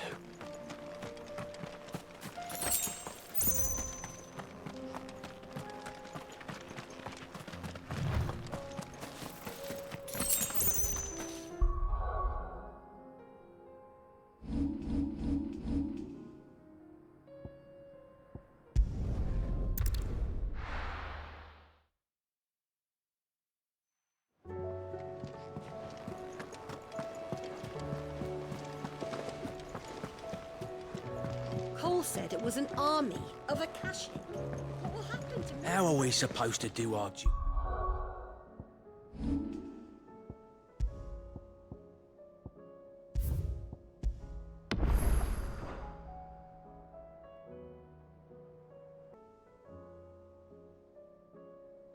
With Akashic in the valleys are full of ether. Clive? But if you're here, where the hell is everyone else? Don't tell me. They're all right. But it's a long story.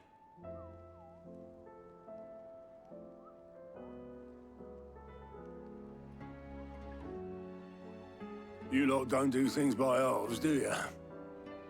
Well, at least everyone's still breathing. Now, as for these writings, I'm sorry to say, Clive, but if you had those, you'd be... sitting under a pile of rubble, I know. But we were able to save a few bits and pieces from the ruins, most of which ended up being used to build this place. The more personal items we gave to the next of kin. In the case of Sid's things, that would have been mid. Then I'll check the workshop.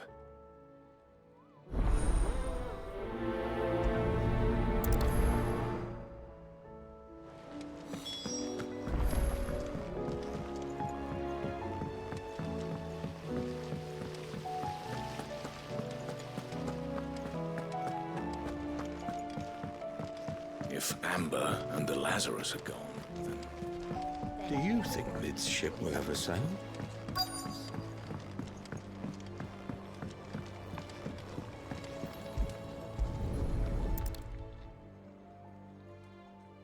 What do we have here? Oh. Sid's pipes. Something tells me Mid won't be needing these.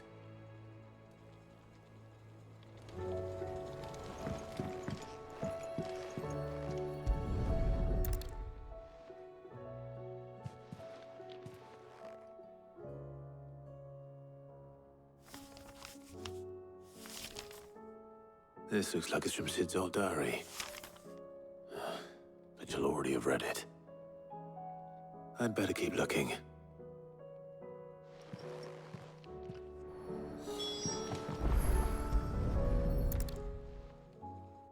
I remember seeing this doll in Sid's cellar. I wonder if it was Mid's.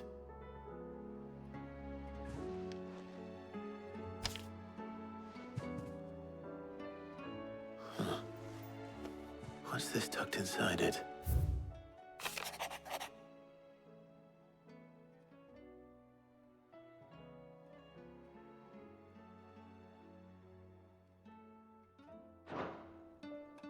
Sid's best invention. That sounds promising. So Sid hid something in Mid's first opus. But what would that be? Perhaps Otto might know.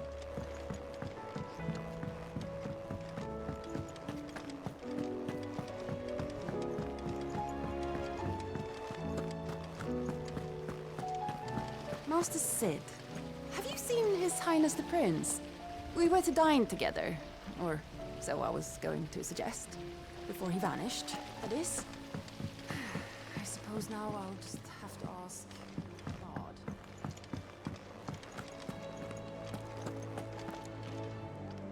Well, did you find anything? Possibly. You wouldn't happen to know what Mid's first opus was? Opus? That girl's as tone deaf as a banshee. Unless you mean the orchestrion.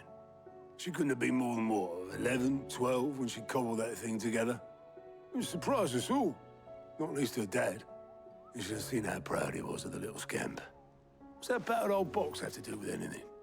I think Sid may have hidden something inside it. Wouldn't surprise me. Those two and their bloody treasure hunts. Half the things in the Hideaway were hidden one time or another.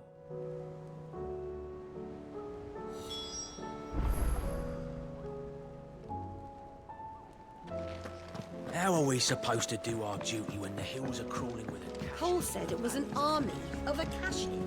What will happen to me and the others?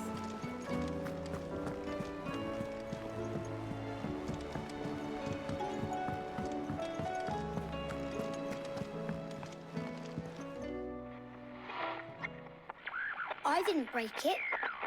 Well, I didn't break it. What didn't you break? Nothing. We didn't break nothing. We definitely didn't break the orchestrion.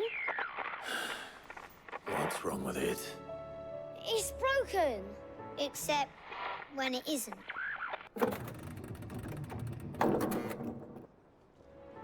See? And you had nothing to do with this? Nope, nothing. We just wanted to listen to all the songs at once. So we pressed all the buttons. Like this.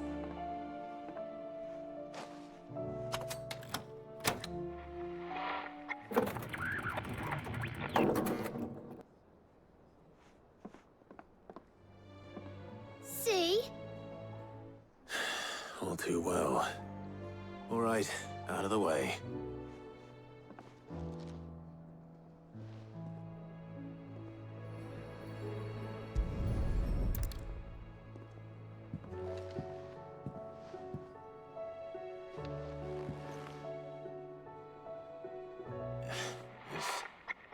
Something caught on one of the gears.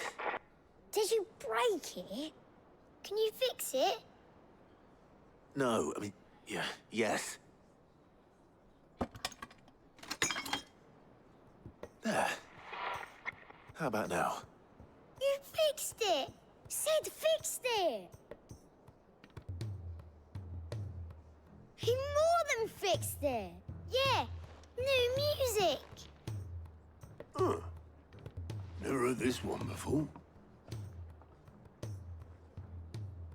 They started playing when I removed this. Whatever it is.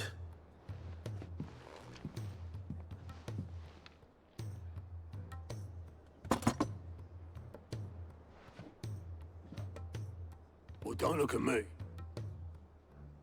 I can tell you it's important, though. Sid showed it to me once and said as much. Said it was the stuff dreams were made of. Let's just hope it's the stuff ships are made of as well. Indeed. Let's see if we can make some dreams come true.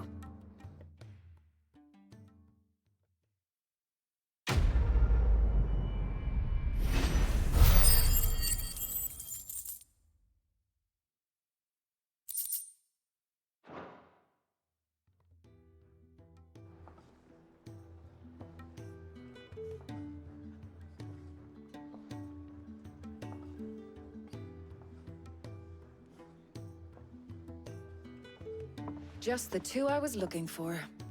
Aye. Who's a patient? Actually, yes. The Crown Prince just left. Dion left? Unless you've another word for stood up and walked off. Yes, left.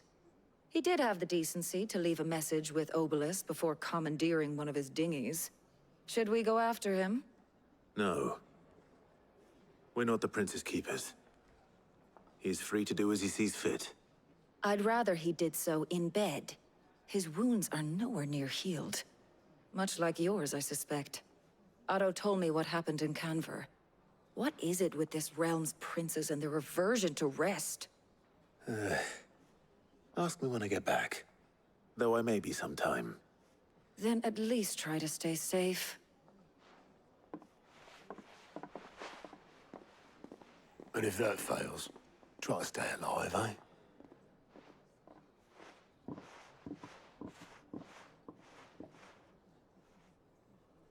Every moment I waste here, the further the flagship sails. I have to get back.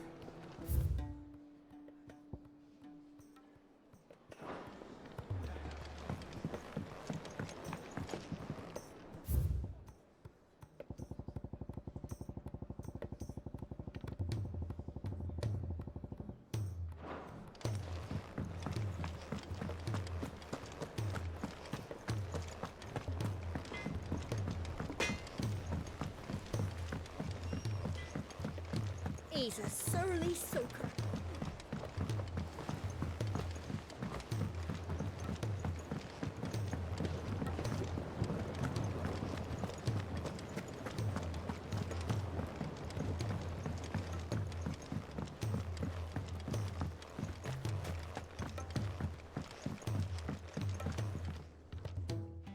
Sid, do you recall the flowers I had you bring back to the yard? Vaguely. Is something wrong? I'm afraid so. I was able to get most of the Morganbeards to take root, but they rarely flower. I fear the soil here does not agree with them. However, I believe I have a solution. I can't wait to hear it. I'm going to marry the Morganbeards with Morbols. I know, but hear me out. Morbols are possessed of a highly choleric temperament.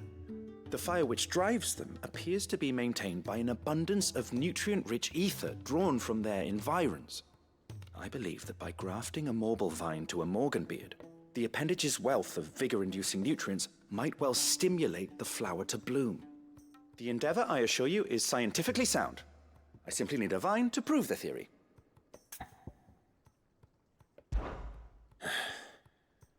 And all you need is a single vine from an ordinary Morbol.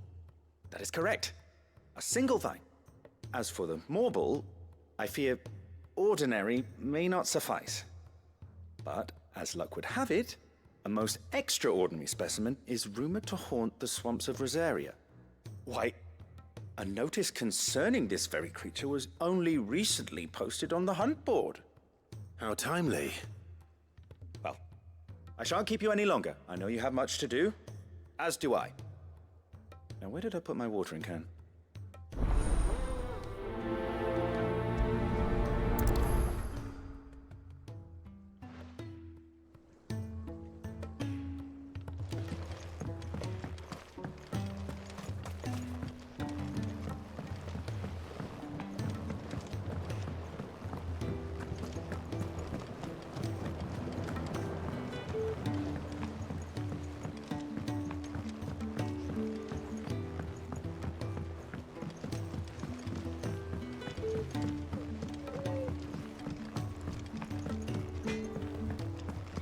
If it's knowledge you seek, we've tomes aplenty to guide you in your search.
mercenary. Now, let's get this vine back to the yard.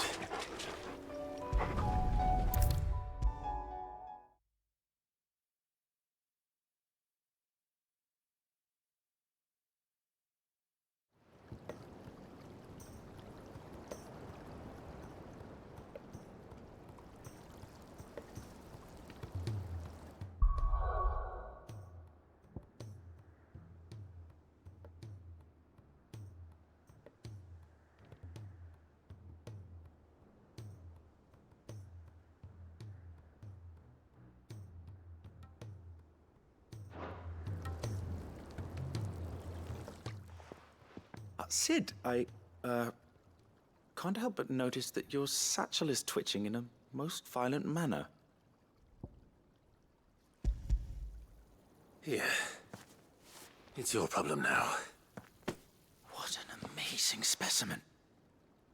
The flesh positively throbs with vitality. If I can successfully graft this to the Morganbeards... When I successfully graft this to the Morganbeards, I suspect the results will be immediate. I shall begin at once.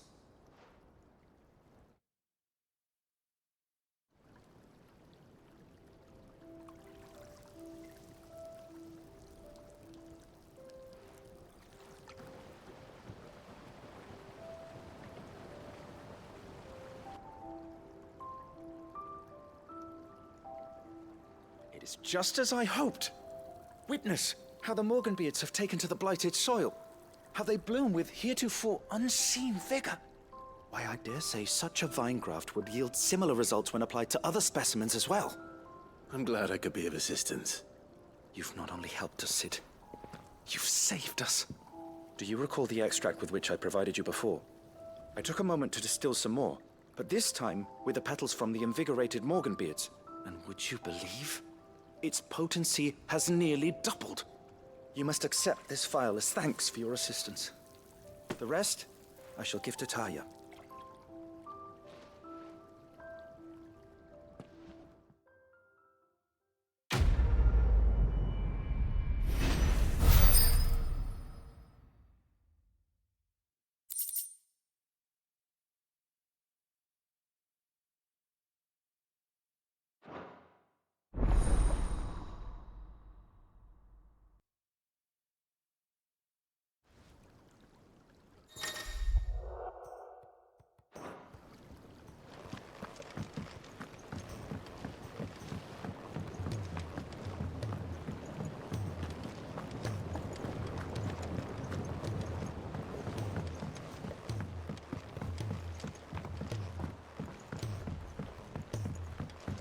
He's a surly soaker.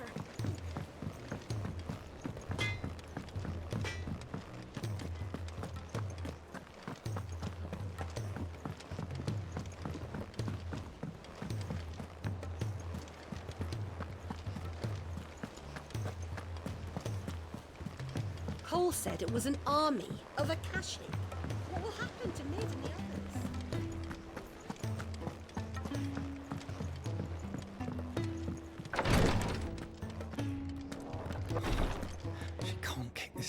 Glory to Griga.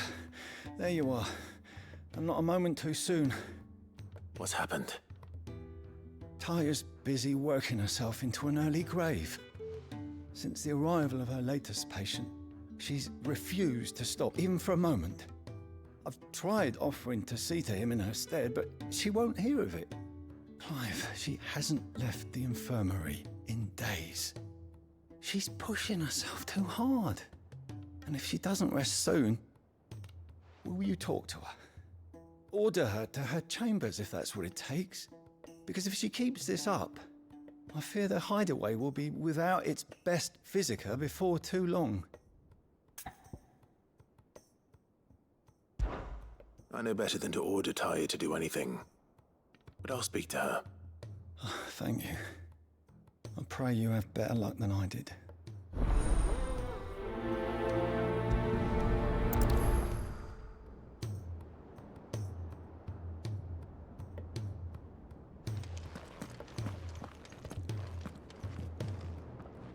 Well, Taya, Rodriguez worried about you.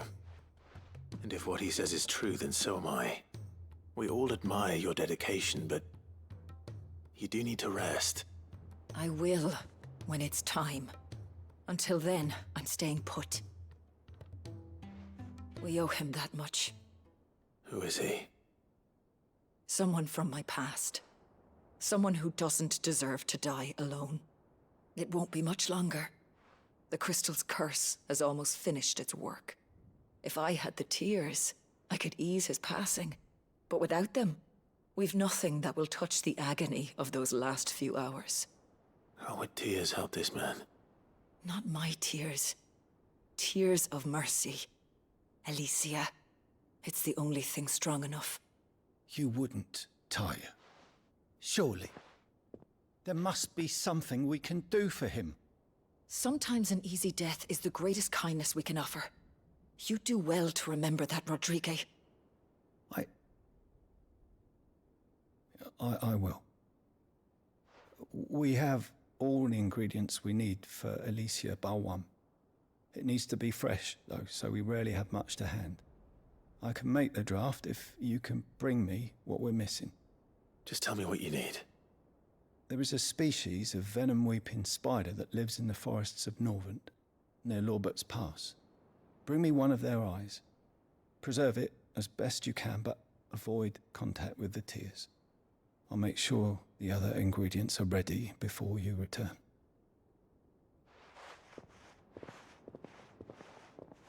Thank you, Clive. I won't forget this.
Rodrigue could have mentioned his spiders would be the size of curls.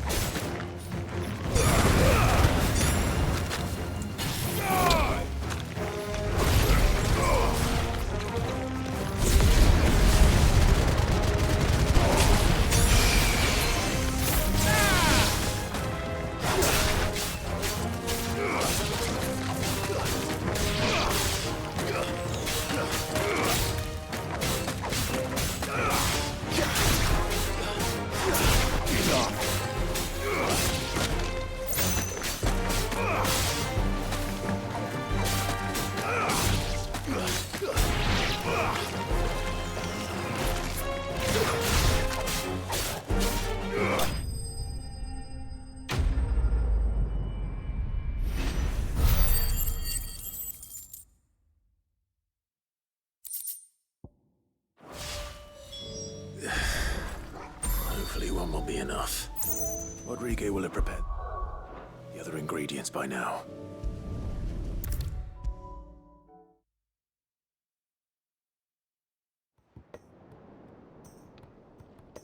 Thank goodness you're back. Talia looks like she's about to collapse. Is this what you needed?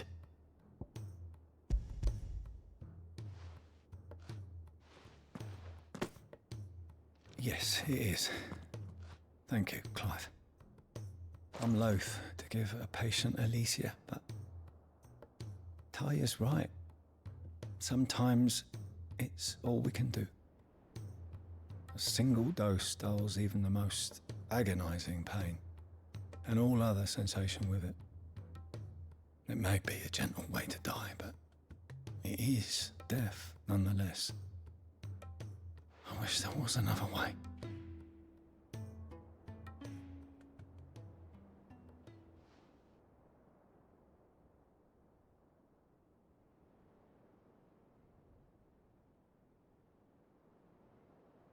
How are you feeling? Light, mid-here.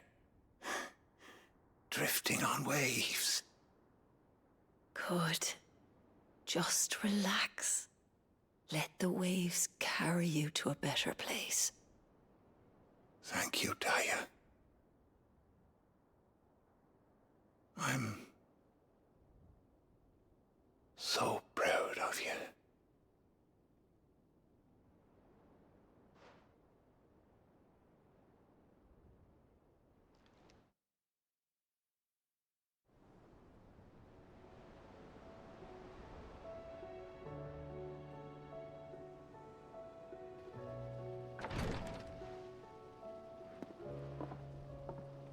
He's gone.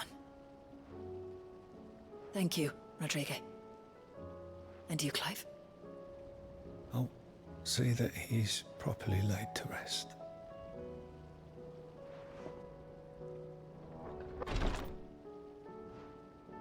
The man you helped today was my mentor, back in the Southern Isles, on the front lines of some meaningless war. I was still a child when they shipped me to their triage tents, to treat the wounded with my gift. But in such blighted lands, I was next to useless. Until he taught me the true physicker's art, that is... An art we would be lost without. Tears of mercy were his gift to the bearers of the world. A respite from the agony of the curse's end. And a kindness Sid would have approved of. You know as well as I what life is like for a bearer soldier. Marched from one battle to the next, never knowing which might be your last. A commander may care nothing for the bearer spent in his service. But my mentor's gift gave the dying one fleeting moment of tranquility before the end. I've no tears left, Clive. I've seen too many of my friends taken. Something needs to change. And we need to be the ones to change it. And we will. I promise.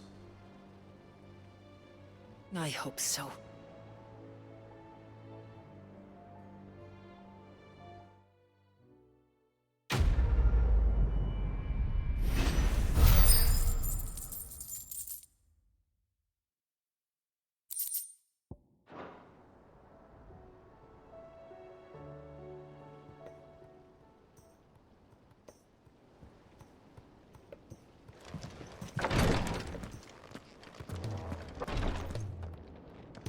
Clive, I wanted to give you something for the kindness you showed my mentor. What's this? A chest of all the medicines you're ever likely to need. Seeing as you're so reluctant to come to the infirmary, I thought you might as well take a part of the infirmary with you. I'm sure it will be very helpful indeed. And Taya, try not to work too hard. And work Rodrigo all the harder, you mean? He's a quick study, but he's got a long way to go yet.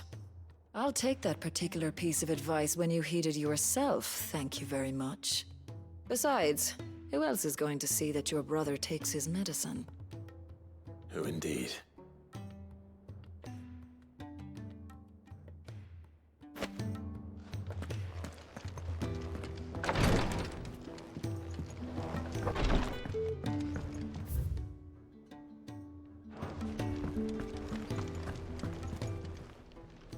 Welcome to the Patron's Whisper. Come to claim your just desserts? Here you are. All done?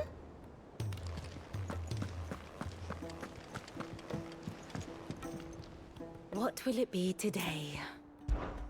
Allow me to educate you. Here you are.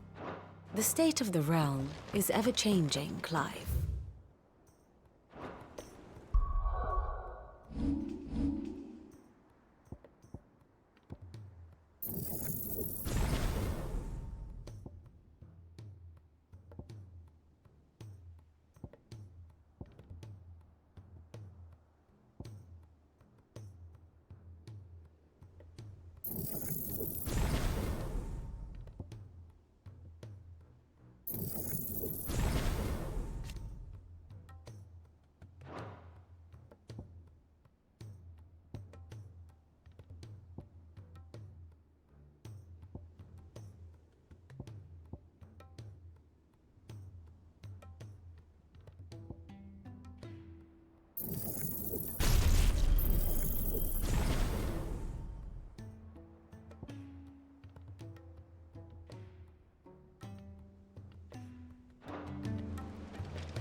All right, Clive.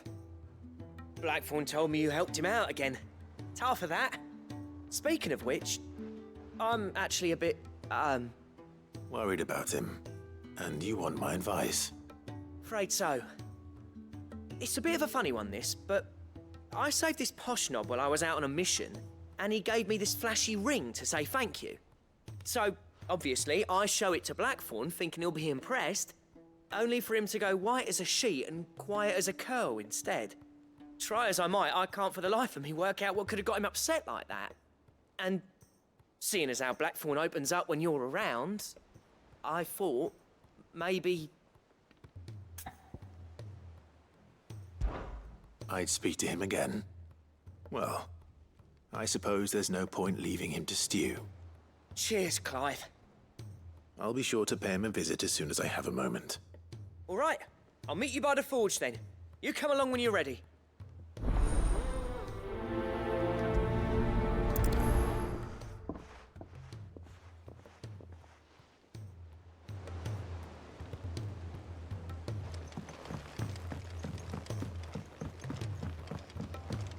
Cole said it was an army of Akashi. What will happen to Mid and the others?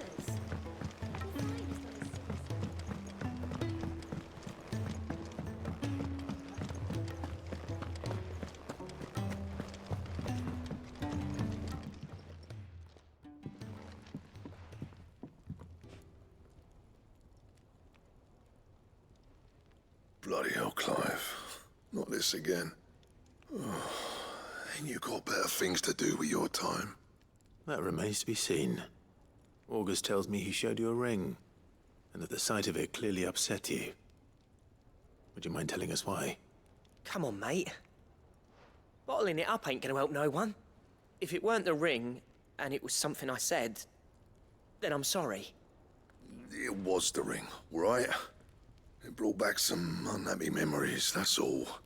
Memories better left forgotten. Memories of what? There are things we'd all rather leave behind, Blackthorn. But sometimes it helps to talk about them. And sometimes it doesn't. Is that so hard to understand? Don't be like that. Fine. If it'll get you off my back.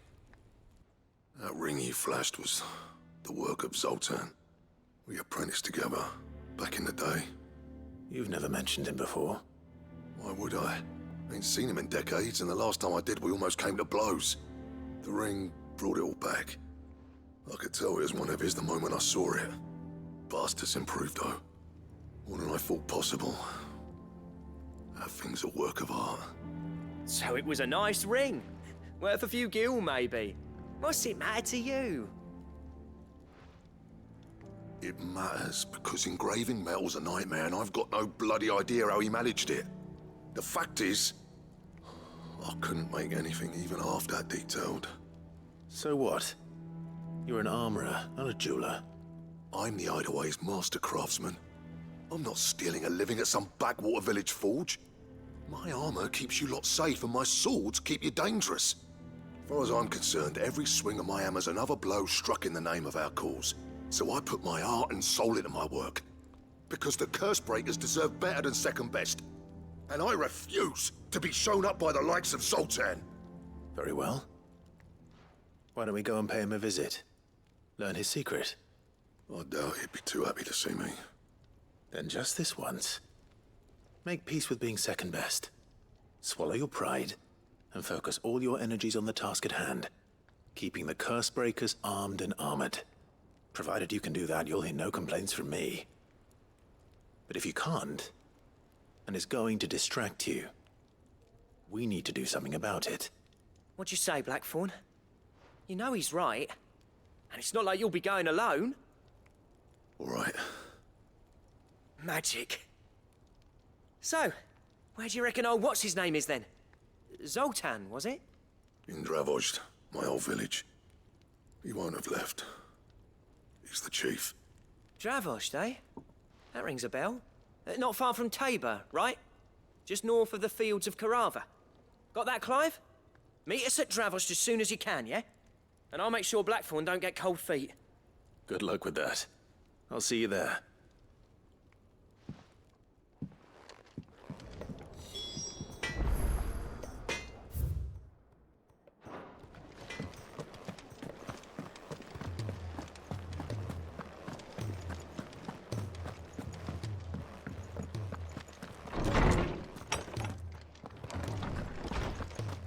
Let me help. I know my letters. Most... Good morrow to you, my friend. I don't believe you've read this particular chapter before.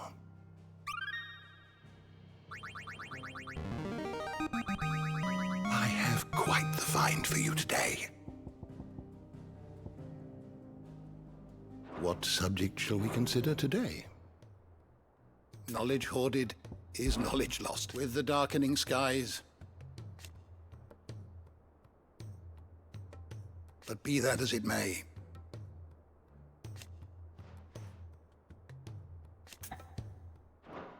fare thee well, my friend.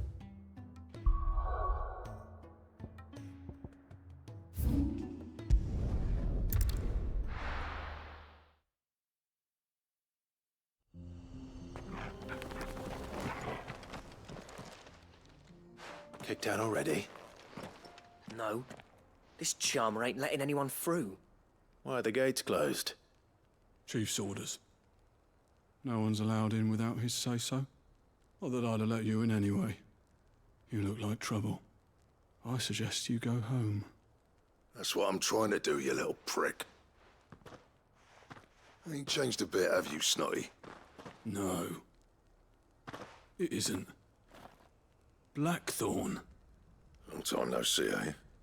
What the hell are you doing here? Well, it was meant to be a surprise, but since you asked so nicely, I'm here to see Zoltan, you fucking numbskull. Now let us through. All right. Just don't go starting anything with the chief. Yeah, I promise I won't throw the first punch. That good enough for you?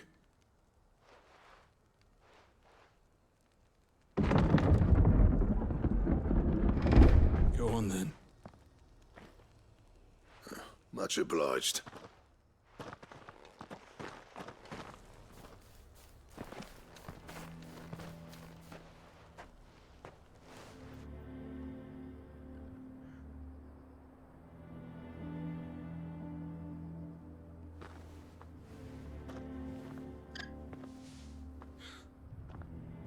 So this is Dravozd. Not much going on, is there? It's a smithing town. When I was a lad, you'd have to shout to be heard over the sound of hammer on anvil.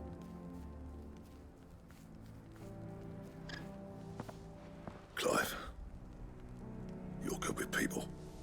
You speak to Zoltan. Hey, you ain't backing out now, are you? There's a river of bad blood between me and the chief. But if someone can build me a bridge, then I'll cross it. All right. I'll see what I can do. I appreciate it. He'll be near the forge on the hill. It was our master's. He'd have inherited it when I left. Forge on the hill? Good luck. You'll be needing it.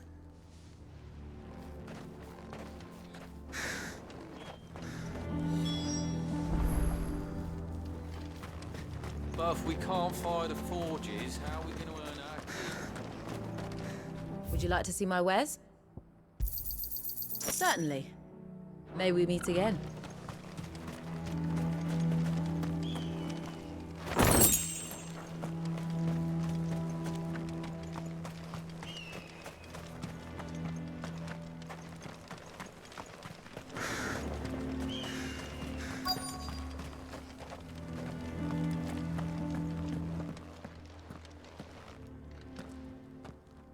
Hotter! Hotter, damn it! Those miserable flames wouldn't melt butter, let alone iron. Pardon the intrusion. I'm looking for the chief. That'd be me. It's a pleasure to meet you. I'll bet it is. Keep the gates closed, I tell him. Well done, Snotty. You're not welcome here. Get out. Before things turn nasty. Blackthorn's here. What did you say? He's traveled a long way to see you. Yes, has he? He's waiting. Down by the gates. Then I suggest you take him with you when you leave. Didn't you apprentice together? So what if we did? Fuck! We're getting nowhere. These bearers' flames are next to bloody useless. We're never going to be able to fire up the forges unless we can find some new crystals. I'm a busy man, as you can see, so do me a favor and piss off. Oh, and if you're struggling to find your way out, ask Blackthorn. That prick knows exactly where the exit is. He's not wanted here. And neither are you. All right. I'm going.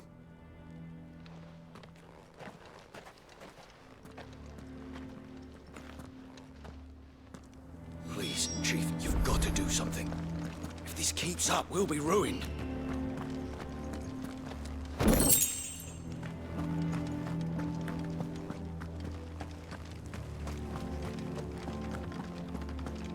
Mama, why hasn't Papa come back yet? But if we can't fire the forges, how are we going to earn our keep? Shut your... Let me guess. Zoltan told you to piss off. As a personal favor to him, yes.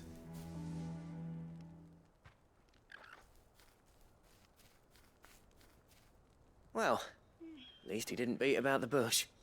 There'll be no talking him round. Not after what I did. Which is what exactly? If we're to help, we need to know. What turned the village against you? I left. Dravozd. Zoltan. The burden of leadership our dying master dropped in our laps. All of it. There are two kinds of smiths in this world, you see. My kind, who are in it for the love of the craft, who labour on a single piece from dawn to dusk to get it just right. And the other kind, who are in it for different reasons. People like Zoltan, whose work is quick and cheap. The kind of smiths who shit out a few hundred blades, reap the profit, and divvy it out among themselves. There wasn't a single day we weren't at each other's throats. And bit by bit, people started taking sides. You would have torn Dravozd in half had it gone on. So, I left. You didn't have to do that. Zoltan's a better chief than I would have been. His way of doing things kept food on people's tables. Dravozd prospered without me and my lofty ideals getting in the road. Until the crystals run out at any rate. Without magic to fire the furnaces, this place is as good as dead. It depends on how you look at it, though. There's got to be other ways of making fire. We manage it in the Deadlands. Thanks to Sid's ingenuity, yeah. He saw all of this coming. Knew crystals were the problem, not the solution. And spent years coming up with ways of doing without. You know what I mean, though, right? Where there's a will, there's a way. What I'm trying to say is that it's not your fault. You couldn't have predicted this. It doesn't matter whose fault it is. I don't want to be the greatest smith alive just because I happen to be the last. Clive. Dravozd won't last long without its furnaces. So, do you think it's time we shared Sid's bellows with the world? The way I see it, it's your decision to make. Hold on, Blackthorn. Sid made those things for us. They give us an edge over the rest. And you'd be throwing it away. All right. Do it. This place was your home. I won't abandon it to its fate. Sid's creations were never meant to be hoarded. It was only ever a matter of time before we shared them.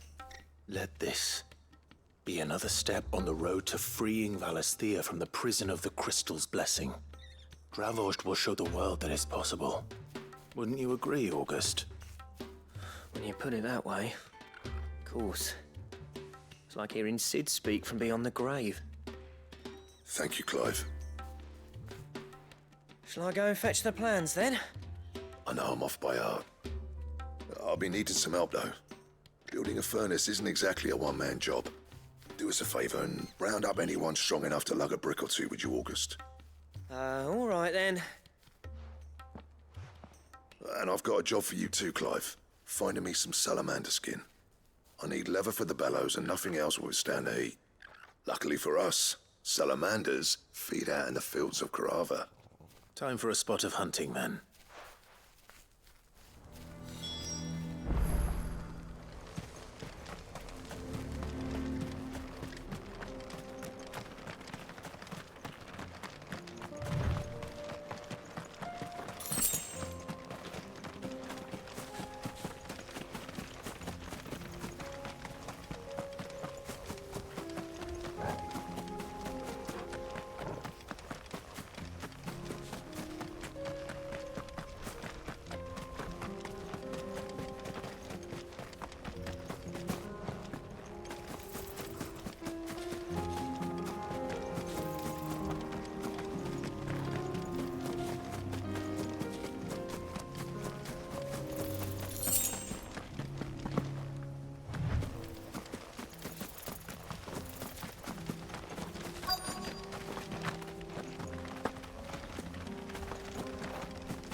Let's make this quick, shall we?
I dare say that will be enough for a decent set of bellows.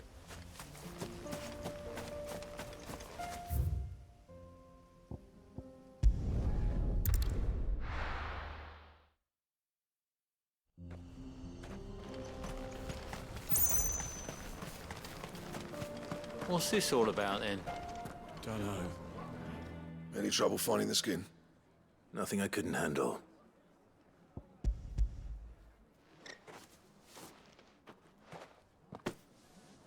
There should be plenty. Right then, time to put these louds to work.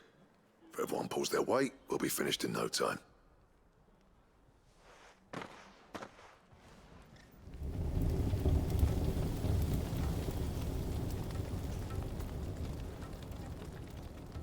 Well, I'll be damned. I honestly didn't think it'd work. But it's hot enough, all right. And without a single crystal in sight. You know what this means, don't you? I do, yeah. Dravost is saved.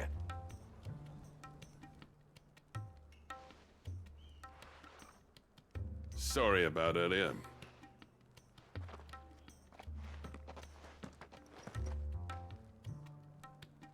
I take back everything I said. That thing you built us is an honest-to-God's marvel. You've saved our village. It's Blackthorn you should be thanking. He oversaw the construction. Give this to him, would you? What is it? Pit coal cinders. After he left, I spent years trying to eke the most out of our forges. That there was my answer. Chuck it in the fire, and your forge will burn hotter for longer, which will do wonders for your steel. Our secret for yours. Only fair. I've always envied Blackthorn. Since the day I became chief, I spent every spare moment trying to match up to the bastard. No amount of sleepless nights at the Anvil will ever bridge that gap, though. He's a genius. Plain and simple. The man Dravosht needed. But he took all his talent and left. Gifted and free. Is it any wonder I hate his guts? The cinders would mean more coming from you. I need to forgive him first. And that's not gonna happen.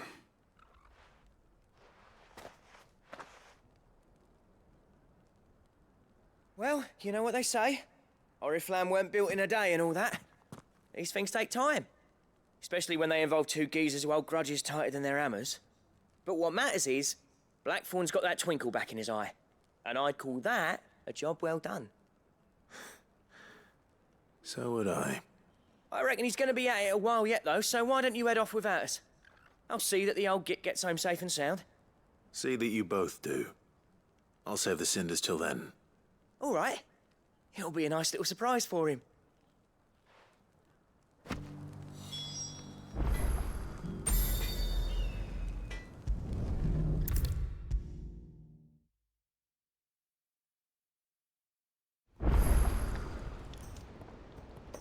Gentlemen, I see you both made it home in one piece. Yeah, well, we didn't want to outstay our welcome. The whole village turned out for a go on the bellows after you left.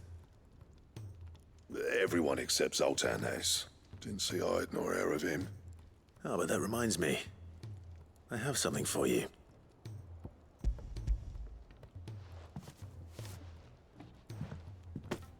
Pitcoal cinder? How'd you come by this?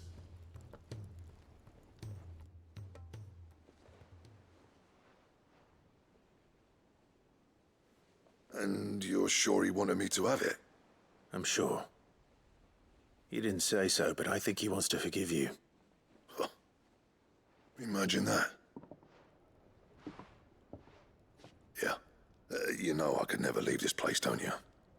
Every time you put on mail, you and the Cursebreakers are trusting me with your lives.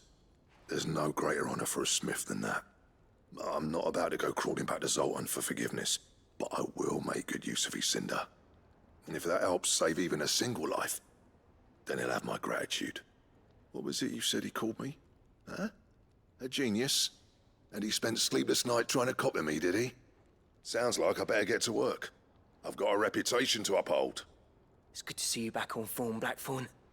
I don't know how you pair put up with me sometimes, but I'm grateful all the same. Now, where was I? Oh yeah, about to put Zoltan back in his place.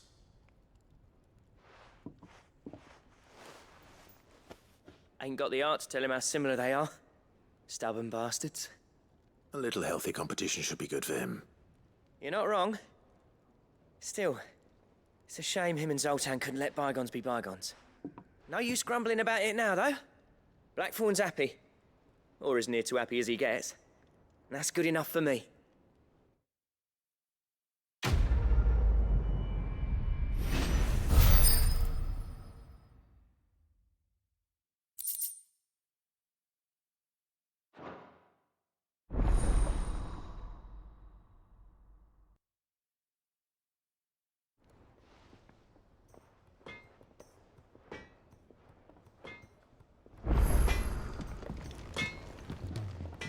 Trouble with your gear, or... What's that for you, dear?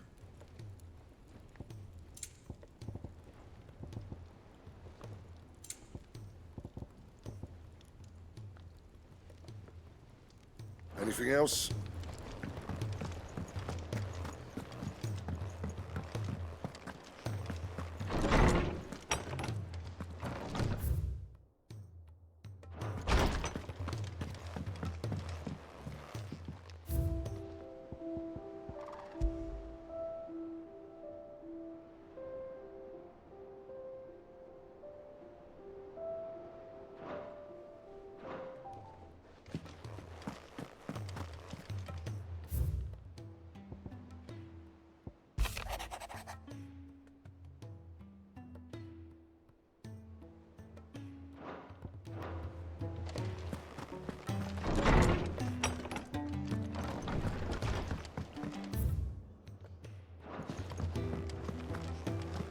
If it's knowledge you seek, we've tomes of plenty to guide you in your search. Which song should...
I were right, Clive.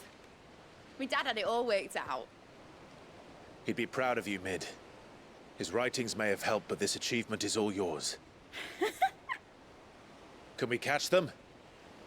The Ainayar's one of the largest, fastest vessels ever built. And it won't help she has the wind at her back. Any other ship would be hard-pressed to keep pace with her, let alone reel her in. But this isn't any other ship. This is the Enterprise! And the world's never seen anything like my dad's engine. It certainly hasn't.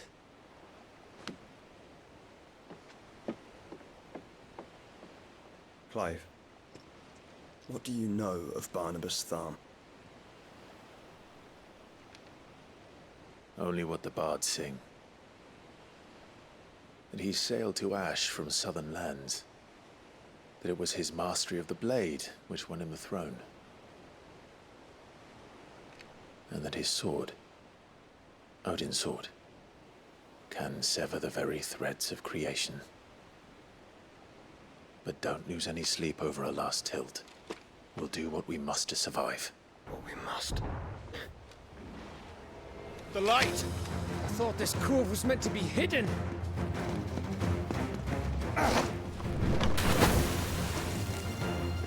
Mid! Company! Eh? We'll hold them off until the ship is ready. But hurry! Bollocks! All hands! Man your stations!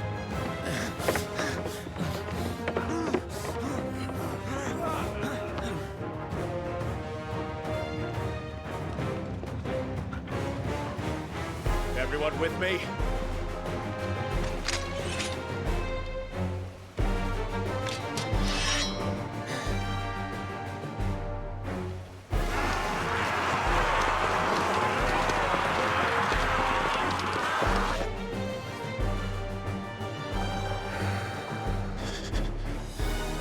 Here they come!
cold?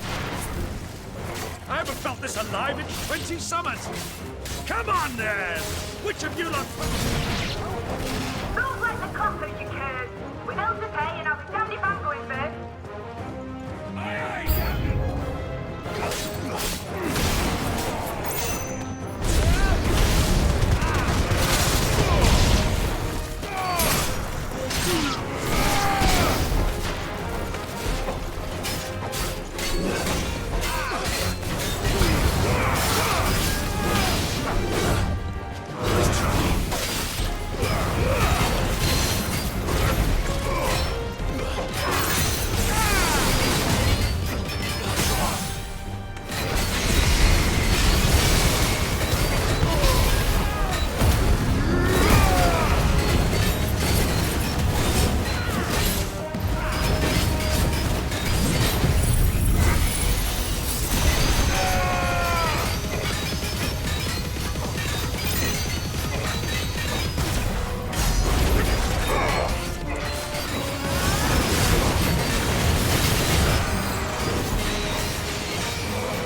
That was easy enough.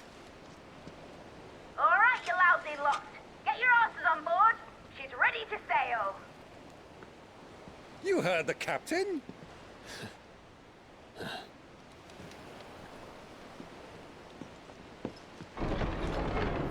Clive?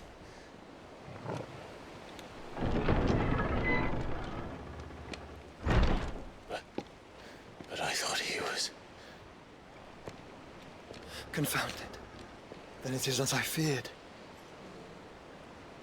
Sleipnir is no man, but a creation of Odin.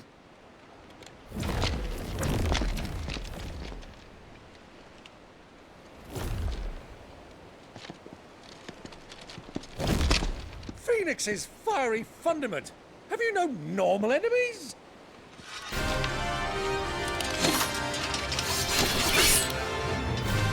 For another round? Of course we are. Right, Lord Rosfield? My boy, there was a time people called me the Executioner. Or was it my axe? No matter, heads will roll all the same. Mate! New plan! You leave! We follow! Follow? Swimming, are you? Oh, bugger me! Weigh anchor! Engine's dead slow ahead!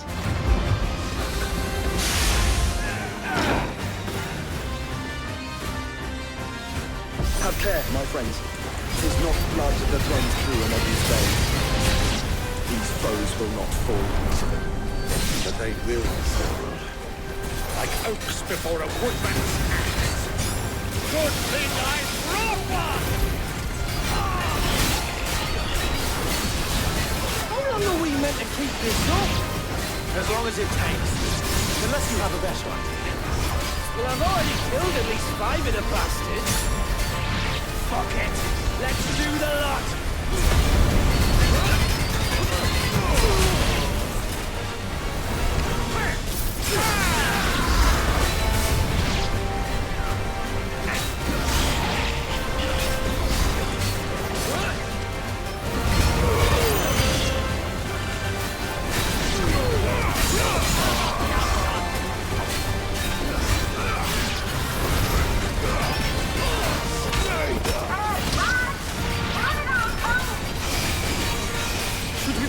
ship! Not yet. Wait for my signal.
mate! Alright, engine full ahead! And hold on tight!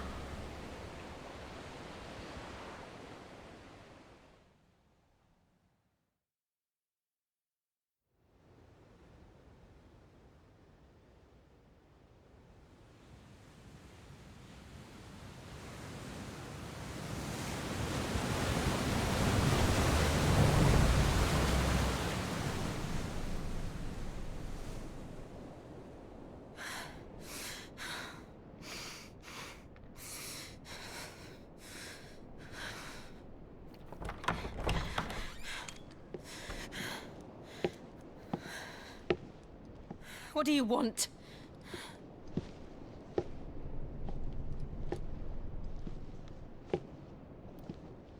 That's quite a mess you've made. And wholly unnecessary. You are my offering to Mythos. I would not see you damaged.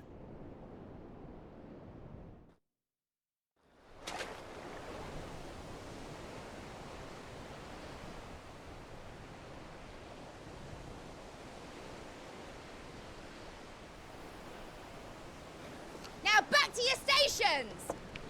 Every bell spent treading water puts another league between us and the galleon.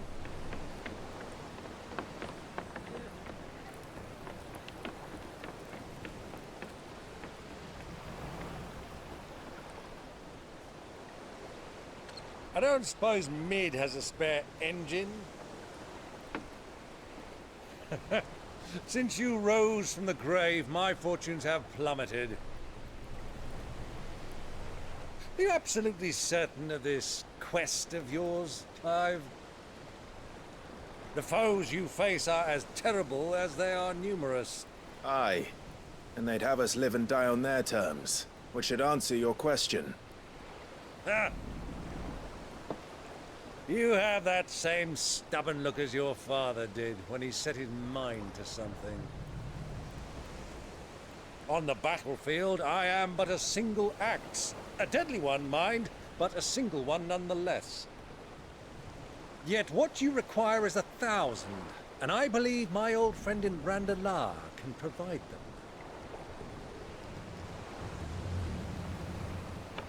Take care, Clive. I have many more tales of your father's exploits to share. And I cannot very well do that if you're dead. Again. Good luck, Uncle. And may fair winds attend you. As for you, Joshua, take care. I shall do my best, Uncle. Farewell, my nephews. When next you see me, it shall be with an army at my back.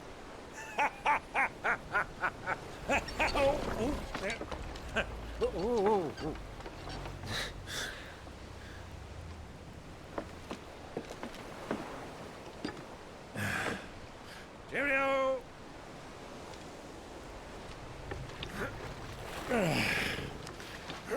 Oh, yeah. Do keep up, my boy.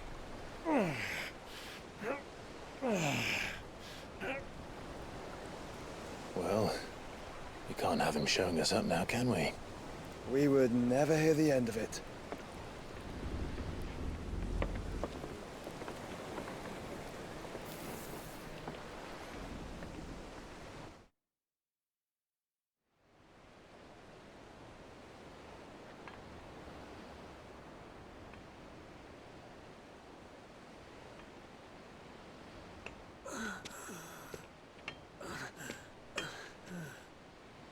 Great God of mercy.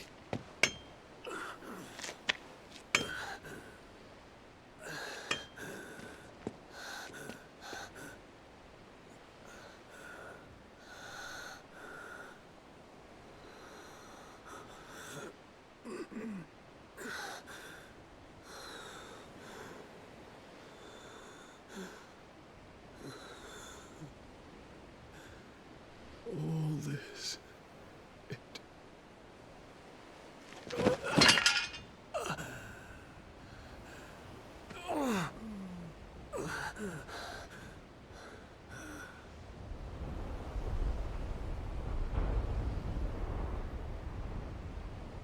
What have I done?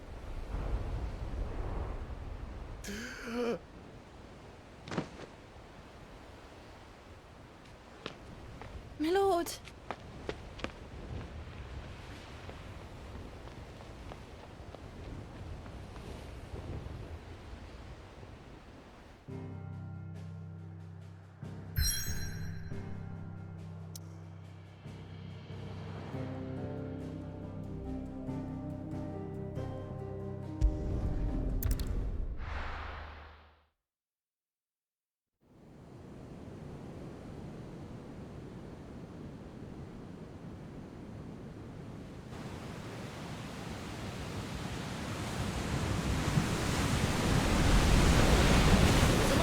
Between here and Waloed, but any ship heading north has to round Zemeckis and put through the Narrow. Maintain our current bearing north-northeast, and we'll catch the Black Galleon before she vanishes again. What's to prevent her from circling around Ash from the south? With these winds in those waters, it'd take 'em forever and a fortnight to reach Stonehir. Mid knows what she's talking about, Clive. Better than any of us lot, anyway. I say we do as she tells. Sails on the horizon. She's ours.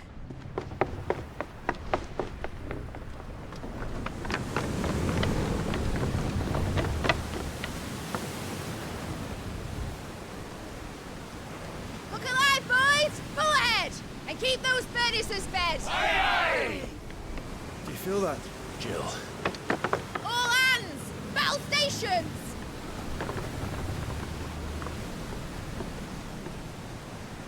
Let's see what this girl can do.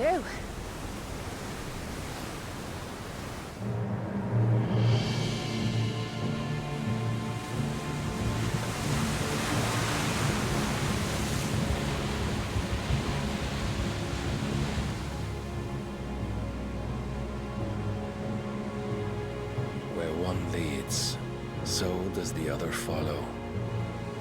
The bond of consciousness which joins them, condemning both to the same fate. Yet my every attempt to strike it from their hearts serves only to tighten its hold.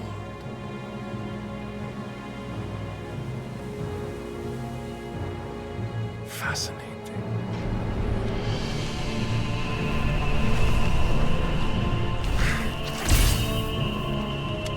But then, there is naught my blade cannot sever.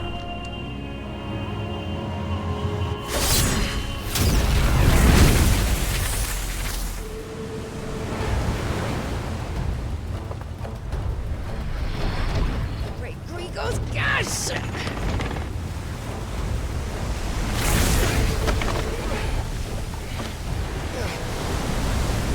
Barnabas. Brutes! And brace for impact!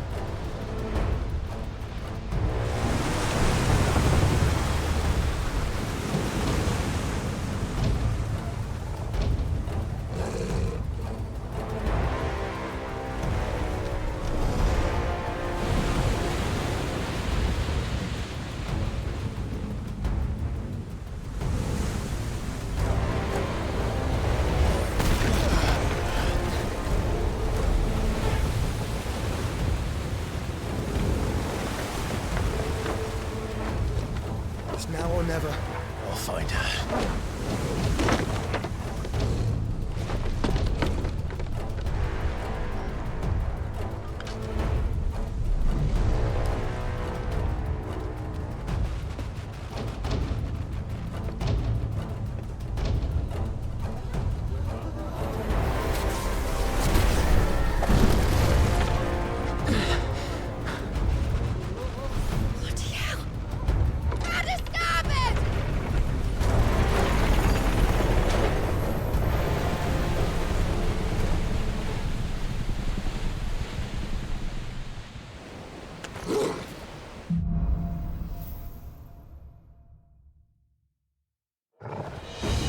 Where did you hide her, Barnabas?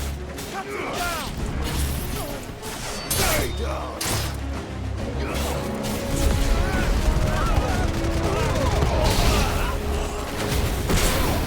Stay down!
kill me. Proper fight at last. I'm going to die. Watch us blow. I need to hurry.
came.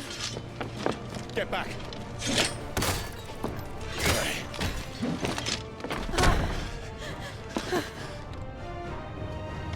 Clive, how did you... I'll explain later. Hands.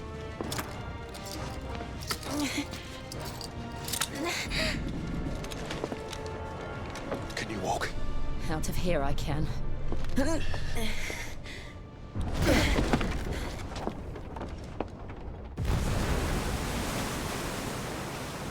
Stand still! Phoenix. Are you not the dominant of fire? I see naught before me but a guttering flame.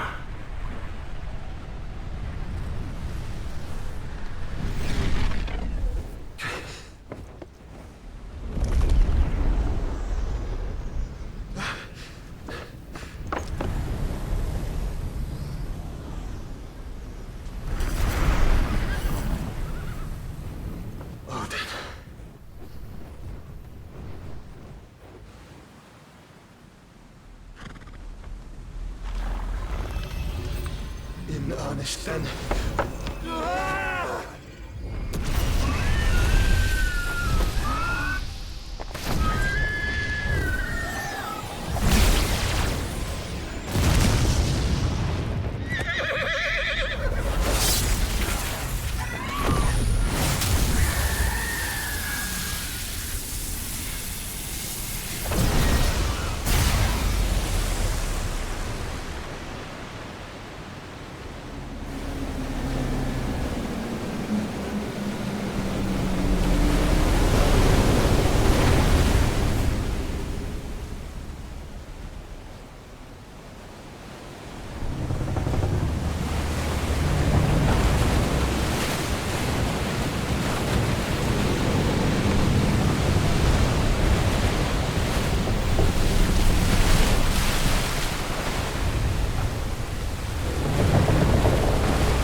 Can you go on?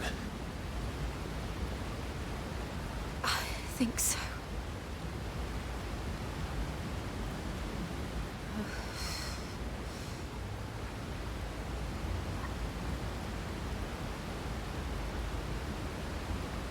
But to where?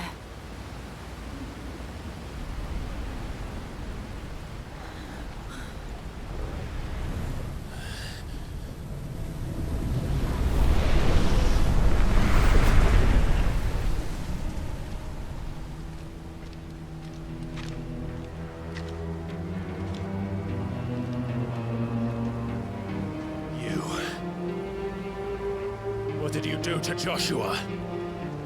The Phoenix? Oh, I expect he will survive.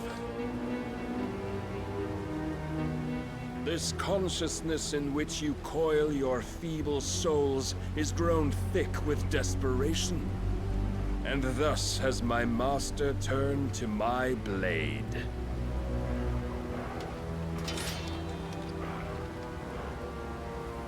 The world will soon be painted in black.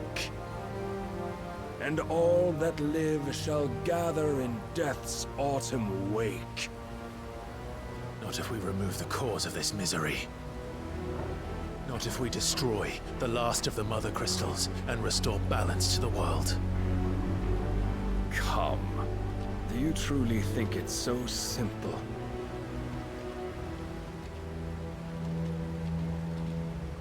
The Blight is inevitable. Not even the Almighty might stop its endless march. Your efforts will avail us naught. Naught, that is, but suffering. You must embrace the truth, Mythos. Accept your place with the Lord. Keep it. As long as there's a chance, there's a choice. Ever led astray by your blind resolve.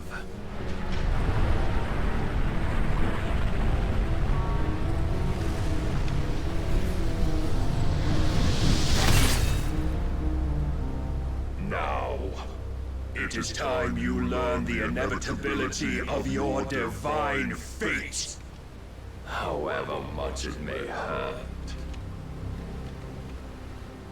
Get as far away as you can.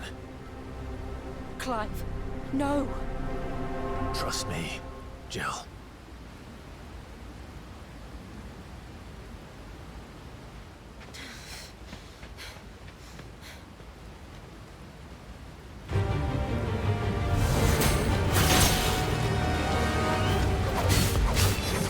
Don't have to do this. Oh, but we do. If only to remind you of your duty. Come.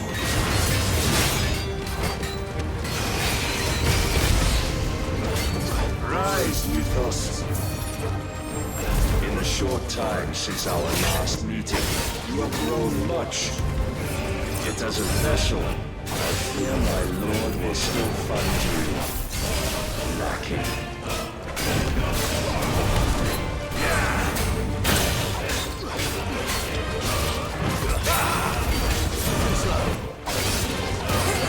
All this fire and fury, and for what? Stopping the blight. A foolish notion fed to you by a foolish man.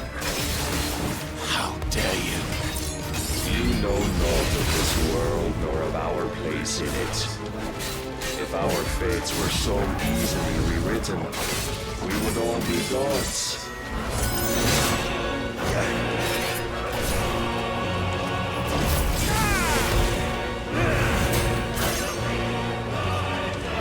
I have seen enough.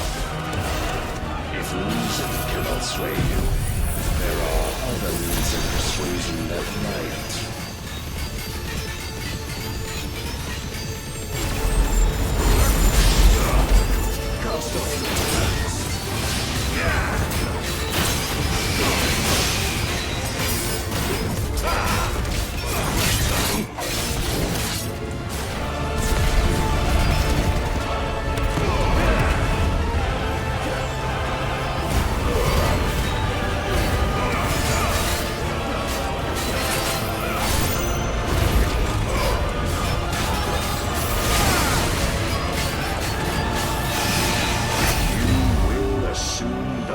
You've been given.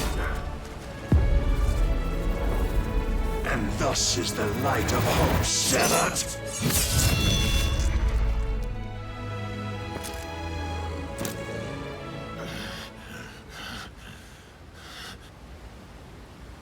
You would yield so soon. Never. Clive!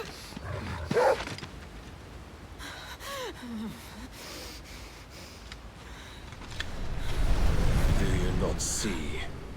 Your iron will weighs you down, dragging you ever further from your purpose. And what is my purpose?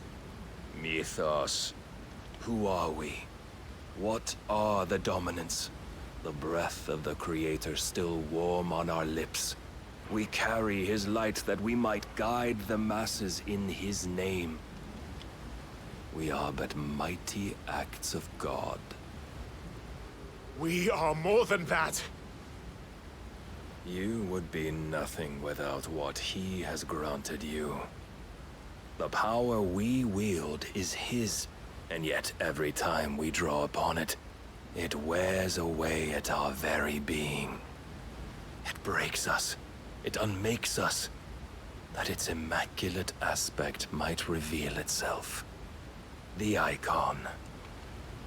It is too much for even his chosen few. Apart from you, Mythos, you wield the might of many, yet your body does not answer for its avarice. What are you saying? What I am saying is that we dominants are a means to an end. We were created for you, that you might drink deep of our strength and thereby fulfill your divine purpose. Which is? To feed As you would know, could you only look beyond the walls of your prison of self-regard.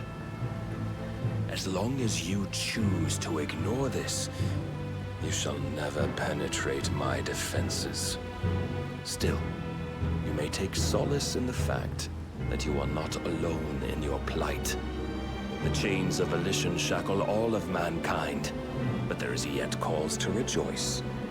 For the Lord, in his mercy, has taken pity on his flawed creations, and shall see them restored to their proper forms.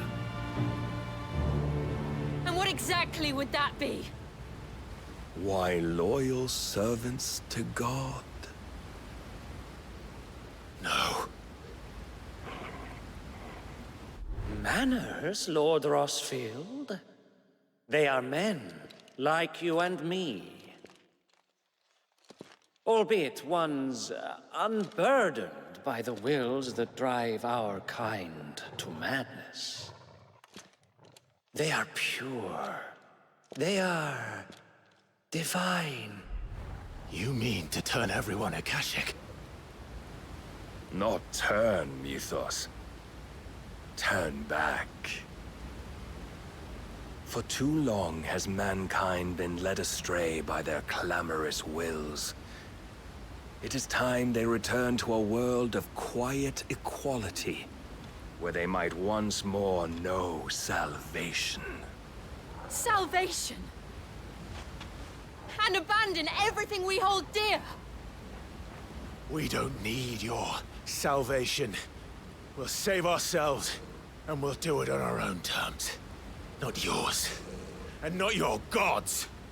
With every defiant expression of your will, the tighter the chains of consciousness become. But perhaps that fact may be put to use.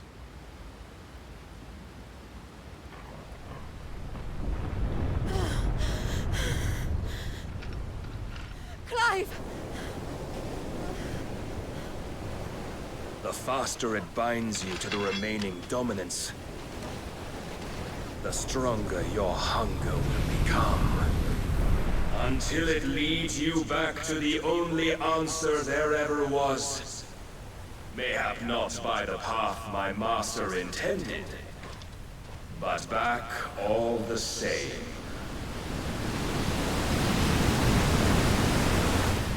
Ash is not far. I could freeze a path. You're in no fit state. Probably not, but I can try.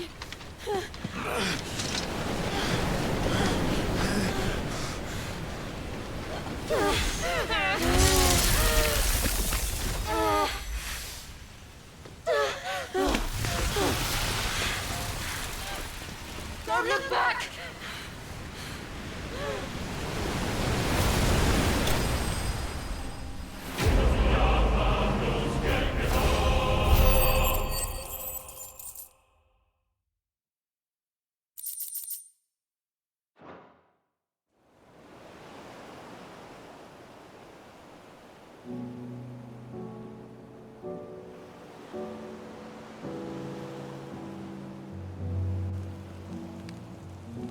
I hope the others are safe. The Enterprise was clear of the gap when we fell. They made it, Jill. And they will have seen the ice, where it led. We need only wait till dawn.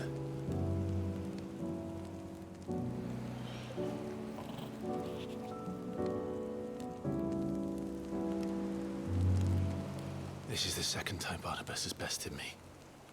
I'm powerless against him.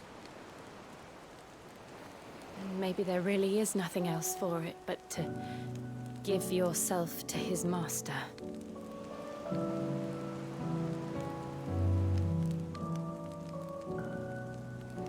Only you won't do that. The Clive I know would never do that. So you believe? But do you really know me? If what Barnabas said was true, then I'm more monster than man. And each time I summon the flames from within, burn away the things that make me who I am. Do you, though? Think of what you've used that power for, of all the people you've saved. It doesn't matter how or by whom it was granted, only how you choose to use it. And you've chosen to use it for good, haven't you? I've also used it to kill. What if that's my purpose? What if it's all I'm good for?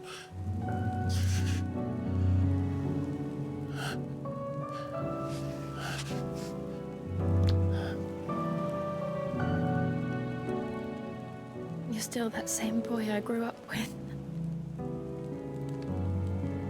Always so eager to save everyone around you, and yet always so alone. Because you failed to realize the one thing that needed saving most of all.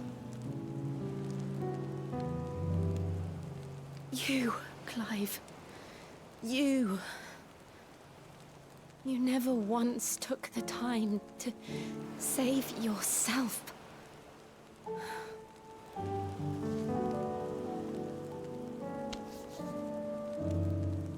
Myself. I think I might be beyond saving. No one is beyond saving, provided they want to be saved. You fight to survive. And you survive so that you may protect those you love. It's what you do. What you've always done.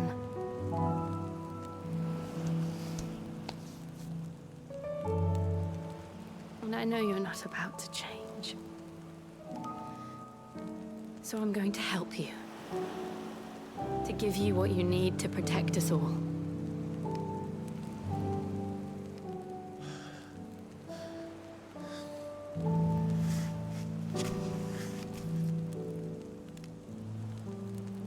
Jill. Are you sure?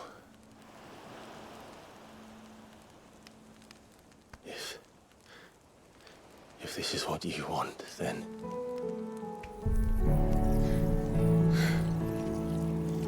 Don't worry, Clive.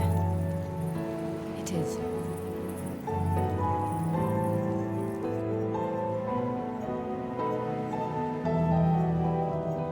This burden, I'll give you the strength to bear it alone. But I'm not alone. These burdens I carry, my sins, my pain, my sorrow, I see now that they are all a part of me.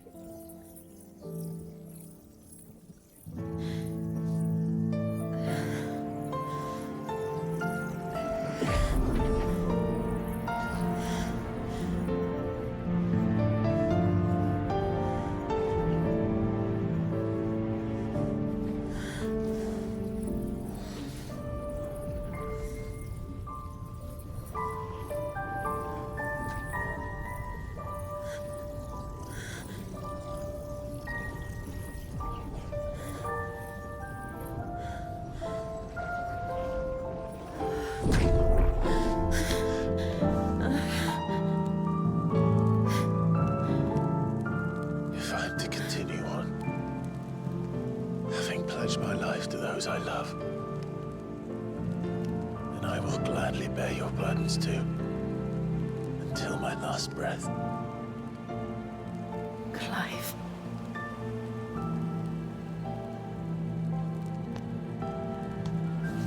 I promise you, Jill, we will find a way to escape this fate. Find a way to save each other.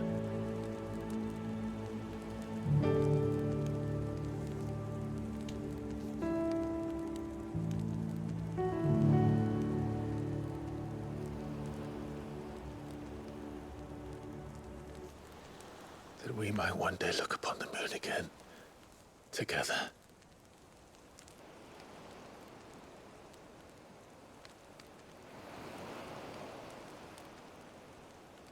And I promise you, Clive,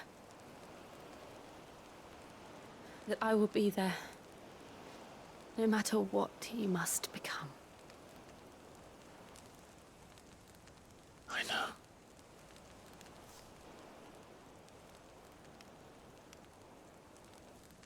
I never thought a smile could bring me so much joy.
What of Barnabas? Do we pursue him? No. Our paths will cross again soon enough. Whether we like it or not. Besides, there is something we must do first.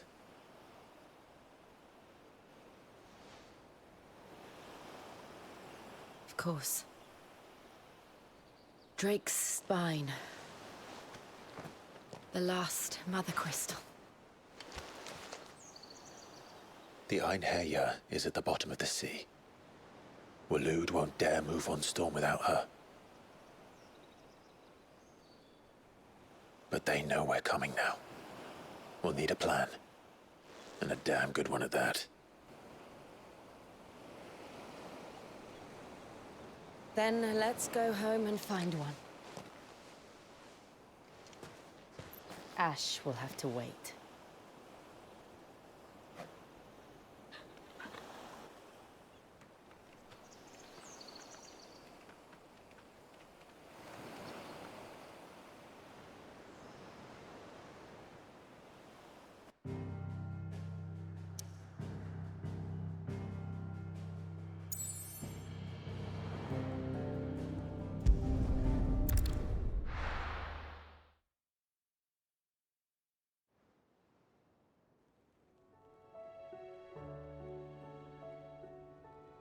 Mid says Odin split the sea in two.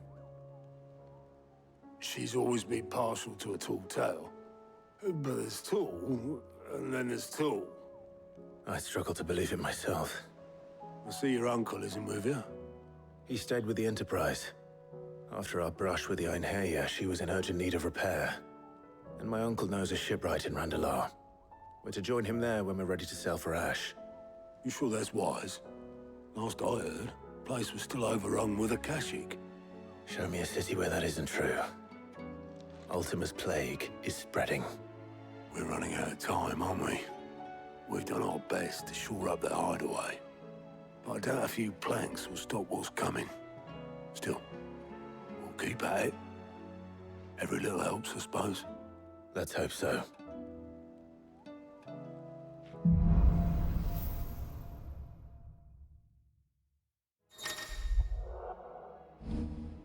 I should visit Joshua, assuming Talia will allow it.